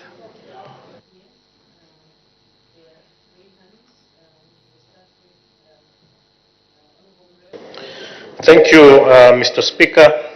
Mr. Speaker, let me take this opportunity to thank my honorable colleagues, Honorable Bino Mpundu, Honorable Oliver Amutike, Honorable Chala, Honorable Clement Andeleki, Honorable Anton Mumba, Honorable Chinga Miyutu, Honorable Stephen Kampiong.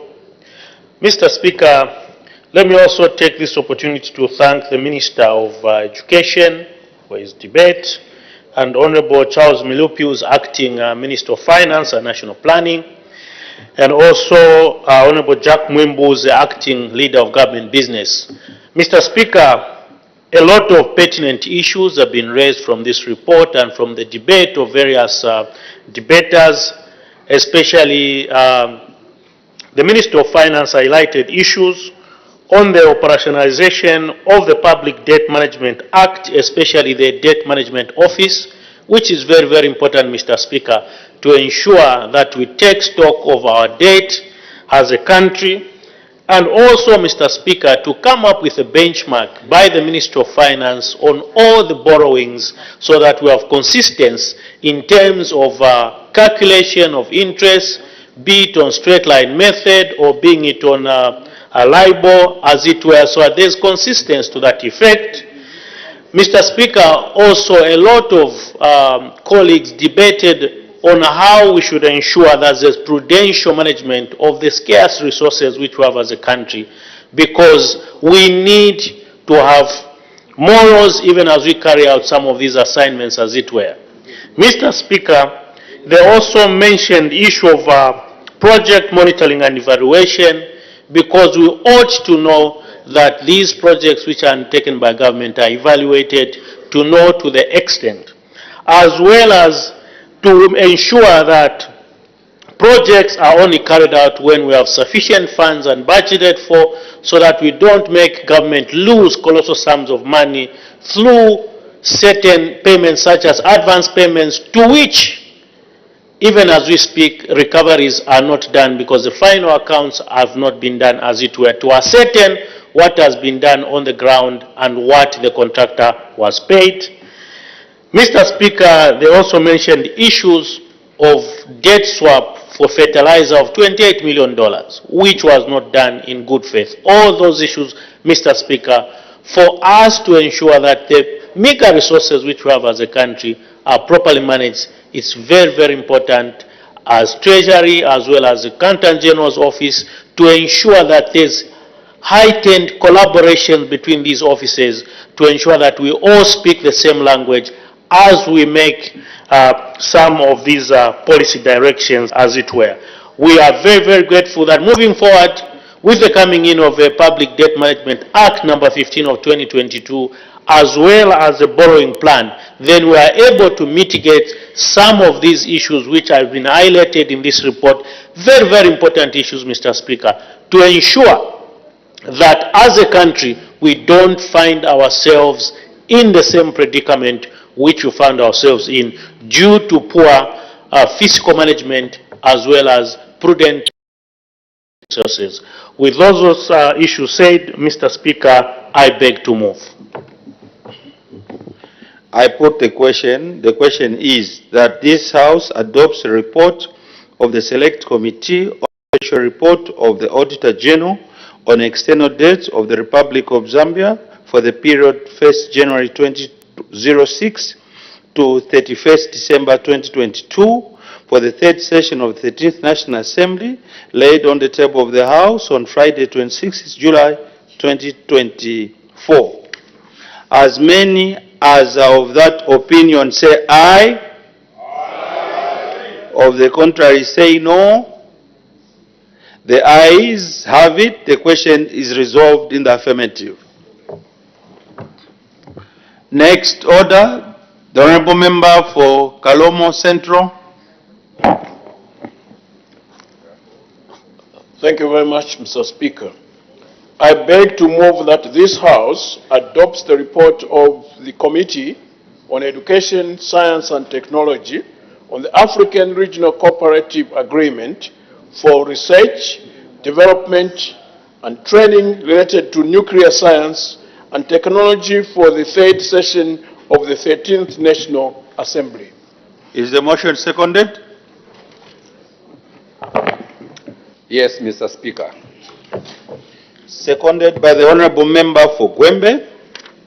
The question is that this House adopts a report of the Committee on Education, Science and Technology on the proposal to ratify the Convention of the African Regional Cooperative Agreement for Research, Development and Training related to Nuclear Science and Technology Agreement for the third session of the 13th National Assembly, laid on the table of the House on Tuesday, 30th July 2024. Any debate? The Honourable Member for Kalomo Central. Thank you very much, Mr. Speaker. In accordance with each terms of reference, a set out number Standing Order 206C and 207F of the National Assembly of Zambia Standing Orders 2024, the committee considered the African Regional Cooperative Agreement for research, development and training related to nuclear science and technology. Mr. Speaker, after considering the agreement, the committee has made some observations and recommendations which are documented in the report. I'm aware that members of this august House have had time to read the report. Therefore, allow me to highlight only some of the issues that came to the attention of the committee during its interrogation of the agreement and the resultant committee observation and recommendations. Mr. Speaker, Zambia has been a member state of the International Atomic Energy Agency since 1969. Since joining the AIEA, the country has been utilizing nuclear science and technology on a small scale in various sectors: health, agriculture, industry, energy, and mining. However, the House should be aware that the country has failed to fully harness the potential benefits that come from nuclear science. Mr. Speaker, I cannot fully divulge into the benefits that were presented to the committee during its interaction with the stakeholders.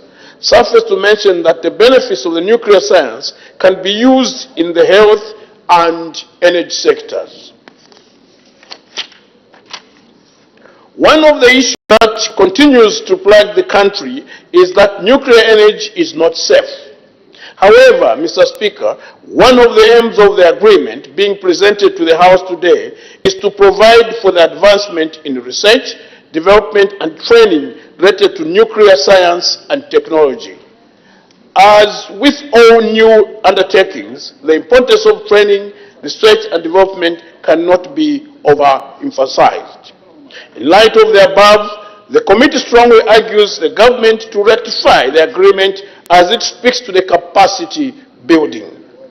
Mr. Speaker, education and training play a crucial role in ensuring the safe application of nuclear science and technology across all sectors. Given the interdisciplinary nature of nuclear science and technology and the rigorous regulatory framework covering its operation, it is imperative that professions in this field possess the highest levels of knowledge and skills. Currently, Zambia faces a shortage of qualified personnel in nuclear science and technology across multiple sectors, including engineering, physics, medical fields, and agriculture. The existing number of graduates in these fields is insufficient to sustain the sector needs. The agreement presents an opportunity for knowledge exchange and support in capacity building between member states. Zambia should use this opportunity to learn the benefits from countries and organizations that are ahead in the realm of nuclear science. Mr. Speaker, a glance at the existence policy and the legal framework governing nuclear science in Zambia reveals that there is need for review so as to align it to the regional agreement. This will enable the country to fully enjoy the benefits that emanate from the safe and clean energy.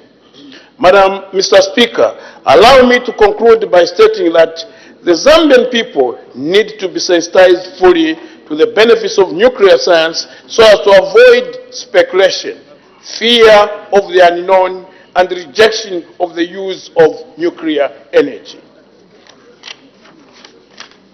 I finally wish to pay tribute to the witnesses who interacted with the committee for the valuable insights that provided.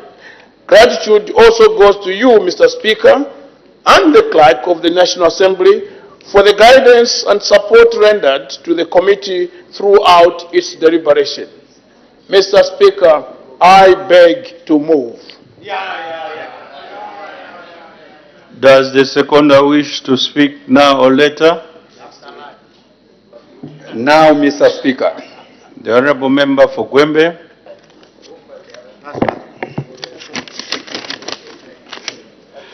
Mr. Speaker, in seconding the motion on the floor of this House to adopt the report for the Committee on Education, Science and Technology, allow me to thank the chairperson of the committee for having ably moved the motion to adopt the report which is on the floor of this House. Mr. Speaker, I agree with the mover on the need to ratify the AFRA agreement as it will enhance Zambia's ability to develop knowledge and capacity to harness nuclear energy for the safe use. Further below, Mr. Speaker, is my few concerns, even as I support the motion. 1. Procurement of protective and response equipment. Mr. Speaker, as the country embarks on learning and developing science around the area of nuclear energy, it would be prudent to deliberately acquire equipment for the quick response in an event of nuclear catastrophe. Infrastructure development. Mr. Speaker, since the time Zambia began enacting laws around nuclear science, there has not been aggressive and deliberate measures to develop infrastructure around this area.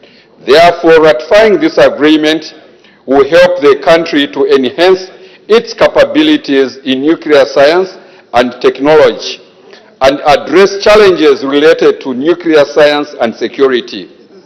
Ratifying this agreement will enhance Zambia's cooperation and collaboration with other member states in application of nuclear science. It is therefore of greater importance that Zambia ratifies this agreement and join other African countries seeking growth around nuclear science for the safe use. With these few words, Mr. Speaker, I beg to second. Any further debate? The Honorable Member for Chilubi.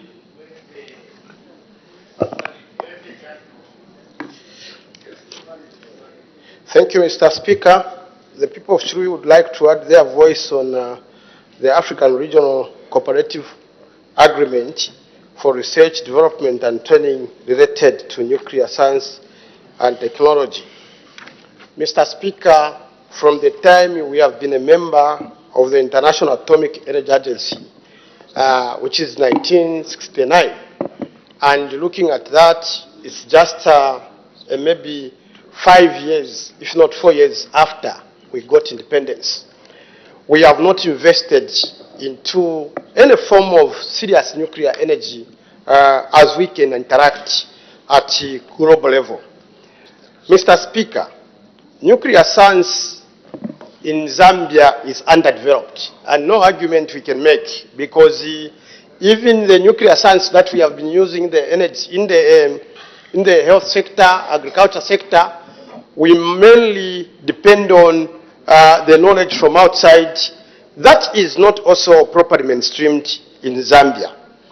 Mr. Speaker, at this point, there is no any other opportunity that we can have at Zambia like this one, in terms of ratifying this particular, issue that we are talking about. I have in mind that in terms of participation through ratifying the agreement, we have uranium in Zambia. We have other nuclear-related, materials in Zambia. But where the problem comes in, Mr. Speaker, is looking at Article 5 of the agreement. Article 5 of the agreement is proposing that they have to recognize the domestic laws. In terms of interaction of international laws and our system, our legal system, what Zambia has embarked on as a dualist, more of a dualist nation, country, as opposed to a monist country, is that of ratifying, incorporating some of these laws. But when it comes to nuclear, where we have had a problem is this issue of where the big guys, if that is parliamentary, control the nuclear sector when they themselves are benefiting from the nuclear sector. Where countries like Zambia, which are seen to be coming from the third world, are told what they should do about their nuclear potential. And I think Article 5 of this agreement speaks to that, where it is talking about recognizing domestic, laws, as opposed to Zambia rectifying or incorporating an agreement. Because when we look at our constitution, when we look at international agreements and many other, especially Act number 34 of our laws of 2016, it is talking about the spirit of us incorporating and ratifying these international agreements. But if you look at Article 5 of this particular agreement, it's talking about it is the one in the position of recognizing, and that's where the problem comes in. And this problem has planted the gene in most of the African countries where they have not harvested much from the nuclear potential. As I've already said, I think the Minister of Mines can agree with me that we have uranium in Zambia. Whether it is the occurrence or what, but we have uranium in Zambia. But looking at that, that's where even the problem comes in, even in affiliating to ratifying such agreements. Mr. Speaker, I also want to underscore that when we are talking about these factors that concern nuclear energy, there is need for skills and knowledge transfer. If we have already identified, and as the committee has rightly pointed out to, that we have had problems. But 1969, belonging to an atomic energy agency as a passenger nation, we need to wake up and we need to pull up our socks so that we also compete favorably. Today we are having problems with hydropower because of the water levels have gone down.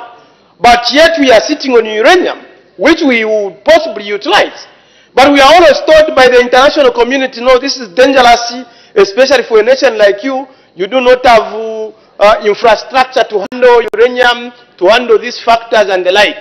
But I think we have reached a station where international players and stakeholders should relax on nations that have the potential for nuclear development, where they should just come in and see that these nations should obey the protocols that have been laid out as in terms of nuclear management. Mr. Speaker, we will be shooting in the dark if at all we keep on emphasizing we take our boys from jets, which is just a grandstanding arrangement, and we churn out a lot of university graduates, but at the end of the day we come out with nothing that should help us, facilitating the harvesting of the nuclear potential. Mr. Speaker, I also will not do service if I do not narrow my debate on the Mines and Minerals Development Act number 11, which is now being looked at through which will be affected by for instance, if we factor in the commission, the Minerals Commission that we are looking at. But if you look at most of these pieces that are coming, are not even speaking to the nuclear potential. If you look at what we are even looking at in Parliament now, it's not speaking to nuclear potential. Then, I also have in mind the Environmental Management Act, number 12, read together with the amendment of 2023. You find that all these are not taking on board the potential of nuclear and how we are supposed to utilize it.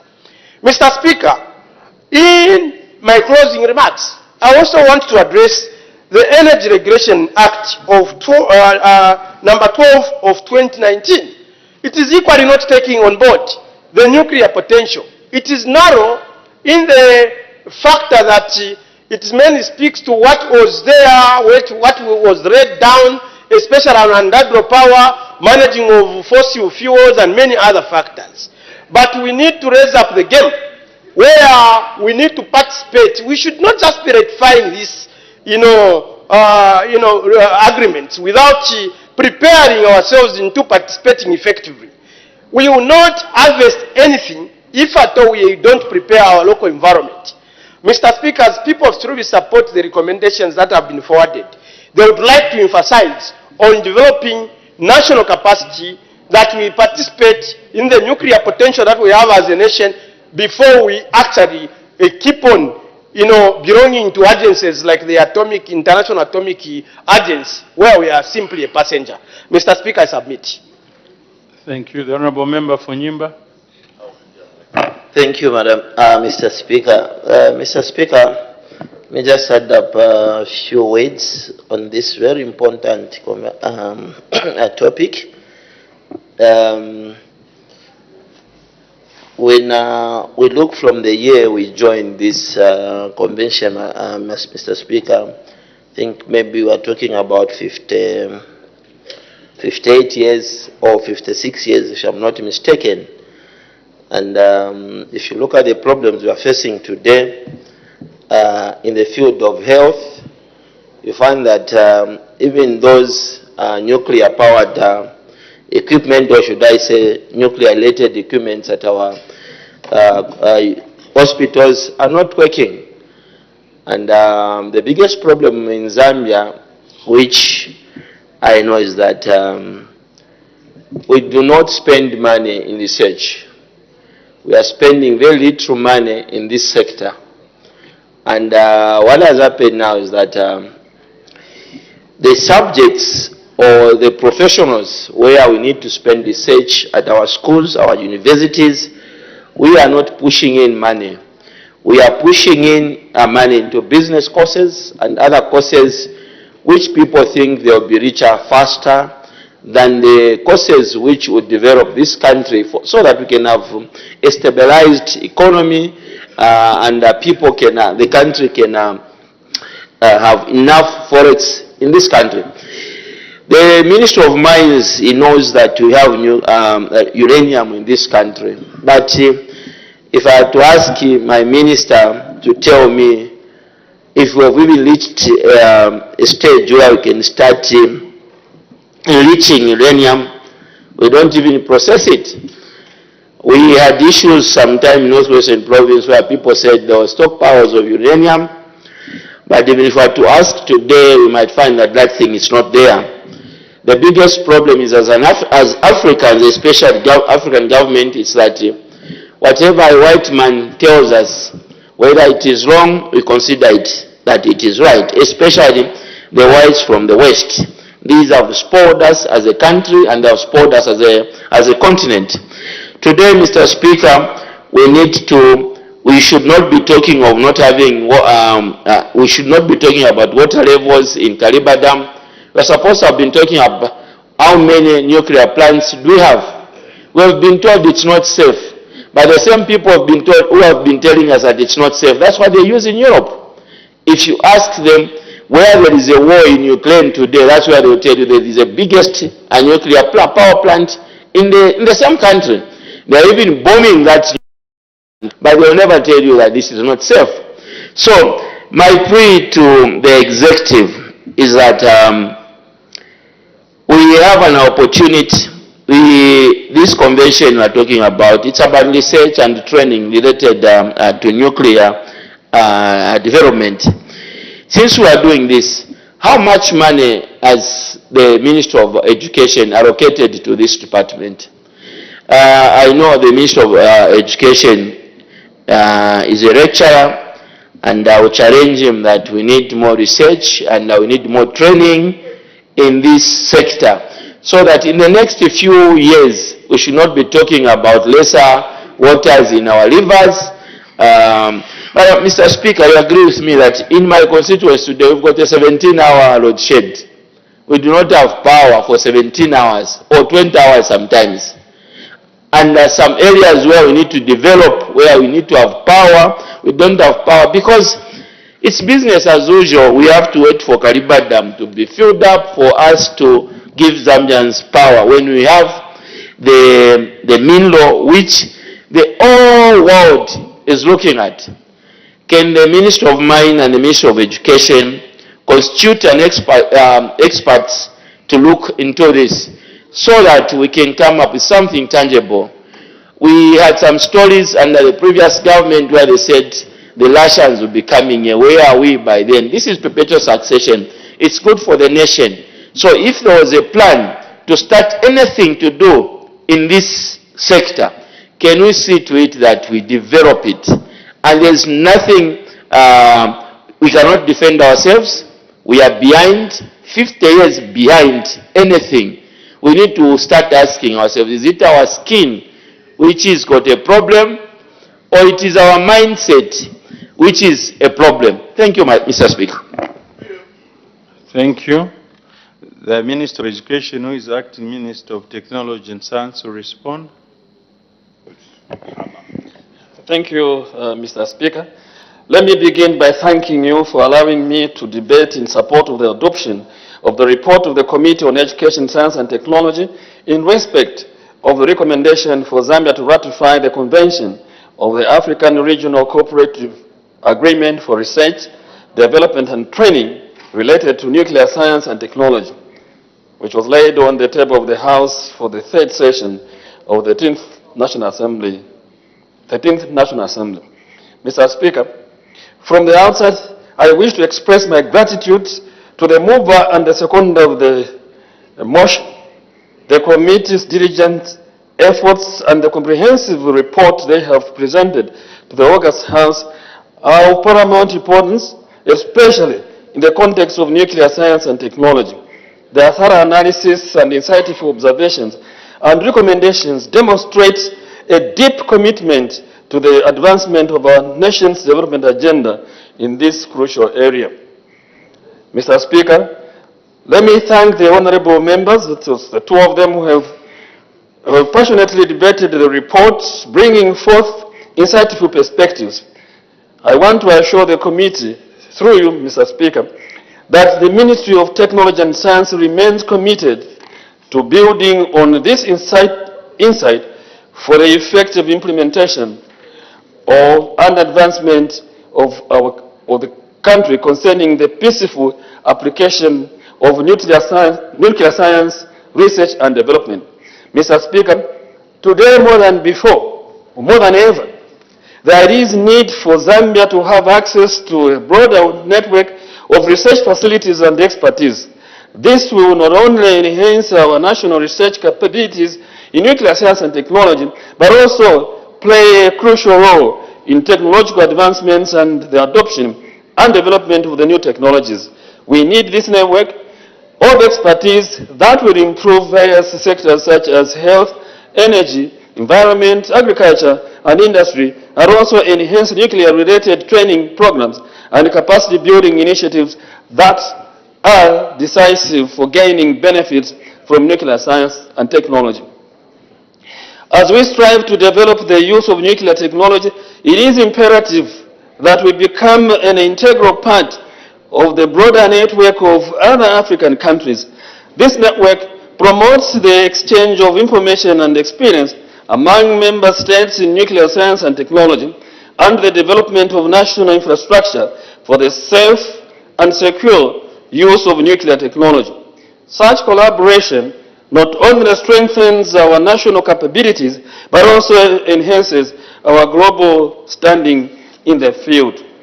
Mr. Speaker, I'm pleased to note that the report of the committee highlights the numerous benefits that the ratification of this convention would bring to Zambia.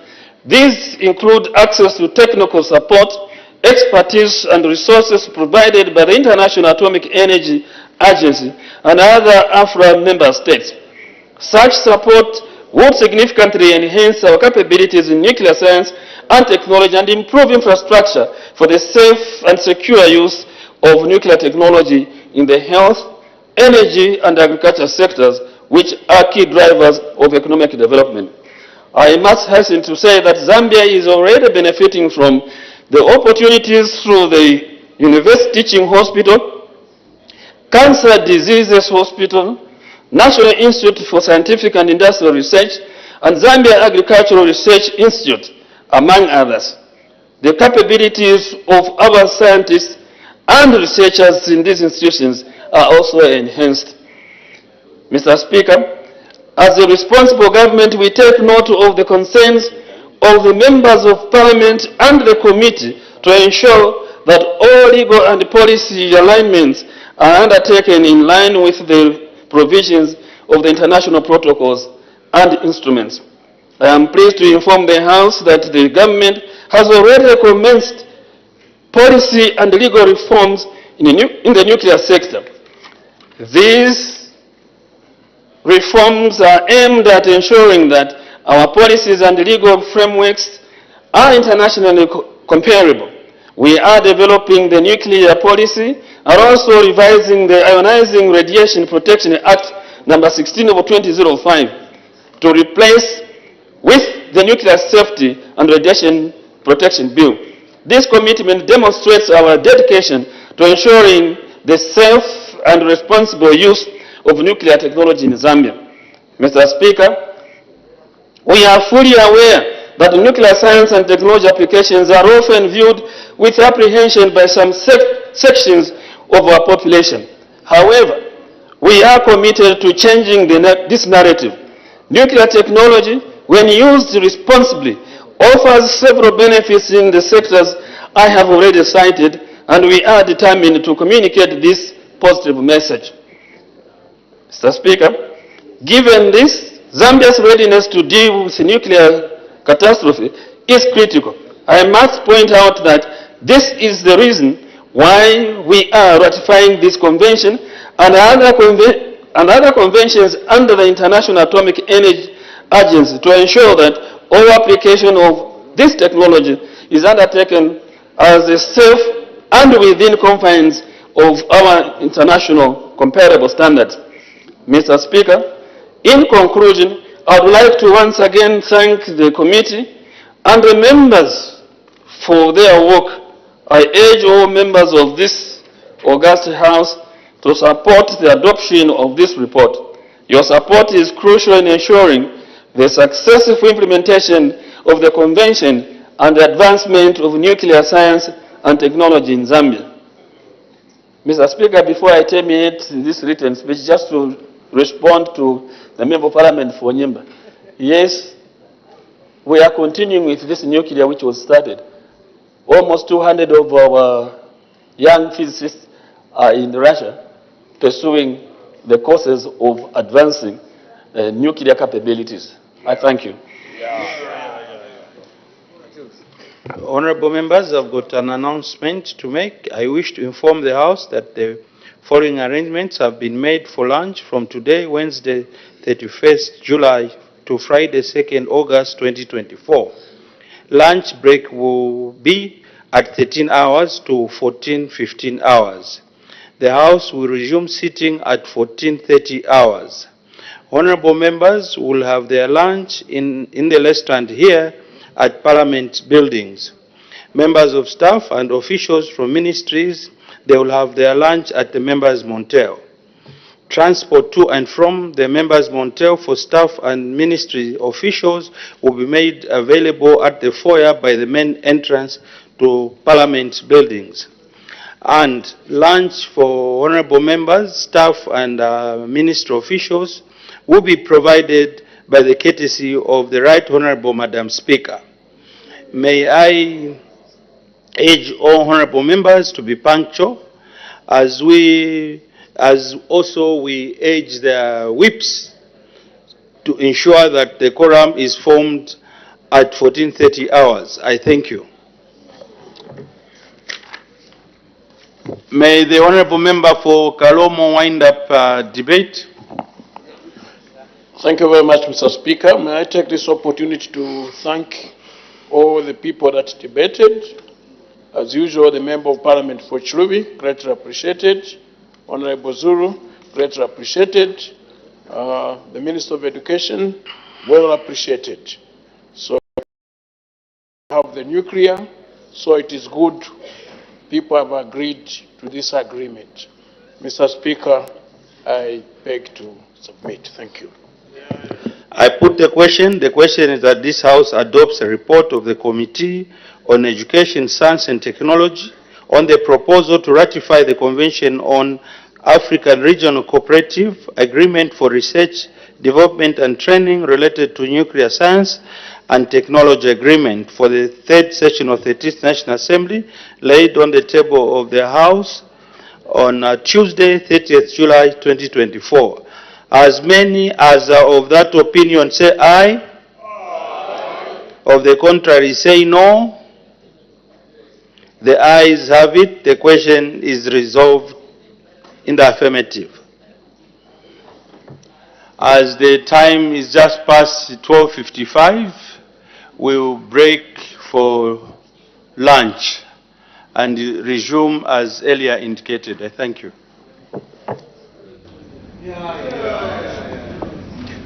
Thank you so much. You're still watching Parliament Television, the station that is dedicated to bringing Parliament closer to you.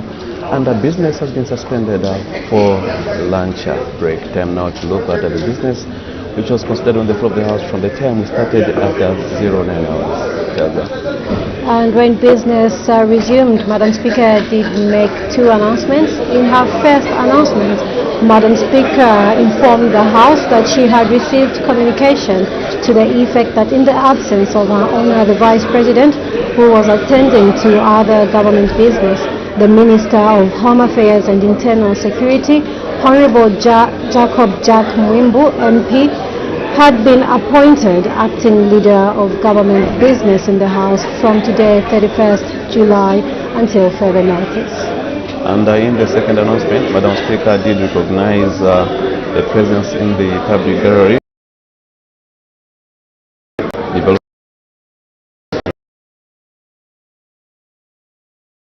Madam Speaker did welcome the students to see the House constitution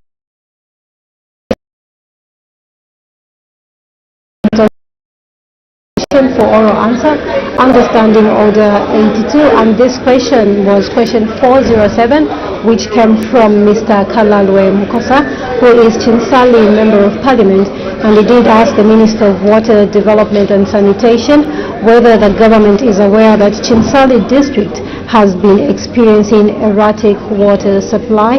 The Minister did respond that government is aware, and in B, if so, what the cause of the erratic water supply in the district is. The minister did respond that this has been due to the loss of the pump at the Boma intake that was damaged due to high electricity voltage. And in C, what urgent measures are being taken to prevent an outbreak of waterborne diseases and loss of life. The minister did respond that raw water for the Boma is being drawn from Lubu Dam, and he also said that 5.2 million kwacha has been given to Chambeshi Water Supply and Sanitation Company to enable the company to procure the utility standby pump. And question 408 came from Mr. Mulenga Fuve, who is the Chilovi Constituency Member of Parliament. He did direct his question to the Minister of Transport and Logistics. He wanted to find out whether the government has any plans to repair the cargo boat, commonly referred to as a friendship boat, in order to ease the transportation of cargo on Lake Bangweulu. And in responding, the minister did say that government has plans to repair the cargo boat, commonly referred to as a friendship boat. In answering part B over the question, which was when the plans will be implemented, the minister did say that the implementation of this project will be done once funds are made available. And on the estimated cost of repairing the vessel, the minister did say that the estimated cost is 3.5 million kwacha. And we must make mention that question 408 was actually question for oral answer, understanding order 80. And the other question which was considered under this category is question 409, which came from Mr. Francis Kapyanga, who is Mpika Member of Parliament. And he did ask the Minister of Transport and Logistics in A whether the government has any plans to provide a pontoon on the Luangwa River to connect Nabwalia Chiefdom in Mpika District, Muchinga Province to the Eastern Province. The acting minister did respond that government has plans and they will do this once funds are available, meaning B and C fell off. And question 410 came from Mr. Mulenga Fuve, Chiluvi MP, who did ask the Minister of Infrastructure, Housing and Urban Development. He wanted to find out whether the government has any plans to construct additional embankments in the Chiluvi parliamentary constituency under the Transforming Landscape for Resilience and Development project to improve road network in the area. And the minister did say that yes, the government has plans to construct an additional embankment in Chiluvi parliamentary constituency. In answering part C of the question whether the project will include the stretch between Mofo and Chilova wards, the minister did say that the project won't include the four mentioned areas. And we did see the House go on to consider two motions. The first motion was moved by Mr. Warren Mwambazi, who is Bwana Mkubwa Member of Parliament, urging that this House adopts the report of the Select Committee on the Special Report of the Auditor General on the external date of the Republic of Zambia for the period 1st January 2006 to 31st December 2022 for the third session of the 13th National Assembly, laid on the table of the House on Friday 26th July 2024. This motion was seconded by Lundazi Member of Parliament, Ms. Brenda Nyirenda, and we did see quite a number of members of Parliament debate to this motion, and this motion has since been adopted. The House also did consider the motion which was moved by Mr. Harry Kamboni, who is the House did consider a motion which was moved by Kalomo Central Member of Parliament, Mr. Harry Kambon, urging the House to adopt the report over the Committee on Education, Science and Technology on the proposal to ratify the Convention over the African Regional Cooperative Agreement for Research, Development and Training related to Nuclear Science and Technology Agreement, and that such adoption signifies the approval over the House for the third session over the 13th National Assembly laid on the table of the House on Tuesday, 30th July 2024. And this particular motion was seconded by Mr. Simuzingiri, who is a Gwembe Member of Parliament, and we must make mention that this report has been adopted. And so that's about the business that has been considered from the time business resumed at 09 hours and to the time it was suspended. We must make mention today business resumed at 09 hours following the suspension of standing orders 24-1, 27 and 123 of the National Assembly of Zambia Standing Orders 2024. This is in a motion that was moved by our Honor, the Vice President, to enable the House to sit from 09 hours until business on the order paper for each day is completed from Wednesday, 31st July to Friday, 2nd August 2024, and also to consider more than one stage of a bill at a single sitting. So business will resume at 14:30, that's after the lunch break. And so just now we equally break for a lunch break. Continue watching Parliament Television, the only station that brings Parliament closer to you. Good afternoon.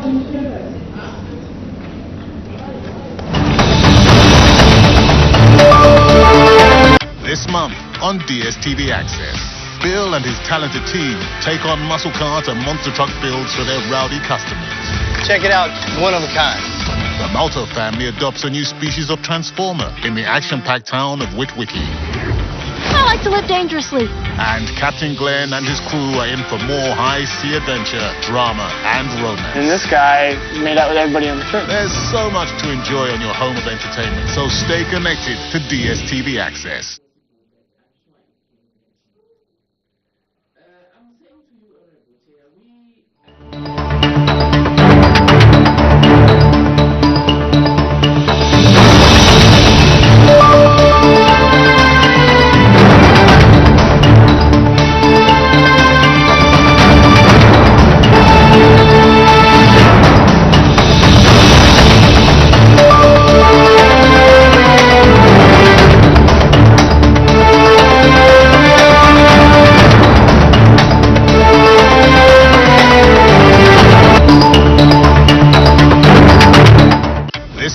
On DSTV Access, Bill and his talented team take on muscle cars and monster truck builds for their rowdy customers.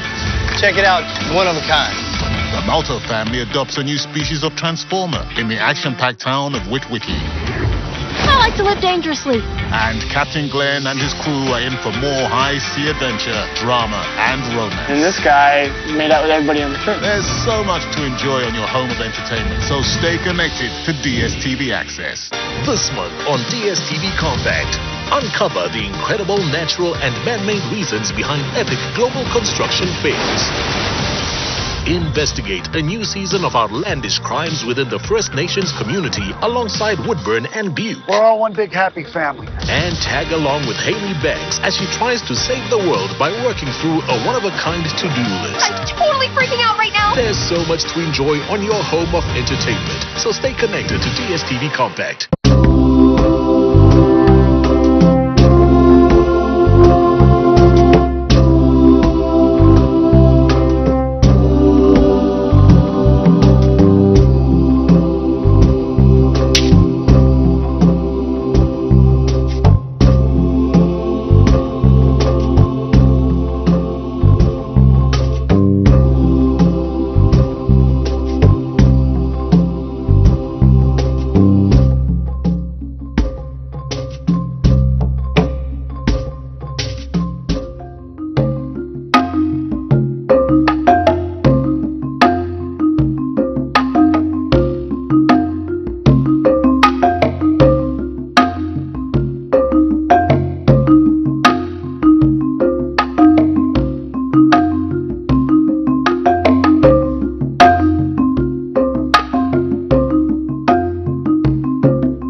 So another part of the Jewish history of this town is in fact the Pioneer Tower behind me. That was funded by the Sussman brothers. They were amongst the first Jewish people to come to this country back in the 1890s. And once Livingston Town was built in 1905, they were amongst the first inhabitants. And 50 years later, as part of the celebration of their lives in this country, they funded the building of the clock tower. And of course it has a wonderful view over the falls, which we can see in front of us here, all the way down there. So it's part of the celebration, and 100 years later the Sussman brothers came back, and the Lutunga came from Barotsegan to come and meet them. That is the prominence that this particular family had in this country, and of course in South Africa, because they left here, Livingston, to go to South Africa, where they set up in South Africa the company called Woolworths. So to this day the Jewish people have a strong influence not only in this country but in the sub-region.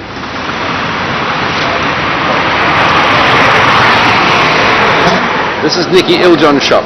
The Iljon family, there were various members of it, were one of the first inhabitants of the new town of Livingston, and this shop became one for selling bicycles and model aeroplanes. Now Nicky Iljon himself was the one who sadly closed down the synagogue when the last child had gone through there back in 1972. They then left here to go abroad after that. But behind me you can see there's a shop with pharmacy written on it. This used to be Sossi's Garage. This was a man called Harry Sossen who married into the Sussman family, and he had the leadership of the Chevrolets back in the Northern Rhodesian days. And also, I'm pointing out over here, this tree is exactly where King George VI of Great Britain stood in 1947 in his visit to this country.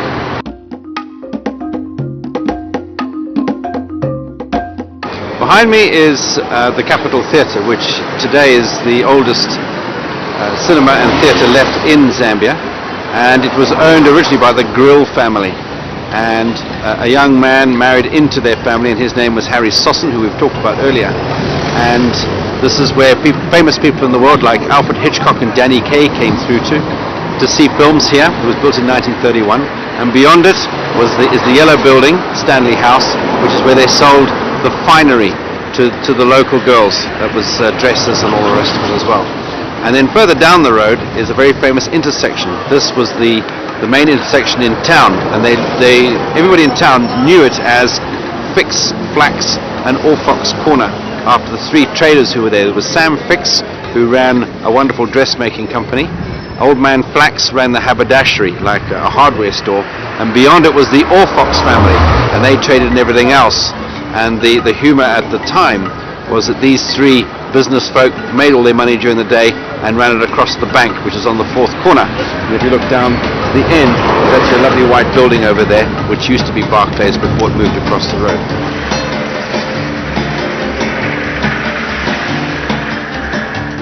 The three shops behind me were owned by a gentleman called Elias Kapelowitz.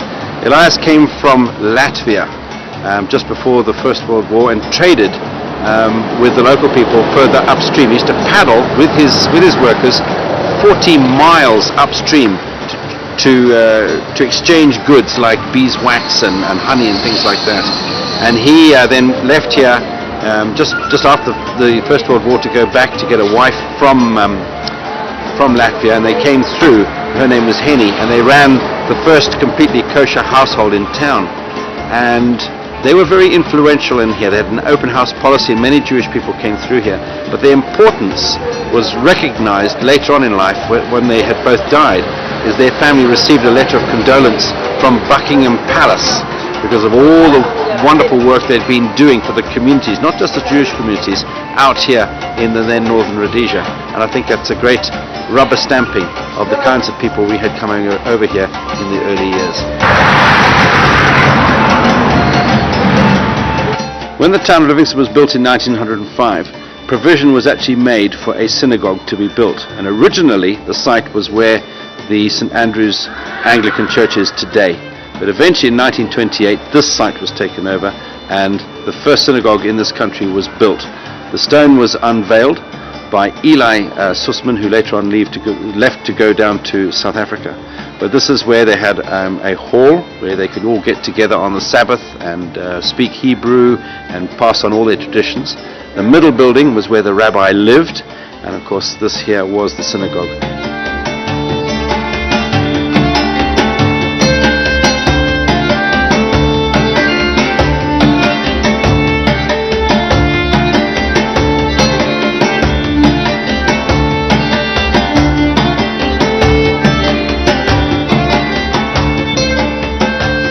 And here we are at the Jewish cemetery, a place of great sanctity for the Jewish people. The first grave in Livingston town back in 1905 was in fact grave number 1 at the far end, Mr. Gelman, Abraham Gelman. This particular cemetery is now closed as the last Jewish person left the town. It was then closed up. But our traveling rabbi, Moshe Silverhaupt, came through, and with his work and guidance we've been able to get it to this wonderful level where people come through and visit the graves. It's custom in the Jewish tradition to put a stone on the grave as you go past. It's like saying, I've been here and I've left a message. And you can see the wonderful plaque we've had installed here, which just gives you an outline of the Jewish involvement in the area.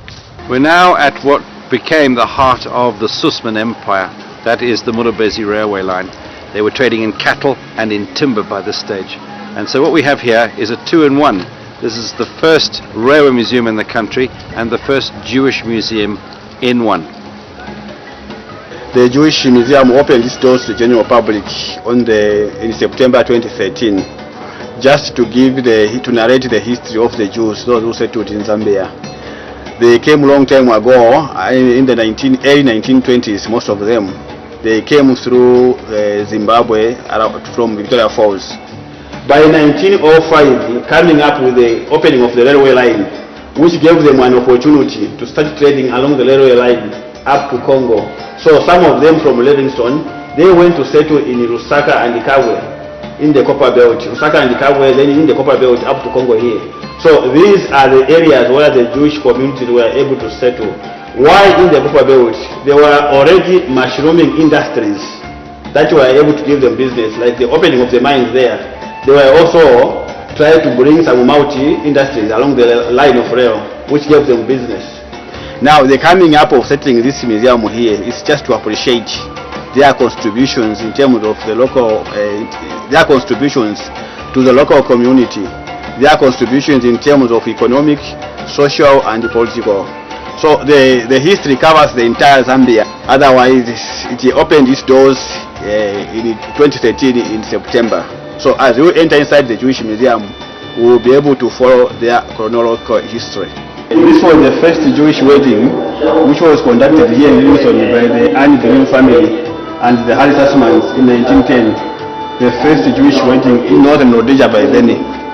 Yes, otherwise all these activities, they are narrating the history of Livingston for the Jews that were settling here. You can see these were one of the early shops, which was for the Green General outfitters in Livingston around 1910. You can even see. Unfortunately, these buildings are no longer in existence, but as for this one and that capital theatre, this one, when you go right to the center of Livingston town, you are able to see the building. So, it shows, it's just narrating the history of Livingston. What did they come to do? For how long? That's the history for the Livingstonians.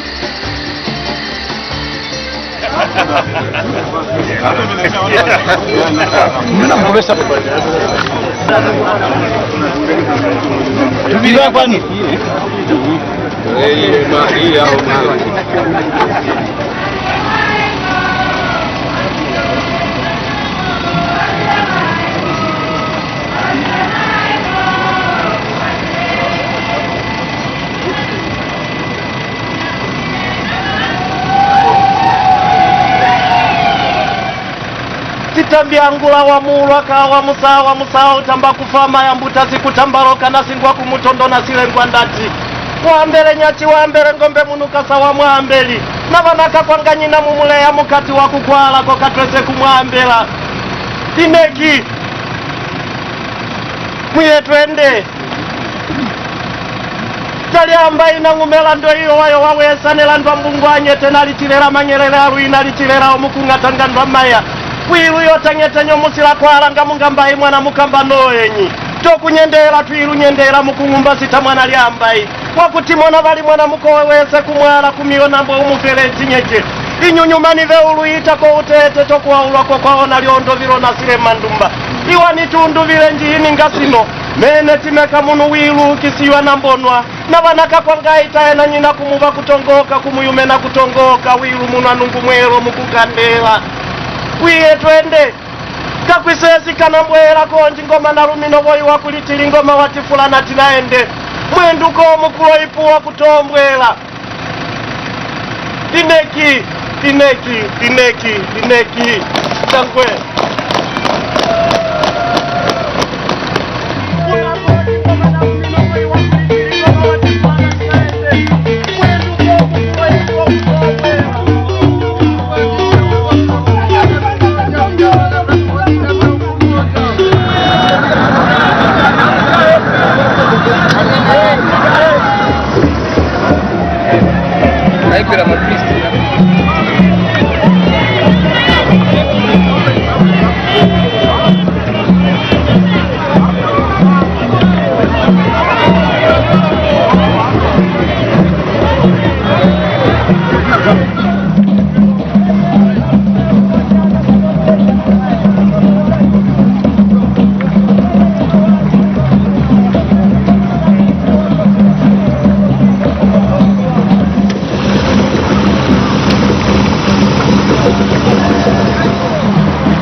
We have a hippo burst in the orange boat, fast movement, fast pace. Quickly getting away from the hippo. That's what it would look like. We have the rest of boats coming in. Very good sculling from the orange crew. So we have the red crew doing a hippo burst and the green crew moving quite fast. Obviously the boats are being controlled by Tim, with the bright light in the blazer and the safety board in the middle. Tim Cook is the founder of George and Daisy, and the Cook family is a very strong rowing family with Zambian roots. There's emergency stop and turn into those elephants. Requires a lot of skill.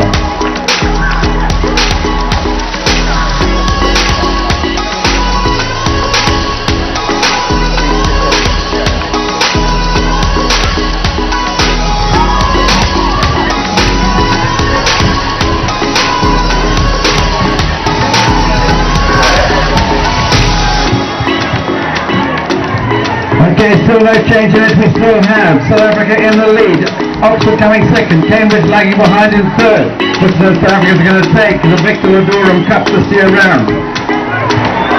South Africa coming strong, Peter. South Africa coming strongly. South Africa coming strongly. Here comes South Africa in very, very strongly. Sponsored by David Livingston Safari, Livingston's Adventure.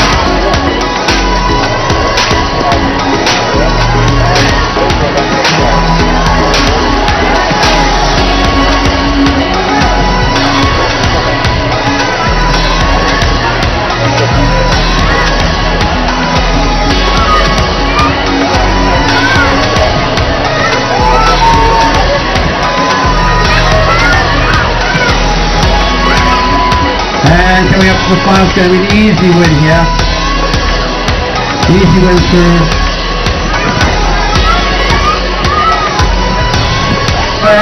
Can I forget to end the bottom end at least for one thing, because Mr. Brink will never let me get away with it. Anyway, that's outstanding. Well played, the Zambian team. Outstanding. Zambia! The first thing to realize is that history repeats itself all the time. And what happened in 1910, the authorities back then brought the World Championships of rowing to this town. And it was a marketing coup, because you can only host World Cup events in peaceful countries. Okay, and the movement of investors into this country back then in 1910 was enormous. So, if we do it again, we should see it all happen, because these guys will leave here praising South Africa. It's been very peaceful whilst they've been here, naturally, because that's what they like. Very wonderful people, always happy and open, except in with open arms. And we had an amazing traditional event yesterday, and His Majesty here. Now, if people go to London to watch the changing of the guard of Buckingham Palace in red tunics, imagine coming to see a wonderful barge over here on the river. Our problem is that Zambia is big. It's 4 times bigger than England. It's twice the size of Zimbabwe. So a lot of our events are so far away, it's difficult to get people to them. So we can bring them to the central focus, which is Livingston. It's got the Victoria Falls, the highest bridge in the world from 1905 at the time. All these wonderful other assets to it. And we can bring a little bit of traditional Zambia here too. Then my job is easy. Come on, guys, give it more power. 1, 2, 3. So as the ABSA Group, which is the parent company of Barclays Bank Zambia, we are delighted to have been involved with this Livingston Regatta as a mark of what ABSA promises to bring in the Zambian market. And this is the partnership in terms of how we want to support the different sectors of the Zambian economy. And so this is one way that we're supporting the tourism sector, because we believe that tourism is the future of Zambia. And with ABSA coming into Zambia, you can look forward to more partnerships, because we are building on the rich heritage, the 100-year heritage that Barclays has set for us in Zambia. We understand the Zambian market, and with ABSA and with the sponsorship that you've seen, greater things lie ahead. And so Zambians can look forward to great things with ABSA.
I'm Joseph Stali, the Vice Chairman of the Mukunikirio Market.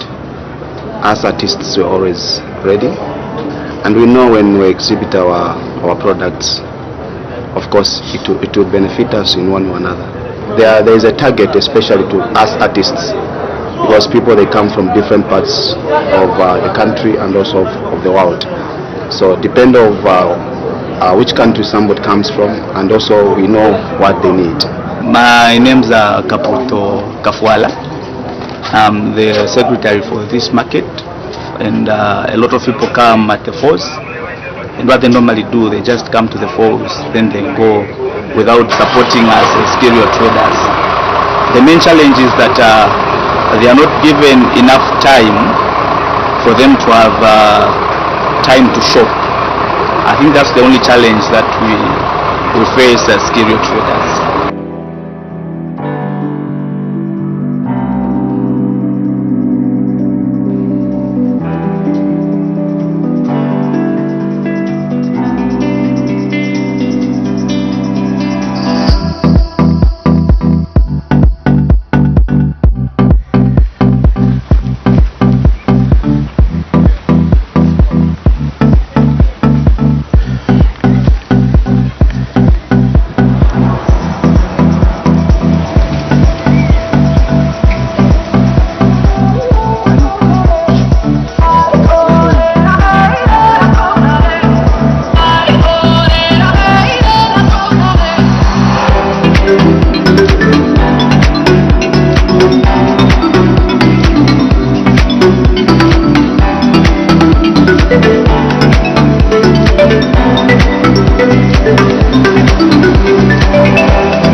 My name is Brian Kambita, Member of Parliament for Zambezi East Constituency, and I was born from here in Zambezi East, and I grew up both in this district, Zambezi and Kabompo.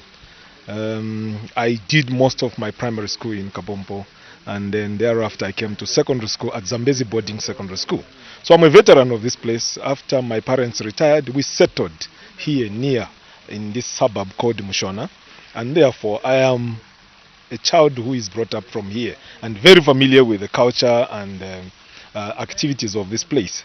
And since my secondary school, I went on to study in the universities and then worked in the big cities, like any other people do when they reach that level of education. So I've worked both in quasi-government and in the corporate world, up to the level of Chief Executive Officer of a private company. And I'm trained as a business manager from the Copperbelt University. I studied Bachelor of Business Administration and went on to study Chartered Institute of Management Accountants. So I'm both a business manager and an accountant. And most of my time I've worked as an accountant and also as a business manager in the corporate world. What motivated me to join politics, literally, is the way I saw the constituency, infrastructure, education and the like were getting dilapidated. I think in the years around 1996, when I used to come for holidays with my family, I would go around to check around the constituency, and I would see how that in the education sector we were struggling to make ends meet. It motivated me to try and make a difference and participate in politics.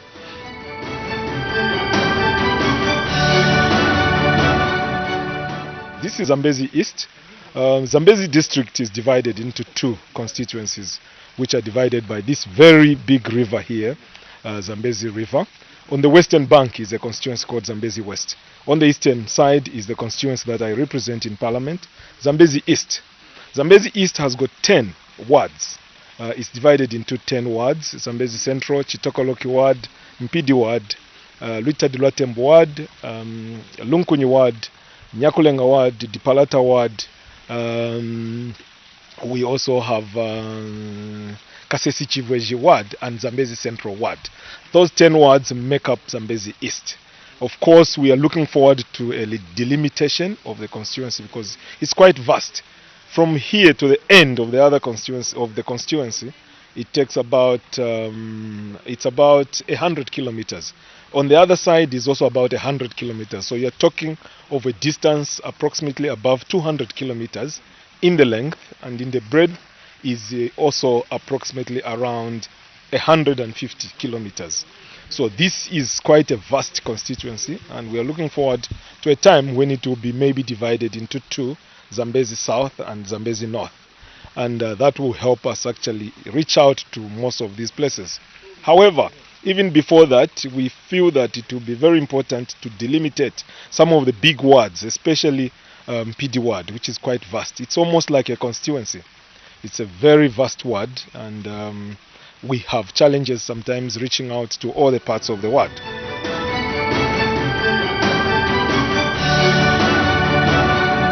In terms of development, this place receives CDF like any other constituency. So when CDF is dispersed and the constituency is very vast, you go and thinly distribute the resources to places. And therefore, when delimitation happens and the constituency is divided in two, you somehow receive double CDF in that kind of area, which used to receive maybe a single CDF. And then you can cover much more. However, with the little CDF that we used to receive in the previous regime, although it was erratic, we did quite a number of projects, and especially in the education sector, which motivated my becoming a member of parliament. So I focused so much on the primary education, where we built some classroom blocks in various places. And in the health sector, we have done a little bit in terms of putting up health posts. Also, we tapped into the health posts, the 650 health posts that were being built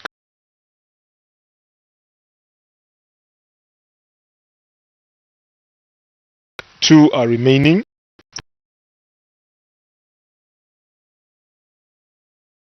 Going forward, of course, with the enhanced CDF at 25.7 million, we want to continue focusing on the education sector. That's where the need is prime. And we are lucky government has embarked on recruitment of teachers, which will complement our agenda of ensuring that there's quality education in the rural areas. With teachers around, employed by government, and then we build more infrastructure in the rural areas, we expect the standard of education to be enhanced in those areas. This is one avenue to improve the lives of these people who live in the rural areas, because they will have opportunities like I did in order for them to improve their lives. In other development agendas, of course, there is more resources coming in for empowerment. We've asked our people to form clubs, cooperatives, and the like, and in groupings which can help them improve their lives, because empowerment funds will be coming either through CDF, with that and the other funds that are coming through the Ministry of Youth, Sport and Arts. We expect people to get these empowerment funds, and therefore in groupings like cooperatives, clubs and the like, they will be able to do something that will help them improve their lives. We also expect some more activities in terms of infrastructure development, though we don't expect it just right away. We expect the township roads to be tarred when resources allow. Of course, we know we are grappling with debt as a nation, so we need to slow down on infrastructure development. However, these are things that we really need. In my 5-year tenure, this current one, I expect that these township roads should be tarred. On the feeder roads, which is very, very cardinal, the feeder roads, the road going up to Nyakulenga and the road going up to Mpidi are very key, because these are the roads that would help transported on those roads. They are currently in, and I'm aware that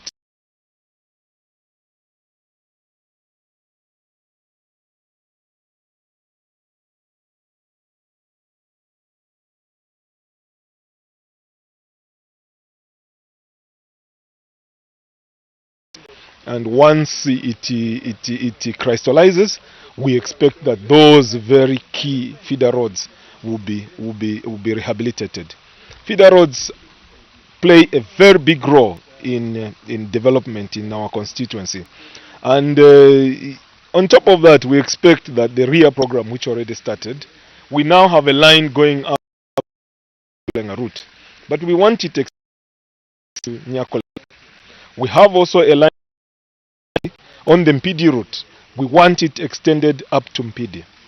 In Nyakulenga, we have a mini hospital that has been built. That mini hospital will only function if the Rural Electrification Authority will extend the line to Nyakulenga. So we expect that extension to be done sooner than later, so that that mini hospital can start functioning. I think in a nutshell, those are some of the development initiatives and my vision to see to it that this constituency actually develops to greater heights than it is now.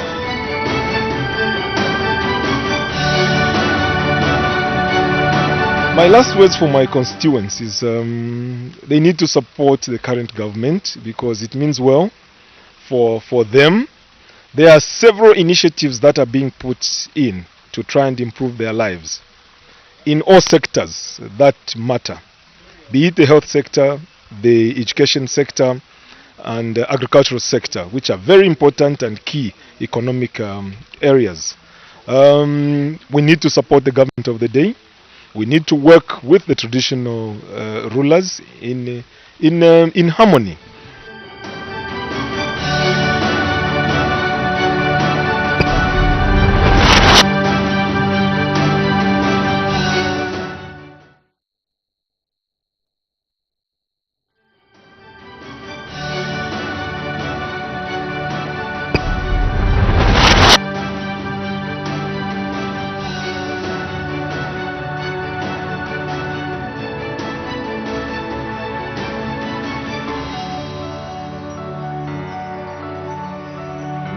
Oh, thanks so much.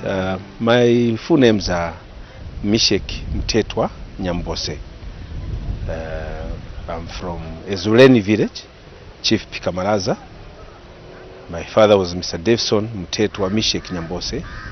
My mother was from Lupafia village within Chief Pikamalaza, Tamarirapo Chipeta. They are all late. I went to school. I started school in 1977 at Chongwe Primary School. I finished my school in 1989. I joined Chongwe District Council. I've worked in the local authorities. From there, in the course of my work, I was identified by my colleagues at Chongwe District Council to represent them in the union. So I've been a unionist. From the time that I joined the council in 1995, I went into the union. Although at school again I was a prefect, a vice head, house captain from Chinga House.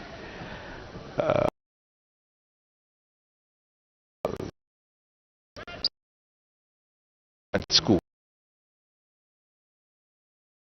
The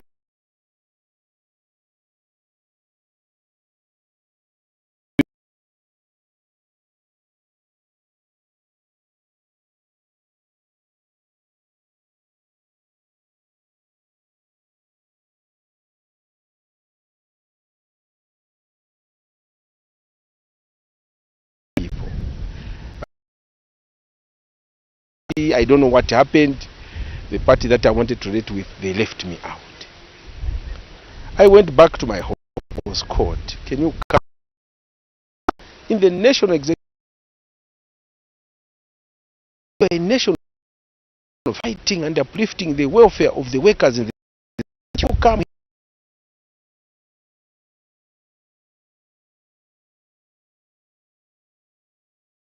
Took it upon themselves because I've been hearing about their own son who is contributing to the national welfare.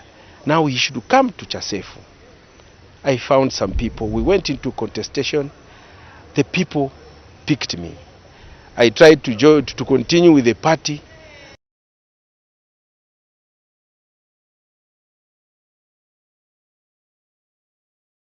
You are our own.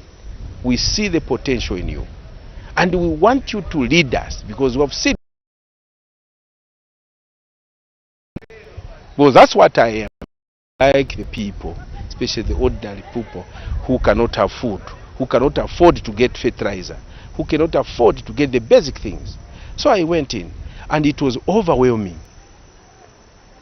I went through and I was elected. And I thank the people of Chasefu for that. That is why I always want to identify myself with my constituency, which is Chasefu, my home. And I'm enjoying so far. I'm a married person with 6 children.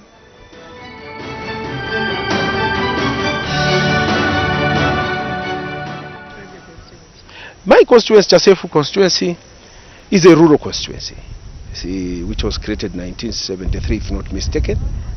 It's an old constituency, but a new district. The district was formally declared as district in 2018. The constituency is an old one. We have had eminent MPs who have been there. They did a lot that time. But when you look at Chasefu now, it's really in a very dire situation. This is not exaggerated. If there is one of the underdeveloped constituency in this country, Chasefu is one of them. Imagine, Chasefu has no boarding school. No boarding school at all. It has no infrastructure. It's now that we have built a civic center. A new civic center which has not yet been commissioned. It was a sub-bomber of Lundazi. We thank the Catholic who have a hospital called Kanyanga Hospital. They have been there offering a service to the community, and that is the only hospital that has been helping what we call our hospital. Although now, of the recent years, there was a mini hospital that was built. It has not yet been fully operationalized. So it's a new thing. And that is the thing that we are working on to ensure that we can have a staff establishment and everything.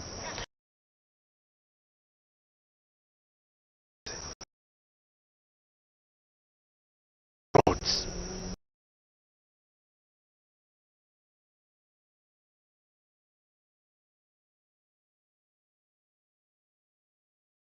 Water befitting a human being. That is not. People are drinking. Road to Chinana, Msoro.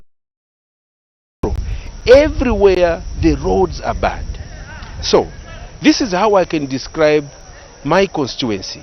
It's a constituency that needs immediately to see that we are moving to change in terms of bringing development closer to the people.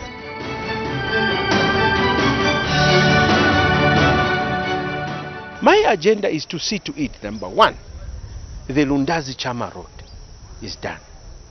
Number two, Chasefu boarding should be completed. And also to have another boarding school, 2 or 3. Chasefu is big. So if you can have secondary schools, boarding schools, our children will not go to other places for schools. We have got very intelligent children of ours who need boarding schools. The other thing is to ensure that Chasefu has passable roads, whether in the village, wherever we should have good roads, passable, that every person can appreciate. And that is the agenda that I have. Number one, I said, is the Lundazi Chama Road. This is our prayer that if this road can be tarred, because it links us to Nakonde, it links us to Chipata.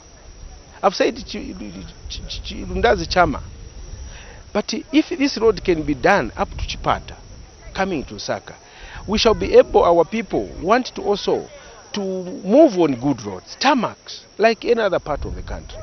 And also our people can be able to access Nakonde, buy their goods for resale from Tanzania.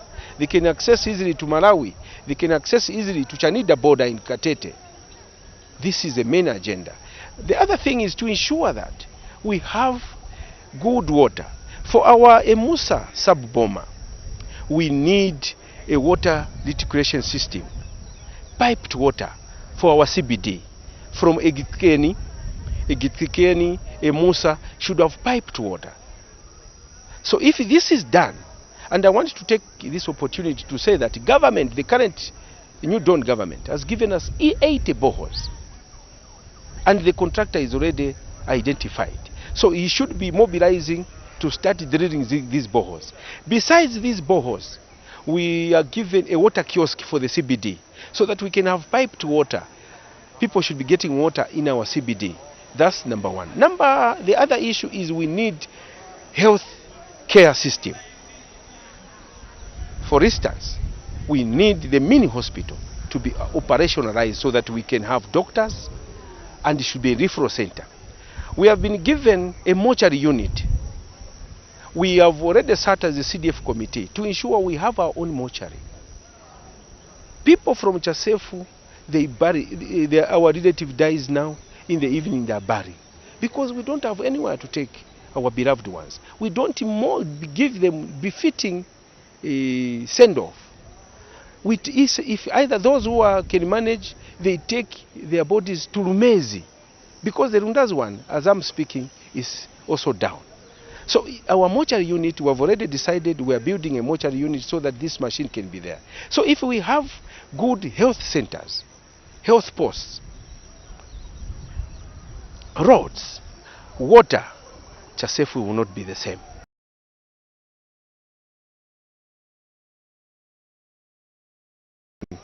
Honorable Minister of Home Affairs,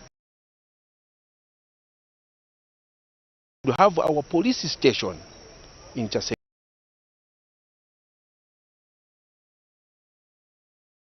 with 40 housing units, police officers. This side, Chama North, this side, Lundazi, and Malawi. The biggest stretch is our friends in Malawi, a porous border. So security is an issue in Chasefu. And I want to thank the position by government that they should build a police station and the health and police posts in all those areas. The other issue I forgot to mention is the issue of the network, telephone network. That is an issue. So I've been engaging the Ministry of Technology, Science and Technology, to ensure that we have connectivity, so that when we have security concerns, our people are able to. When we have business to transact, the people of Chasefu should feel part of this country. They are able to access network and transact, and our children are able to Google and do anything research because there's network. So this is my desire and the desire of the people of Chasefu, so that Chasefu can change. We are lucky we have been given 473 teachers for the first time. So this is an issue that we are going to focus our CDF to ensure that we build housing units for civil servants, teachers, clinic officers, and agriculture officers, so that they can have an environment befitting a civil servant. Then we are going to build so many classroom blocks and health posts, so that we can see the development and people of Chasefu feel part and parcel of this country. Otherwise, I'm determined and have the support of the people. We are working very well with the traditional leadership, Senior Chief Magodi 6 and Chief Pikamaraza, and all the traditional leaders. They are behind to ensure that we work with the government to ensure that Chasefu can be a district or a constituency of a modern nature.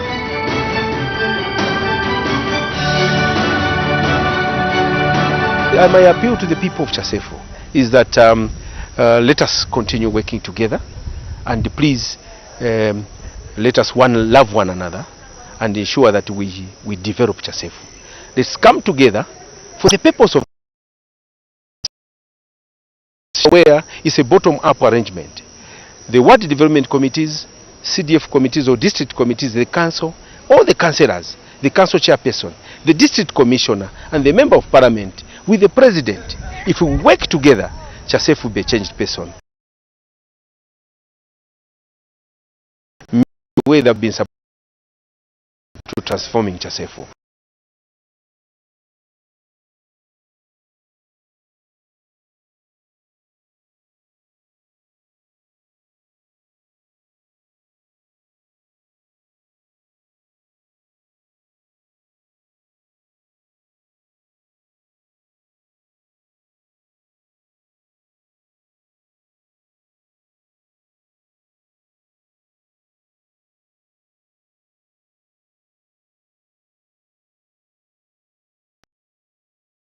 My name is Chrysosta Halwindi Piri, Member of Parliament for Kabwe Central Constituency. Born in a village called Ihakwambwa, and that is the village Chibabala. I was born in 1971. Meaning I'm now 51 years old. That's my actual age. So I did my primary school there, and later on I went to a high school called St. Joseph's Secondary School in Monze. And when I graduated and finished my grade 12, I went for nursing school. I trained at UTH as a registered nurse and got a diploma in nursing. And when I was there, I performed very well. I got actually, if I can remember, 3 awards. From there, the minister by then, who was Mr. Michael Sata, was very happy with my performance, with the awards that I got, and I was asked, well, where do you want to be posted? And I chose Central Province. I had never been to Central Province by that time, and I was posted to Kabwe General Hospital by that time. So I just served the government there for 3 years. Then I decided to go on voluntary separation. That was in 1999. So from that time, I joined the private life, where I started doing business. I decided even to take more challenging job as a contractor. So I trained under National Council for Construction in various fields. I've got several certificates. Then because I diversified and I wanted to make a degree in business administration and entrepreneurship, of which I got an award, the bachelor's degree, business administration and entrepreneurship from Mungushi University. Then proceeded to start my master's, of which I'm yet to finish. So I'm just remaining to write the exams in the same field, business administration and entrepreneurship. So I'm married with 5 children. I'm married to Mr. Godwin Piri, and I've got 5 children. I've got 3 boys and 2 girls.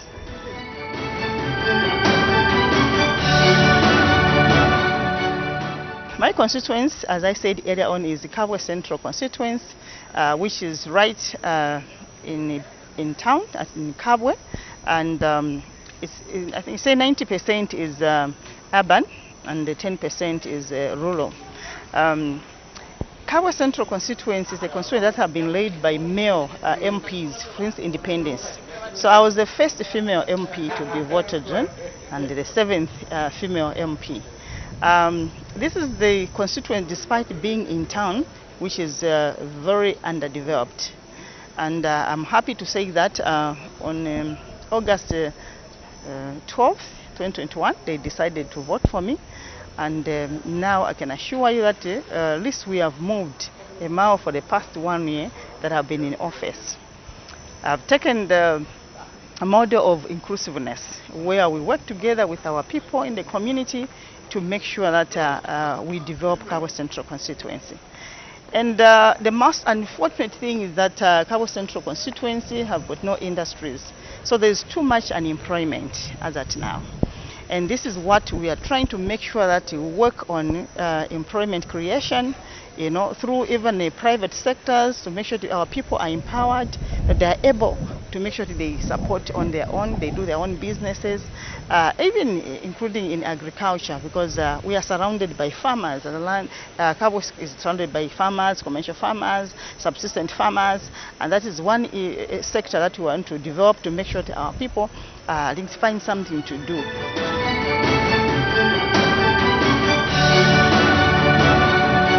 My developmental agenda, first thing is what I'm looking at, what do people want?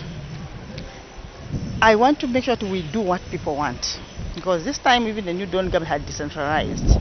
I do not want to impose. So that's why I said I'm engaging a lot of people in the constituency to make sure that we do what people want. One thing is people have complained about the road network is very bad. So we had a contractor whose contract was terminated because of maybe overpricing. But as at now, what I did, immediately I was voted in, because I knew that was the major problem that I have. I had to make sure that I engage RDA to make sure that they fund us to do at least emergency works, that roads that are impassable in the compounds should be passable during the rain season. And right now that's a project that I've embarked on. We are working very well and people are happy about that. And I've asked so many questions in Parliament to make sure that the executive should make sure that they also give us good road network, especially bituminous roads. As you are aware that Kabwe is the highest constituency or town that is contaminated by lead. And we want to make sure that our roads are worked on to a bituminous standard. So this is my number 1 agenda. Number 2, I want to make sure that at least the people are empowered. And through the CDF, which was increased, we are making sure that we are empowering our people so they can start small businesses. Each time there is a call for any form of empowerment, be it youth, be it from CCW to women empowerment, we are encouraging our people to apply so that they are empowered. We improve the private sector. We are also actually looking at improving, especially the agriculture sector. As I said earlier on, we want to make sure people realize that they can improve their livelihood through even agriculture. We are surrounded by good land that our people can use to make sure that we improve our agriculture sector. And we are also working to make sure that right now we are drilling a borehole, about 13 boreholes in our constituency. We want to make sure that the water is available for our people, especially women, that they do not walk long distances. We have also lobbied through the Ministry of Water and Sanitation to make sure that our water network is worked on. You can imagine this time that our water filtration system is very old. The pipes are leaking nearly every day. But through that, even from this current budget, I'm told that money will be sourced to make sure that the water problem in Kabwe will be worked on. Yes, and the other things that we want to do is that to make sure that our people, as I've said, my constituency is partly rural. We are also taking deep tanks. We want to make sure that we help our farmers to make sure that their animals do not die from diseases. we are also making sure that we build more schools. You know, with the pronouncement of free education, we have seen a number of enrollment such that our classrooms are crowded. So we have, right now, there are contracts that are running. They have already started constructing schools, classroom blocks, and also we have started even making desks so that our children do not sit on the floor. So these are some of the things that we are making sure that we are doing. Apart from that, we want to make sure that we introduce a business model to the government of agriculture hub, of which right now I'm pushing that agenda. So that if we have an agriculture hub, we will make sure that we will have even a value addition processing plants that will be constructed. We will have many farmers who will engage themselves into farming because they have got a market where they will be selling their chicken for processing.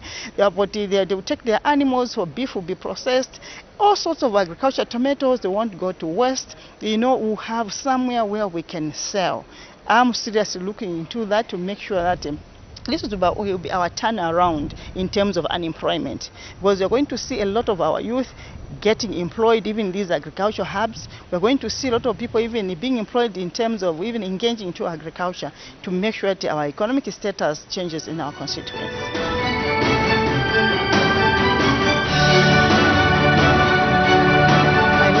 To my people is to make sure they should take advantage of government programs, especially empowerment programs. Our youth, we have seen that the Ministry of Youth and Sports, there are so many empowerment programs that they have rolled out, and to make sure that they visit the offices of DC to make sure that they find out what particular empowerment program is rolled out at a particular time. Even from CEC, they can visit these government offices. We have got an open door policy, and even visit the MP's office, that is their office, to find out what programs are there. So